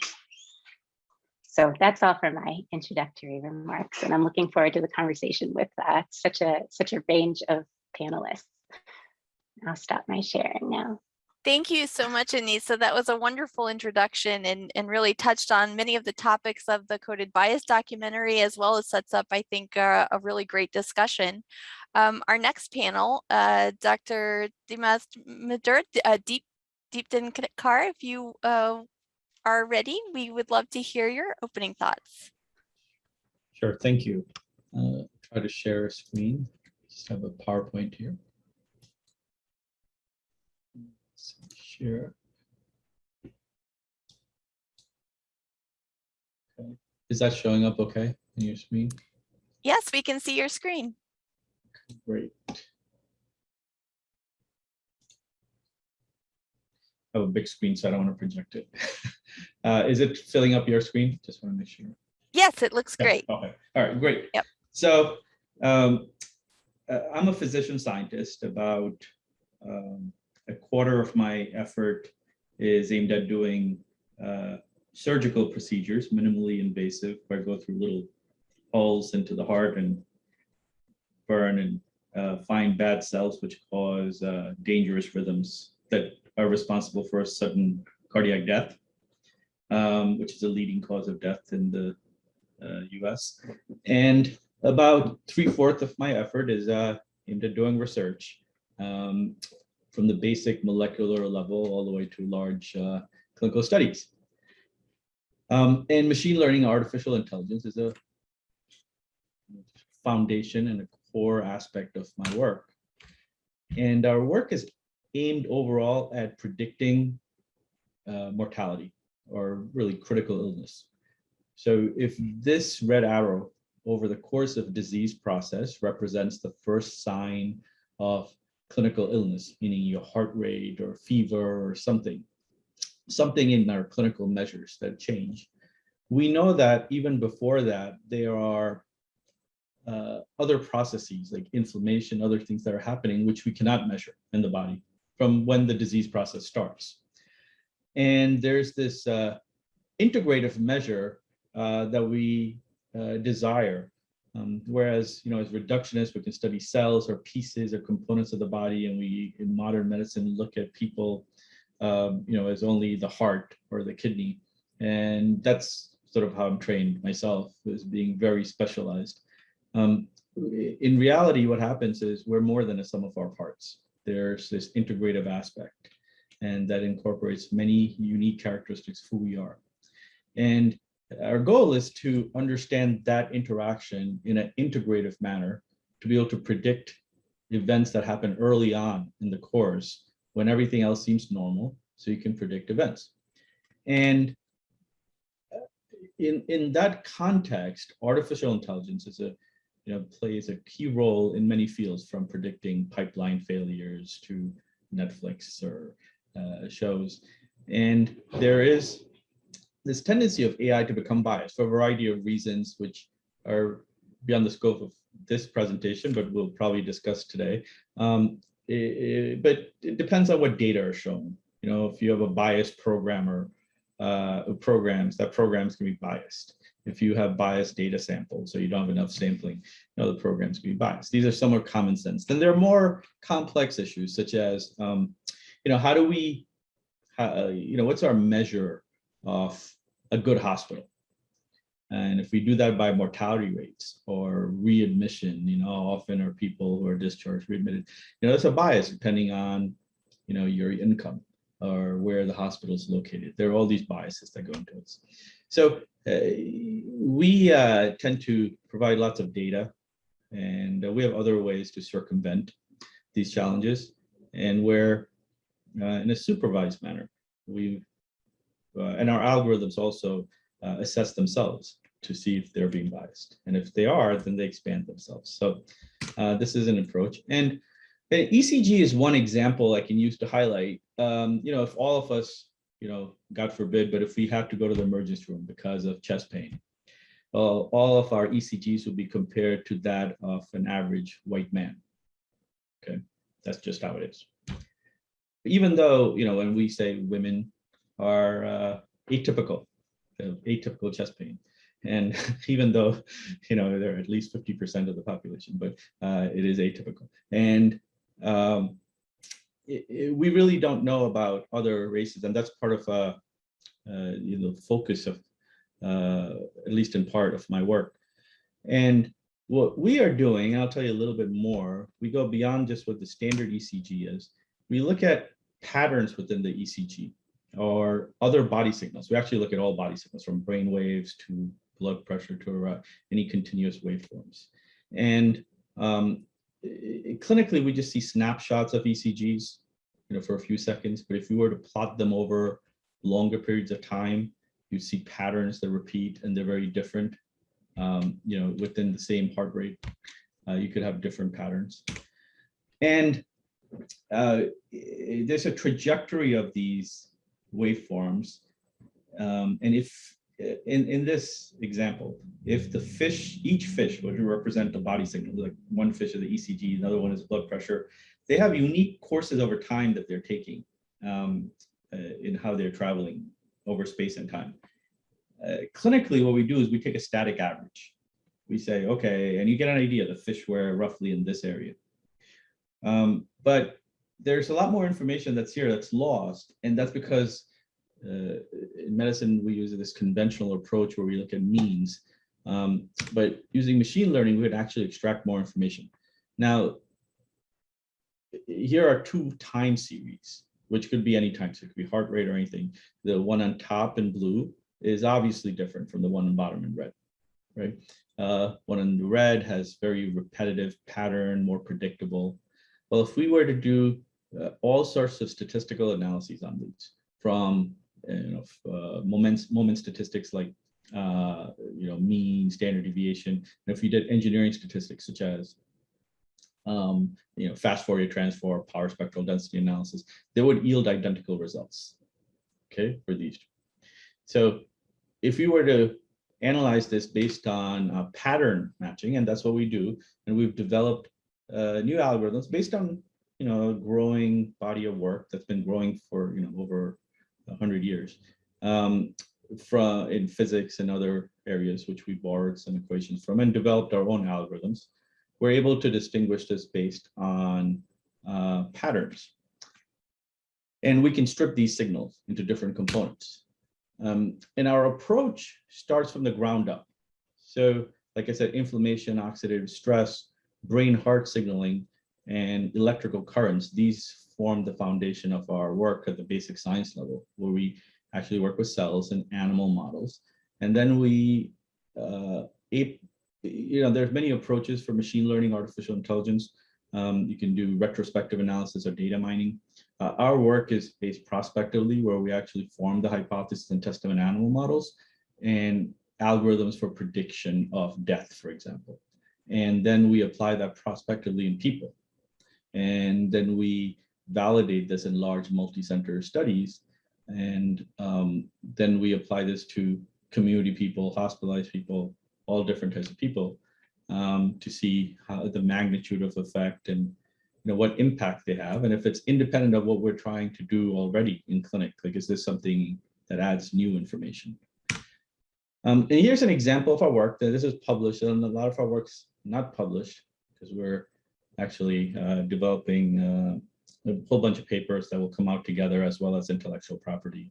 But this is an example that's published. And here are, this is a study I did at 4 different sites in the country. Formerly, when I was at Johns Hopkins, there was over 10 years where we actually launched a study, and then we had Washington Hospital Center, Virginia Commonwealth University, University of Maryland, the different sites where we had patients. And we had about 850 patients with already poor hearts. They had heart failure.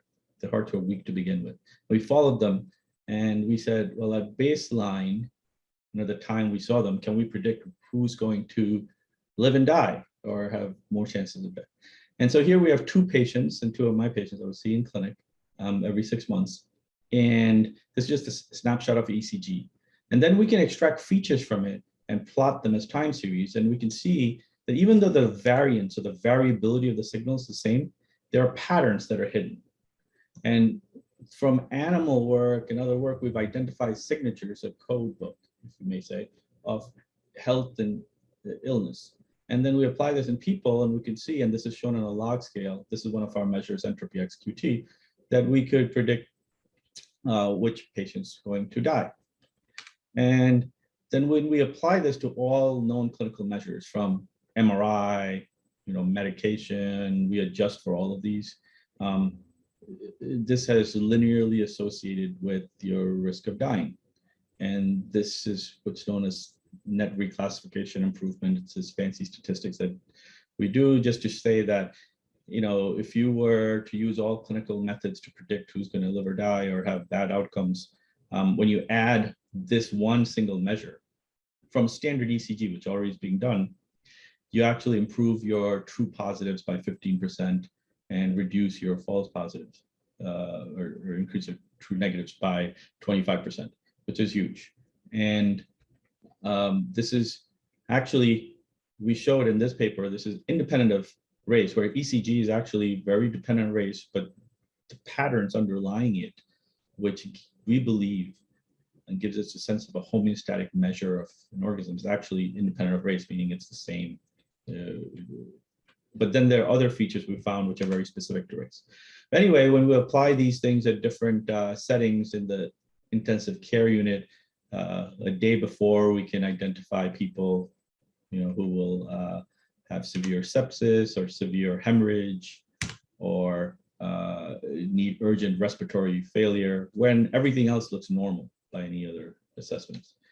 So this has broad potential. And so what we're doing here, so we have a 4-center, actually a 4th one just joined our, actually 5th, it's not listed here, sorry. So Johns Hopkins, University of Cincinnati being the main site, Johns Hopkins is our ancillary site, Northwell Health, then Vanderbilt is, recently we have established agreements, so they're gonna come on board. And then more recently, Mount Sinai Hospital in New York City for the health system.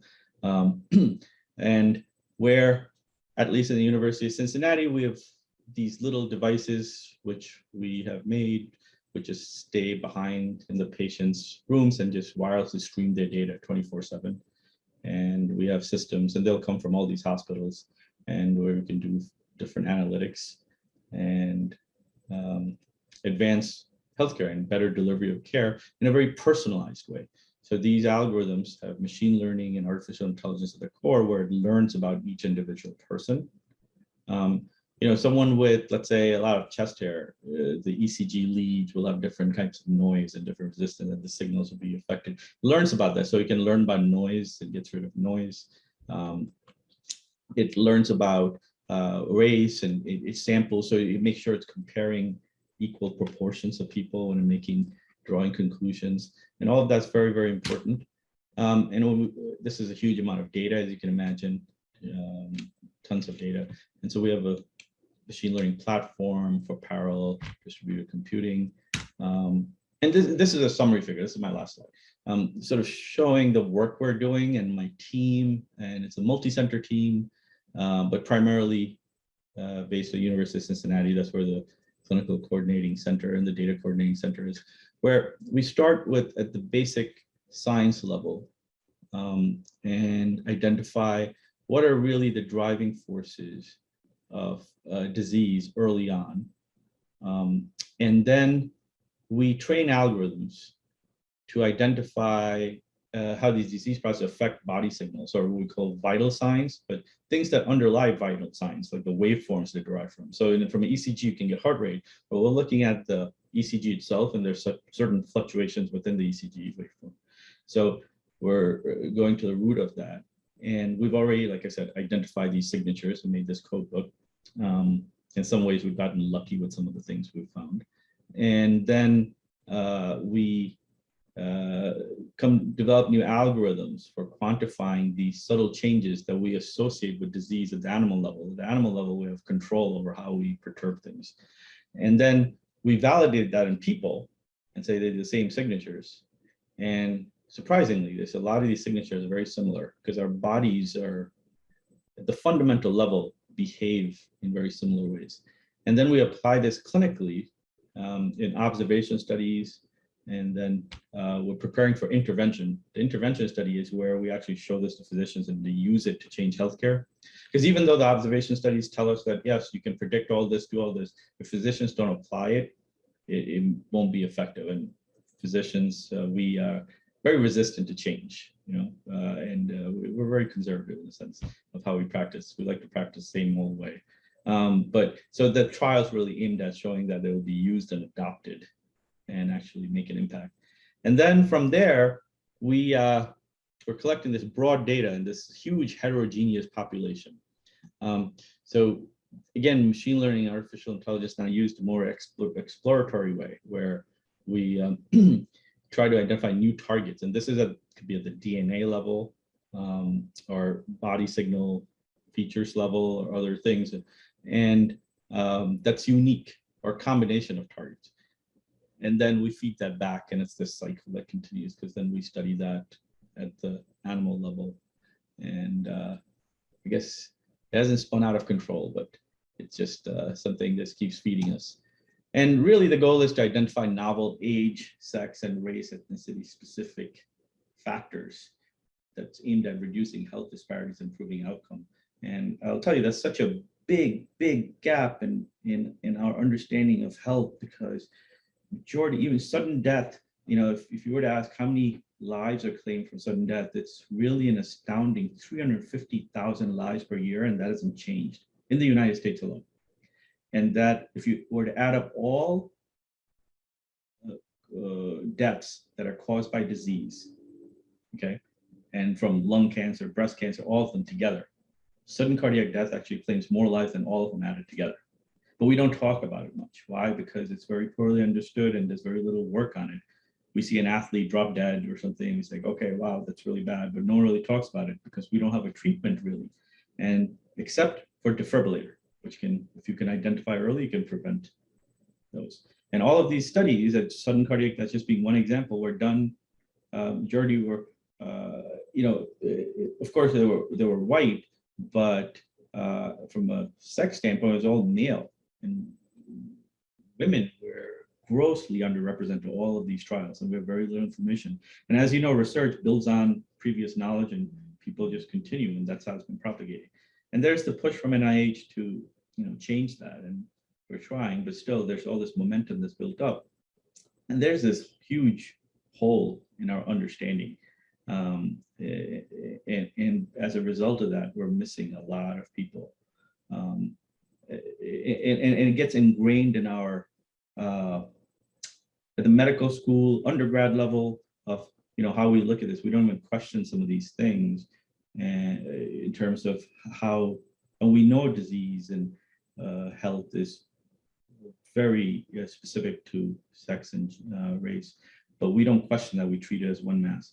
And so our program sort of aimed at not just making the impact at the patient level, but also educating physicians as well as trainees, people as they're going through med school and residents, so you can make the change. And I think that's, and that's my last slide. Happy to address any questions. Thank you very much. We did actually have a couple of questions that came through. The first question is, I'm curious, how does the research translate into clinical practice and get to be used in the populations where it's most impactful? And then how do you anticipate that this can be used to mitigate health disparities? Yeah, no, that's very important. Just using the ECG as an example, okay, because that's, it's been around since Einthoven, and it's been 200 plus years that we've been using this. And we know the ECG is a fundamental detector of health and illness, right? If you have chest pain, you get an ECG. But that ECG is, what is defined as normal is based on the ECG, an average ECG of a white man. And this is a Gaussian distribution. It's this bell curve, right? And you take they, meaning we take like most of the middle portion and say that's normal. We define anything outside that's abnormal, and then you are having a heart attack or you're having something else. Well, these have not been defined for a lot of these subpopulations, and in a race and gender specific way, or sex specific way. We have a paper that we're working on where we find that there is marked, like astounding differences. And I don't know why people haven't reported this before. People have talked about it, and there's been circumstantial evidence, but we just directly looked at it in 6,500 people at about 12 sites around the country. And we just collected this data and looked at it all throughout the day and night. And at night during sleep, they're very different. Just men and women are very different. And if you know that, then when someone comes in with chest pain, and if you are a woman, we're not going to compare your ECG to that of a normal, what's normal for women. We're going to compare it to what's normal for women. So these are just very basic things. Now we're doing more stuff, as I showed you, where what's underlying the ECG and things that are being measured, and that's an added component to research. But that's just one example, a very simple example, and there are countless others. Thank you very much for that really interesting overview. And I think we'll have more questions coming, but I do want to make sure we make time too for our final panelists, if we may, and then we'll come back together and continue the discussion. Nirmalya, are you ready for your opening remarks as well? Yes. So I'll go ahead and share my screen.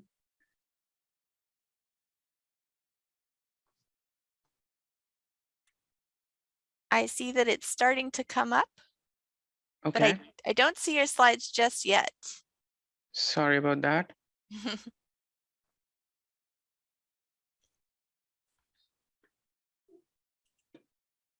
Can you hear me? I can hear you. Yep. It shows that you started screen sharing, but I don't yet see the slides. Okay. Yeah, my Zoom got stuck. It's not like letting me do anything.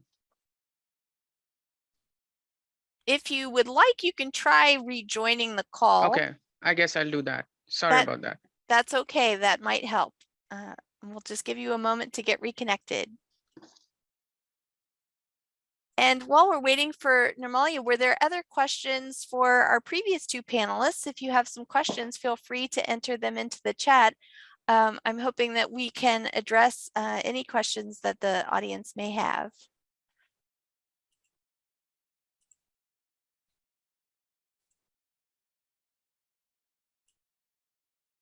And we'll just give Nirmalya a moment to try to get back into the call. And I'm not sure, Amy, if you're still available, we may need to re-give the presenter permissions. Yeah, we're still here and we can take care of that. Great, thank you. Looks like he's still in the meeting, so.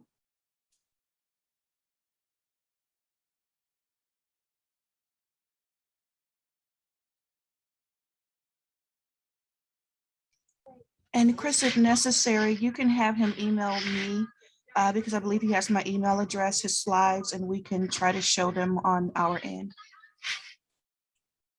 Okay, I believe he's back in the meeting. I saw him rejoin just now. So, and I will message him to let him know he can also email you those slides. And thank you everybody for your patience. Yeah, so Nirmalya, I did stop your sharing. You may have to try to share again. And to make sure that I don't know if you have a dual monitor, you're picking the right monitor, and then actually hit the blue button at the very bottom. So looks like he's gone again, Amy. Okay. I don't think he had actually left. It took a while maybe for him to shut down and come back in. We'll give him another moment here, and if we need to share his presentation, Tiffany, I did message him to let him know that he could email you his slides.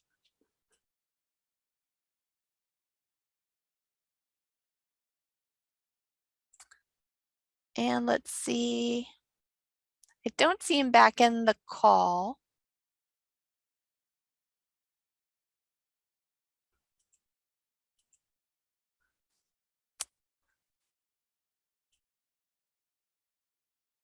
So I think what we'll do, if we'll give another moment here, and if he doesn't rejoin, maybe we can start some of the reflections on the coded bias film, and then we can circle back to Nirmalia's opening remarks.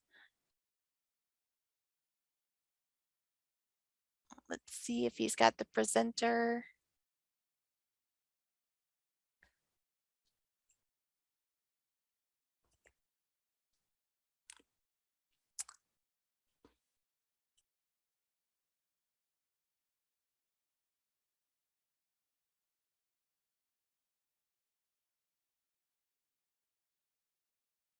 I don't see that he's rejoined the meeting. So in the interest of time, I think let's go ahead and talk a little bit about the coded bias, and hopefully he'll be able to rejoin us and we can circle back for his opening remarks. So one thing that's really interesting is as I was preparing for this panel and obviously, reviewing the film, one of the first questions I had was, the film came out a little while ago. It obviously raised a lot of important issues. Do you, as the panelists working in and around this field, do you feel like that reducing bias in AI research has become a higher priority since the film came out? And then even as I was preparing for today, I saw that on Tuesday, Facebook has announced that it plans to stop using its facial recognition technology, which I found pretty surprising. So I just wanted to hear from the panelists your reflection since this film came out and these congressional hearings. We're seeing, I think, in the media more concern. Do you feel like it's moving the field in the right direction?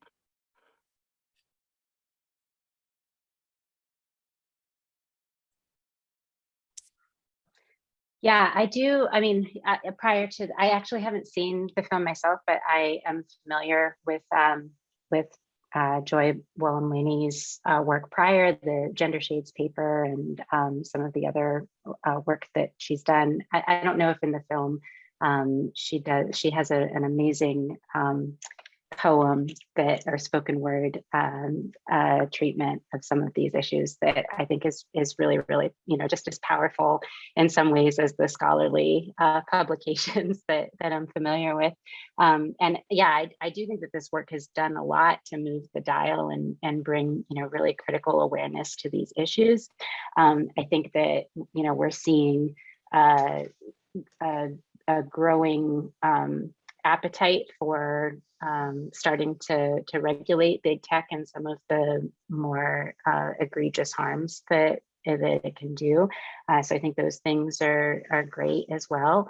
And, I think Facebook's sort of, acknowledgement and shutting down their facial recognition program is that, there might be some ways in which some of these technologies are not fixable, right? Like we can come up with, mathematical approaches to mitigating biases in our analyses and in our algorithms, but we can't fix the fact that human society is biased. I mean, or that will take other other kinds of approaches that are actually much harder, longer term, multifaceted. And so I do think that we're seeing a move towards grappling with these bigger societal issues that then, show up in the technologies that we build, and realizing that we can't actually build or design our way out of all of these problems, which I think is definitely a move in the right direction. Thank you. And we'll maybe circle back to that topic because I see that Nirmalia has rejoined us and is going to try to share his slides again. If you want to go ahead and give that a try. Sure. I'll try sharing my slides, but I was just talking to Chris, and I think I'll just send my slides over just in case my Zoom is creating any issues. We are living in technology. We're talking about technology, and I work in AI machine learning, and I don't want to build a machine learning that predicts the number of times a Zoom would crash. So can I send my slides to one of you if that is okay? Yes, I believe so. Tiffany Yes. Grant can Okay. share her screen. Okay.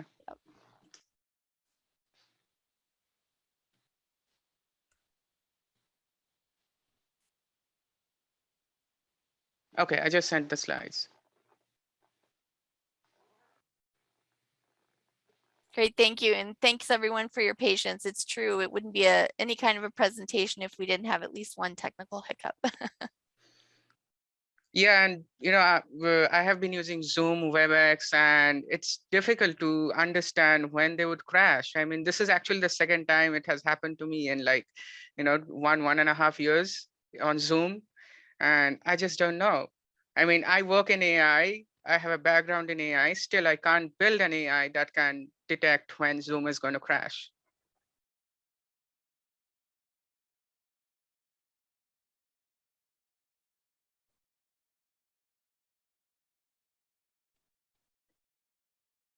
So I just emailed my slides to Tiffany. Yes, Great, I'm Tiffany. getting them now. I'm Okay. getting ready to share in just a second. Thank you. Okay.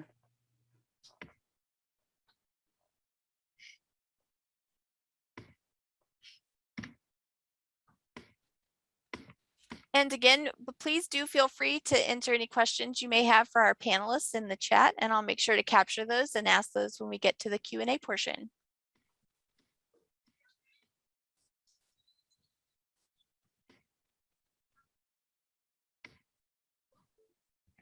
And Tiffany, it does look like you have the screen, but I don't yet see, there we go. Now we see the slides. Thank you so much for sharing the slides. So basically, today I'm going to talk about how AI influences, understands, and tries to map user interactions, considering the scope of this discussion and this panel, and my background in doing research in this field. So could you please go to the next slide? So this is going to be a broad level overview of what I'm going to talk about. So when we talk of AI interacting with humans, there can be various forms of interactions, direct, indirect, and a combination of those. So basically, I'm going to focus on trying to break down this concept of humans interacting with computers, or humans interacting with AI, or humans interacting with any form of technology into 4 broad headings, where I'll be focusing on user, the functionalities of the system that need to be developed, how we can capture, track, map, analyze, anticipate, predict, and detect user interaction data, and how we can possibly focus on usability of technologies to make sure that technologies, AI, machine learning based products, applications, gadgets that we develop are universally usable. And these technologies can adapt, personalize, and interact with any kind of users, and not specifically focus on one user group. So basically, and I'm also going to highlight some of the challenges that exist, some of the things that are necessary in terms of development or advancement of technology, and I'll be talking about that in my next slide. So could you please go to the next slide? Thank you so much. So, so basically, when we talk of the user, so the necessity of developing AI-based technologies, AI-based applications, products, gadgets, or even programs stems from the concept that we need to meet certain demands, needs, or requirements of the user. For instance, these days, like if we look at this, the current work from home scenario, we all need to have like a Zoom or a WebEx or some form of platform. So here we have a technology that meets a need where the user needs to connect to other people virtually.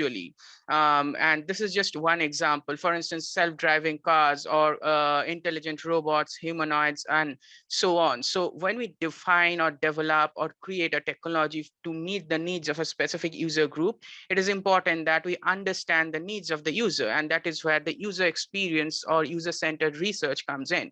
So we have all these concepts that we do as researchers, like user persona development, user research, and there are various forms of understanding understanding these needs and requirements of users. And one of the ways which is followed in many applications is researchers who are trying to meet the needs or requirements of a specific user group.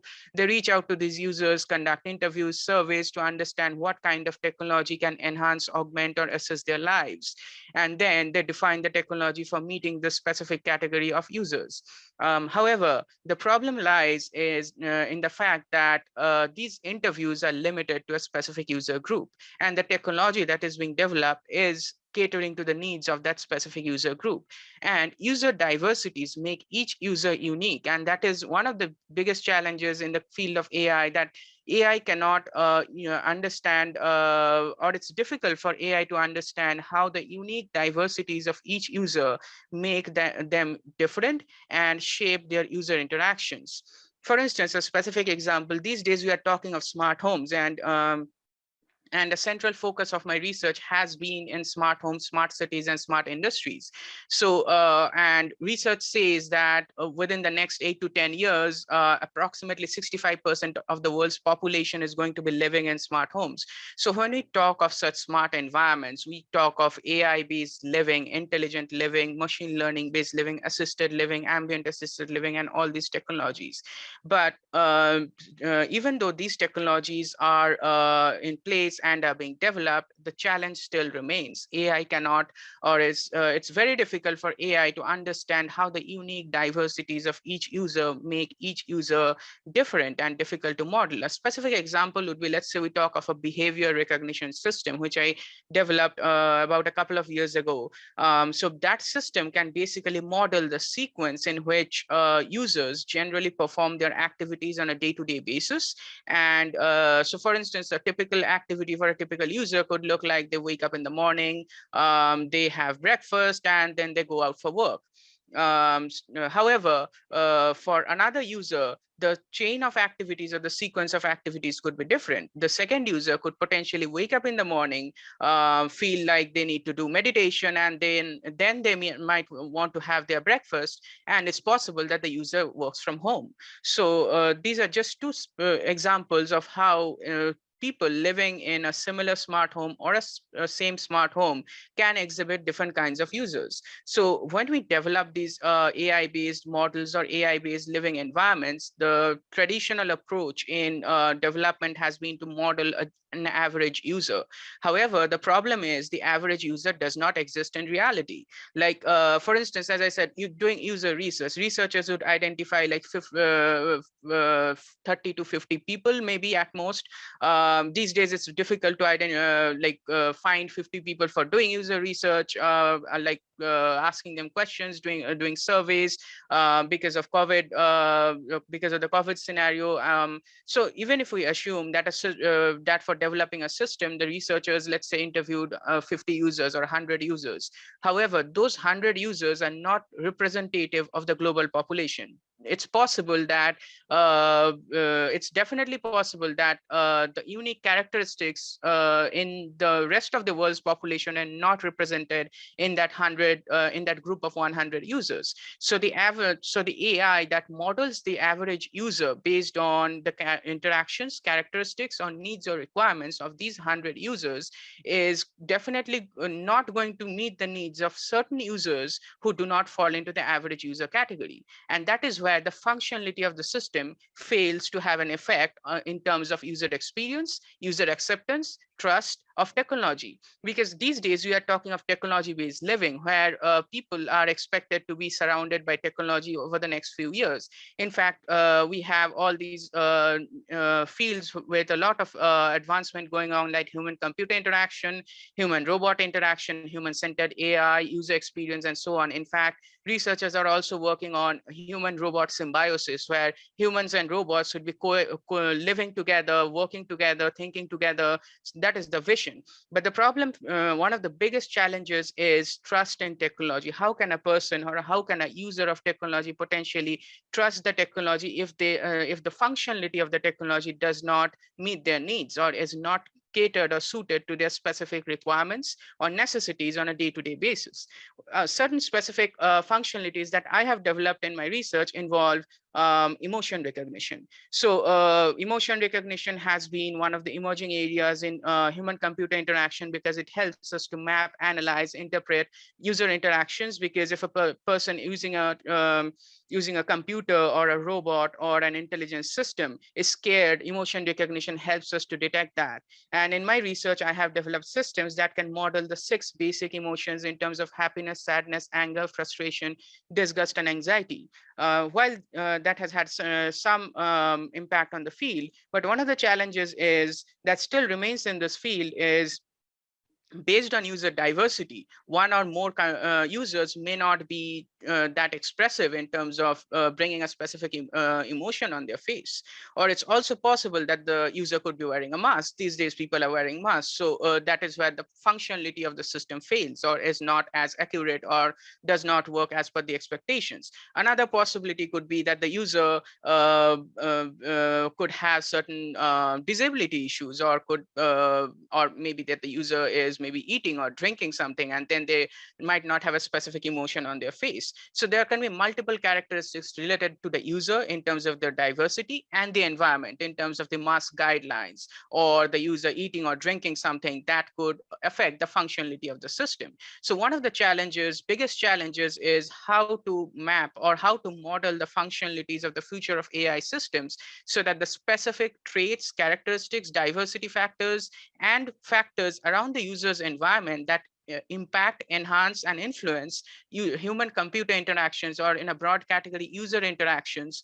How can we map this? That is one of the biggest. How can we map and model this so that AI can recognize that?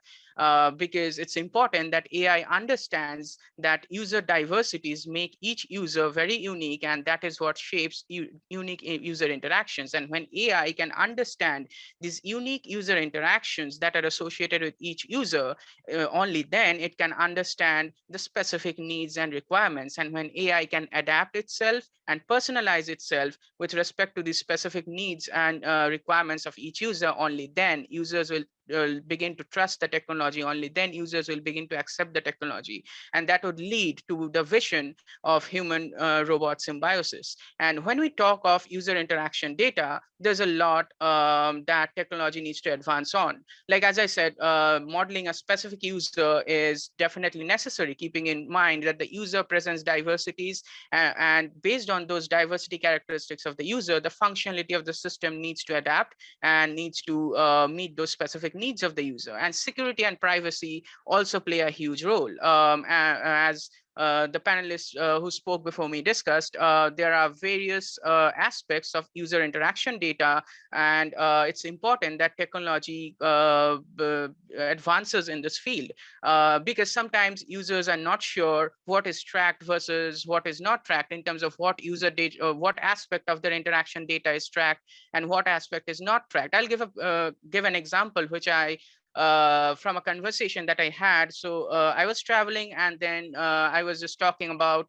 my work in AI with another person who was traveling with me on a flight. And then I learned that this person never turns on the location feature on their phone. And that is because they do not turn on the location feature. They cannot use the Google speech to text recognition to find, let's say, restaurants or hotels near them, or maybe see if there are any specific places near them, or at the same time, they cannot use Google Maps. So I asked why. This person says that they do not want to share their location globally. They do not want the rest of the world to see their location.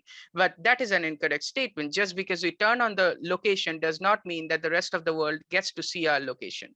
It is so in my opinion, I feel it's important that users understand what aspect of their user interaction data is tracked and what aspect is not tracked, because like if users are scared of sharing certain aspects of the user interaction data, technology cannot exist. For instance, this person turning off their location means that they are not able to use certain aspects of their phone, which was designed to work using user interaction data. And another aspect is when we talk of users generating big data, especially on the World Wide Web or social media platforms or Twitter, certain aspects of their data are public versus not public.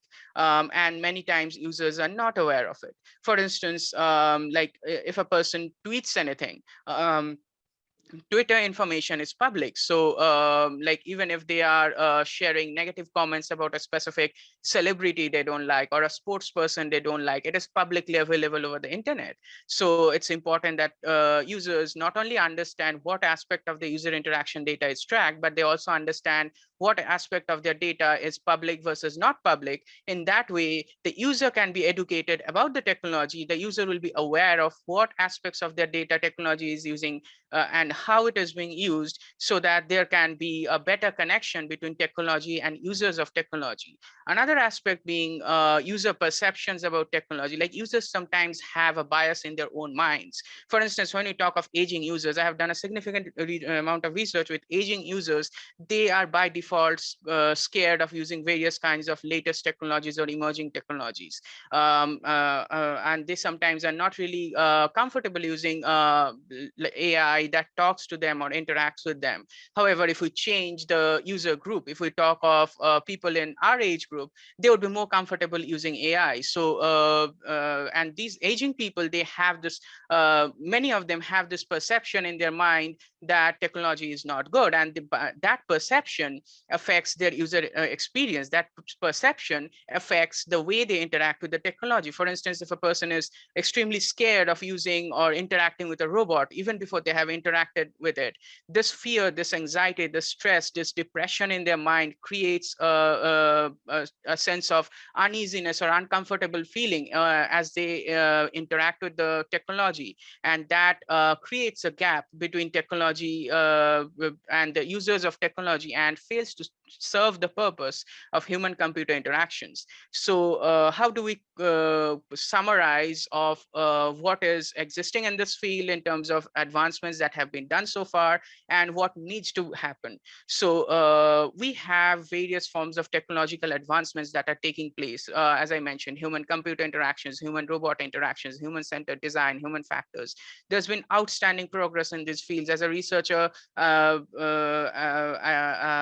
have been associated with, as I said, the emotion recognition part, the behavior analysis part, touch-based interactions, facial recognition. I'm working on those areas. And however, one of the biggest challenges is it's important that AI, or the future of technology-based systems, applications, gadgets, including living environments, understand that user diversities make each user unique. And it's important that in addition to understanding this, the future of AI can address, adapt, anticipate, and interact, keeping in mind or keeping this understanding that the interaction patterns from each user are going to be unique. And therefore, the goal is to achieve universal usability and personalize AI for each user. By universal usability, I mean that it's important that we develop a technology that that will be usable to all forms of user groups, whether it's aging population, whether it's a person who has never used technology before, or whether it's a person who is an expert in that technology. It's important that technology is developed in a way, the future of AI is developed in a way so that it is universally usable, irrespective of diversity, irrespective of technical skills, irrespective of expertise level. Technology needs to ensure, the future of AI needs to ensure that the users of technology have the best user experience possible, and technology is personalized, keeping in mind the needs, requirements, perceptions, and any kind of bias that the user might have in their mind. Because when technology can model all of that, only then it can provide personalized assistance, personalized interactions, personalized functionalities, and personalized human-computer and human-technology interactions to assist the needs or requirements for which the technology was defined in or developed in the first place. So that brings me to the end of my talk, and the next slide is just my contact information. So we could go to the next slide and end the presentation. Thank you once again. And if anyone has any questions, I'll be happy to answer those questions. Thank you, Nirmalya. And we did get a question for you. How do you, or are you able to, overcome the lack of computer literacy in some populations to make this more generalizable? How can we help the less tech savvy make good decisions to be more equitable, inclusive for these populations? That is a very good question. So one of the things that I feel is to make sure that technology is presented in a way so that it does not create any perceptions of fear, anxiety, or stress in such user groups. Because when we talk, the example that I gave, when we talk of aging people, let's say they are all of a sudden they are presented with a humanoid that walks with them, talks to them in a robotic voice, they might feel scared because they have never seen a robot before in their lives. So in my opinion, it is important to present technology in a way that technology appears friendly, technology appears as not being associated with any form of harm, and technology appears as a medium to enhance and assist the lives of potential user groups. And at the same time, I also feel ways of educating users, potential users, about technology before the technology is presented in front of them is also necessary. Like for instance, if we develop a humanoid as a social companion for the aging population, that is something which I'm working on. So instead of just presenting the humanoid on one random day in front of an elderly person, if we just talk to the person saying that this is a kind of technology, would you be interested in it, or this is how it can, this is how the technology can impact your life, this is how the technology can benefit your life and provide you a better quality of living, then that might help to remove some of the bias, some of the fear, some of the anxiety, or some of the stress in their minds before the technology is presented before them. So I see a question in the chat. So that would be my answer for that question.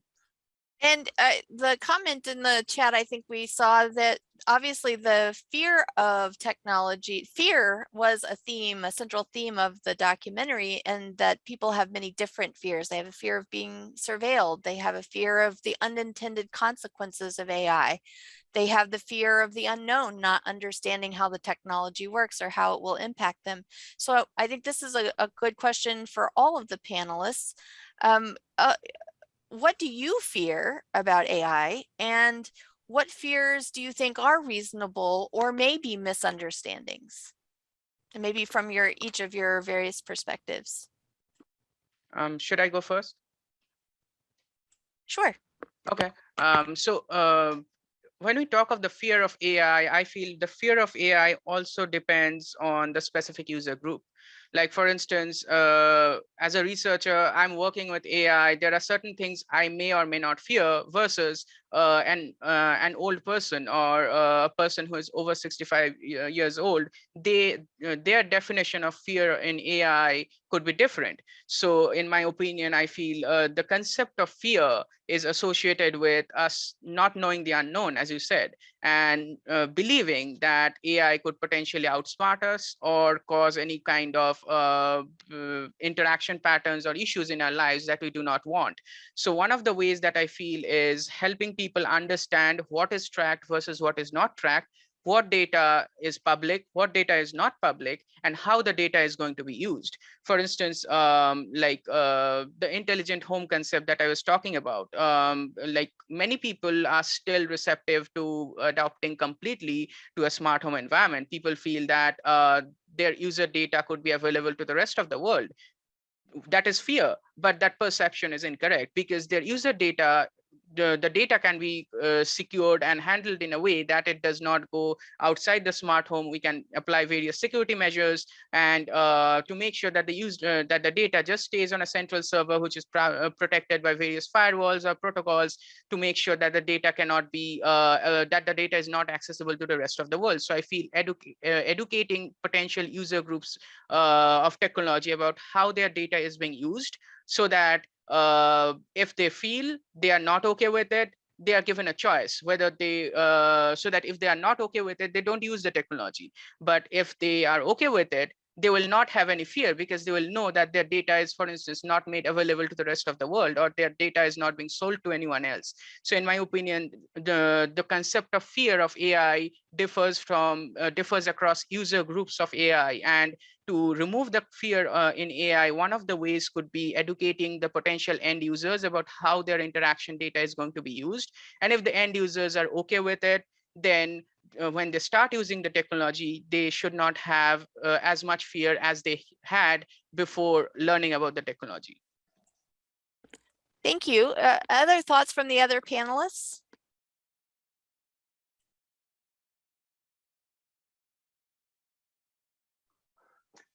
Yeah, I suppose, let's see. I do think that there are a lot of very valid fears around technology. I think that there's not going to be any sort of one size fits all approach to how we deploy AI ethically, or how we collect and use data ethically. For example, both of the other panelists, Deeptankar and Nirmalya, were talking about the tremendous potential of personalizing artificial intelligence systems, right? But I think that there are very different implications for personalizing AI in the context of medical care, where we have sort of a legacy and institutions around protecting patients from harm and protecting, honoring their rights to privacy, and in commercial contexts or within the home, where people are used to having a different level of privacy than they do in contexts outside of the home. And so, I guess I worry about the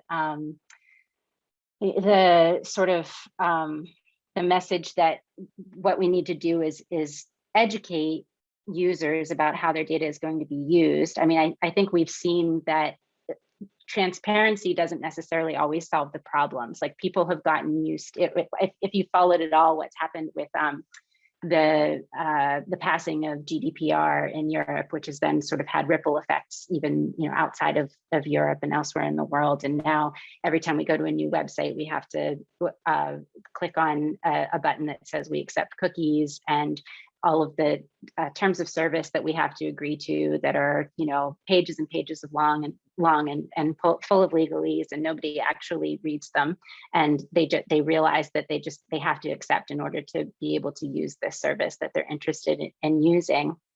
And I think that approach is not really going to fix a lot of our problems. There's a scholar named Helen Nissenbaum who has studied and developed ideas around privacy for a really long time. She has this, I'm sorry, I'm in Seattle and the sun is shining in my eye. It's very weird. In November, I'm not used to seeing the sun shining in my eye. So Helen Nissenbaum has developed this concept that she calls contextual integrity, which is the idea that when we're talking about privacy, rather than having very explicit legal definitions of what counts as privacy and different according to different technologies and different situations, that there should be some notion of what a person could reasonably expect would be done with their data in a particular situation, right? And that that notion is what should guide how we think about privacy and what companies are allowed to do with our data, and what any data collectors are allowed to do with it. Because a lot of stuff is happening that is really honestly very scary. I don't know if folks saw an investigation that was done by the New York Times a couple years ago, where they got a trove of cell phone pings from a data location company. So there's this whole industry out there of companies that what they do is collect geolocation data from cell phones that leaks out from various apps that people give permission to, and then they compile it into these sort of like dossiers on individuals, and they sell it to advertisers and whoever knows who else. So these things are happening. I think that the fears people have are real and valid, and that our solution to them is going to have to be very contextually dependent on the application and on the kinds of benefits that people are getting from the technology. They may decide that in certain cases they are willing to give up some level of privacy in order for the good that they get from it. But yeah, so sorry, that was maybe a not super coherent response, but No, thank you. Thank you very much. Were there any other thoughts or comments from the panel about that? Because I think this leads to another kind of, we all want the promise of the positive outcomes of technology, or at least I can say that as someone who works in the field of technology, I certainly hope that what I'm doing is leading to the positive outcomes. Can we realize the promise of smart and connected cities and personalized medicine and still have civil liberties, still have privacy? Does it require giving up privacy to have the personalized medicine? So I could share a few thoughts on the former question and your question on the privacy. My views may be I guess it is on a different line of thought. I don't see AI as anything too fancy. It has existed before the term AI was coined. I think it's a buzzword in machine learning. These have existed for many decades before. We just now have the computing power to be able to apply it, and these are just iterative, meaning just simple math or equation that's just like repeated, and we have the computing power to apply it, which can, with higher granularity, extract information. Essentially, that's what it is. The challenge behind this has been that, AI that's being taught or applied, very few people are applying or have an understanding or studying the mathematics and statistics behind it. I mean, a first layer neural network is just a logistic regression, and these are fundamental statistics and math that are taught. I was fortunate, my PhD is in physics, and I'm not a mathematician, but I have a foundation in that. And as a result, the work I do, I don't often refer to as AI. And I actually don't do machine learning or unsupervised machine learning. I'm actually biased against it because I think that's overkill. Like if you have a model, you have a hypothesis, you have an a priori rationale, that is much stronger than just applying something which will converge upon a model. And you could have multiple different models that come out of data, until you perturb it or test it, or you have something driving it. Most times those models are wrong.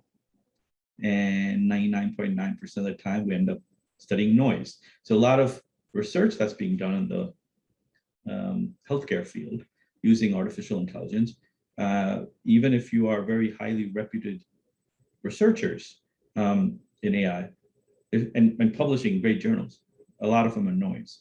And you have to have that multidisciplinary approach to be able to put that into context.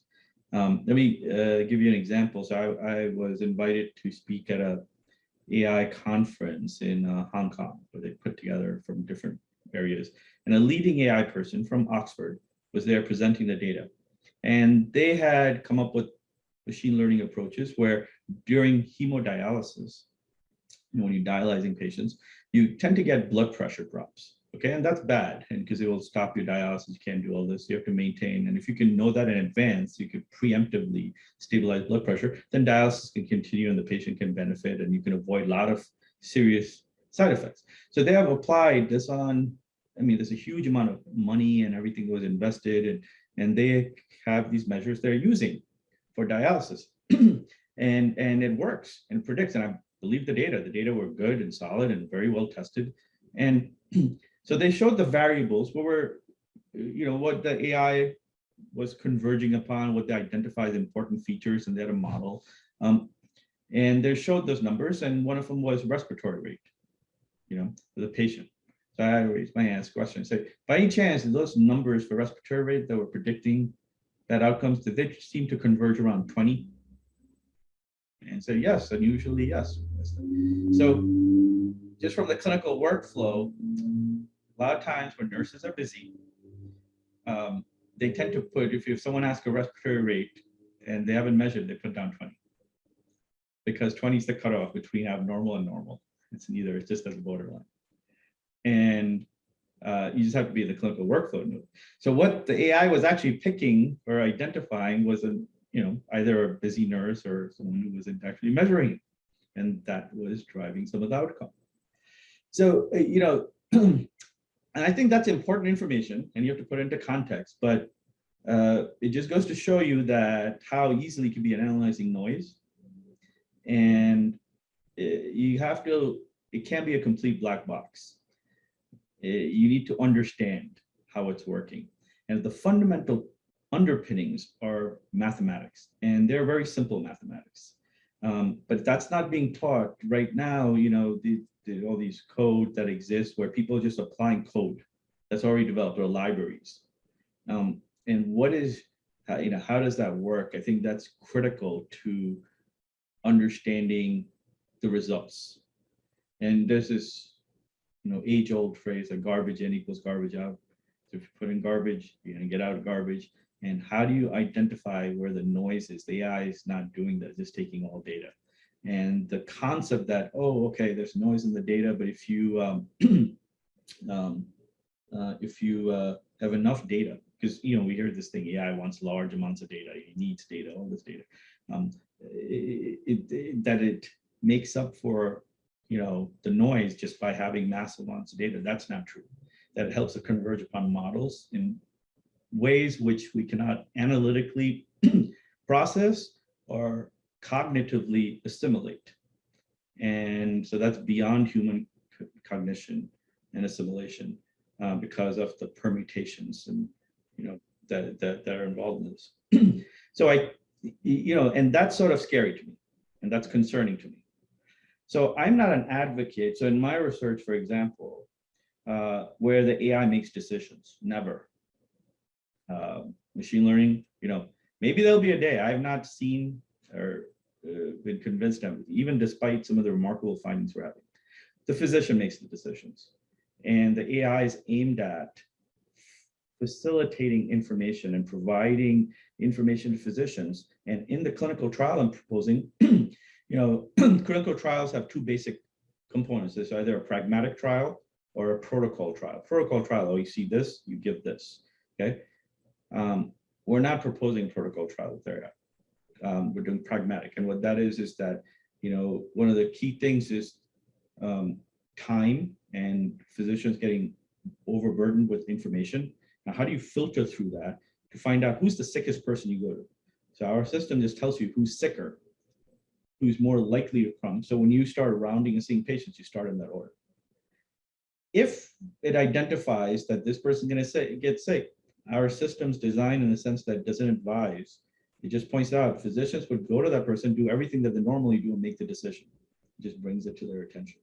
Okay, I am not, no matter, and we have, you know, I can show you ROC curves, and I think I showed you ROC curves.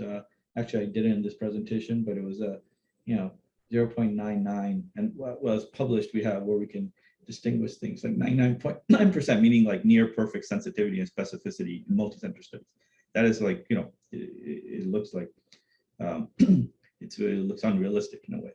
But despite that, we don't leave it to that, because it is just a very simple math it's doing. So that's one of my fears.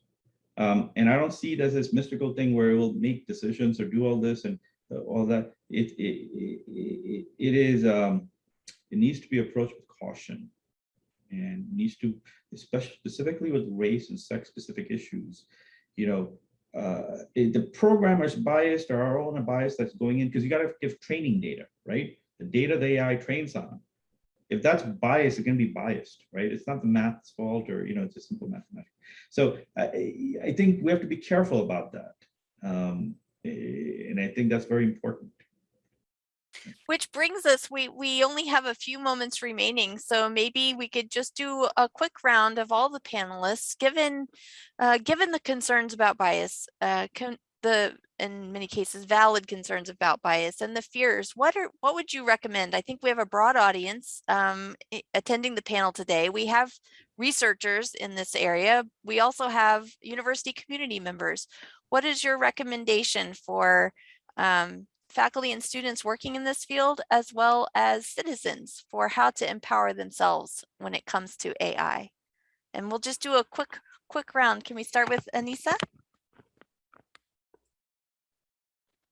Yeah, I guess my advice would be, you know, to always be sure that we're keeping in mind first and foremost the communities and populations that are most vulnerable to the potential harms that could be solved, right? And I think that all of the panelists' comments have gotten to that in some way or another. That there's a really wide diversity and range of human experience that varies across individuals, but there are also important disparities in how various groups of or populations within society, what opportunities they have and what harms they're exposed to. And I think first and foremost, we need to be taking into consideration, what populations are already marginalized, or already overlooked, or already subjected to harm. And first and foremost, think about how any technology we develop could affect those communities. Thank you. And Nirmalia. So my advice would be for anyone working in this field is that the average user does not exist. Like quite often as researchers, scientists, developers, we develop technology keeping the average user in mind, and that leaves out certain specific groups of end users, and that is the reason why we do not have universal usability. And that is precisely the reason, even though we have this technological advancement going around, all the users are not accepting and trusting the technology. It is crucial that technological advancement is accompanied with advancements in the way and the degrees to which users and end users of technology trust and accept the technology in their lives. Only then can we achieve human technology symbiosis or human robot symbiosis. And that can only happen when technology can model, understand, anticipate, predict, and detect the specific diversities that make each user unique and make their user interactions also unique. So that would be my advice to anyone working in this field. Thank you so much. And that leaves Deeptankar for the final word. I don't know if it's the final word, but I'll throw in my 2 cents. I think with the panelists and what the others say, they're very important, and all of those are very, very important comments, and that we need to take into consideration. I'm not a qualitative scientist, but I'm gonna sort of try to borrow something from Anissa in a sense from a human experience person, from a perspective. Okay, and so I believe, and what I've come to see is that even though I involved in large population studies and a numbers person and like quantitative data, and it can give you all the statistics about ROC curves or why this is better than that and what's being proven. What I've noticed, ironically, is that the human experience of seeing the AI work is very, very important. And I think if we can reach out to these communities, and that's sort of the direction I'm going.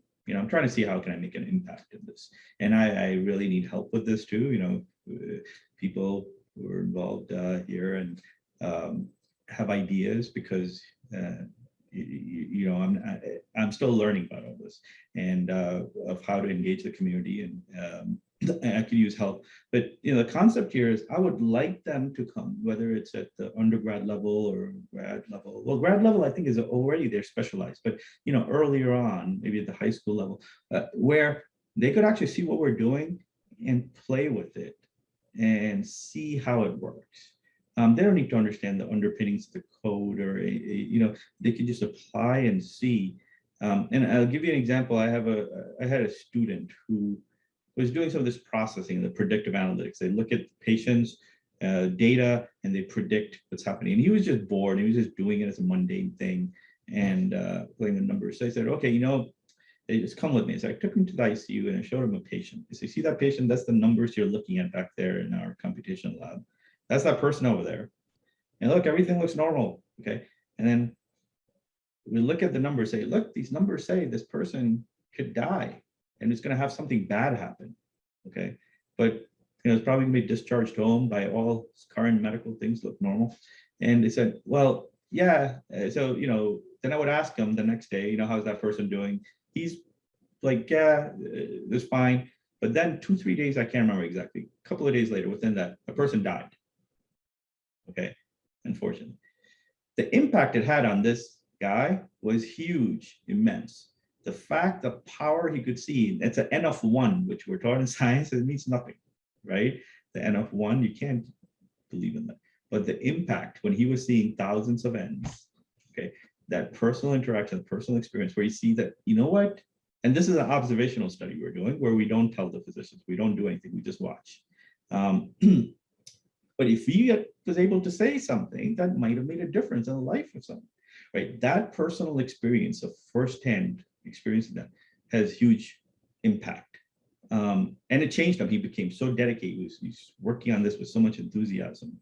So I think if we can engage the public in a meaningful way of things that's of importance, and they can play with this and see that, experience that firsthand, I think a lot of opinions would form, a lot of questions. We'd learn something and they would have questions and we would know how to address them that we sort of take for granted maybe.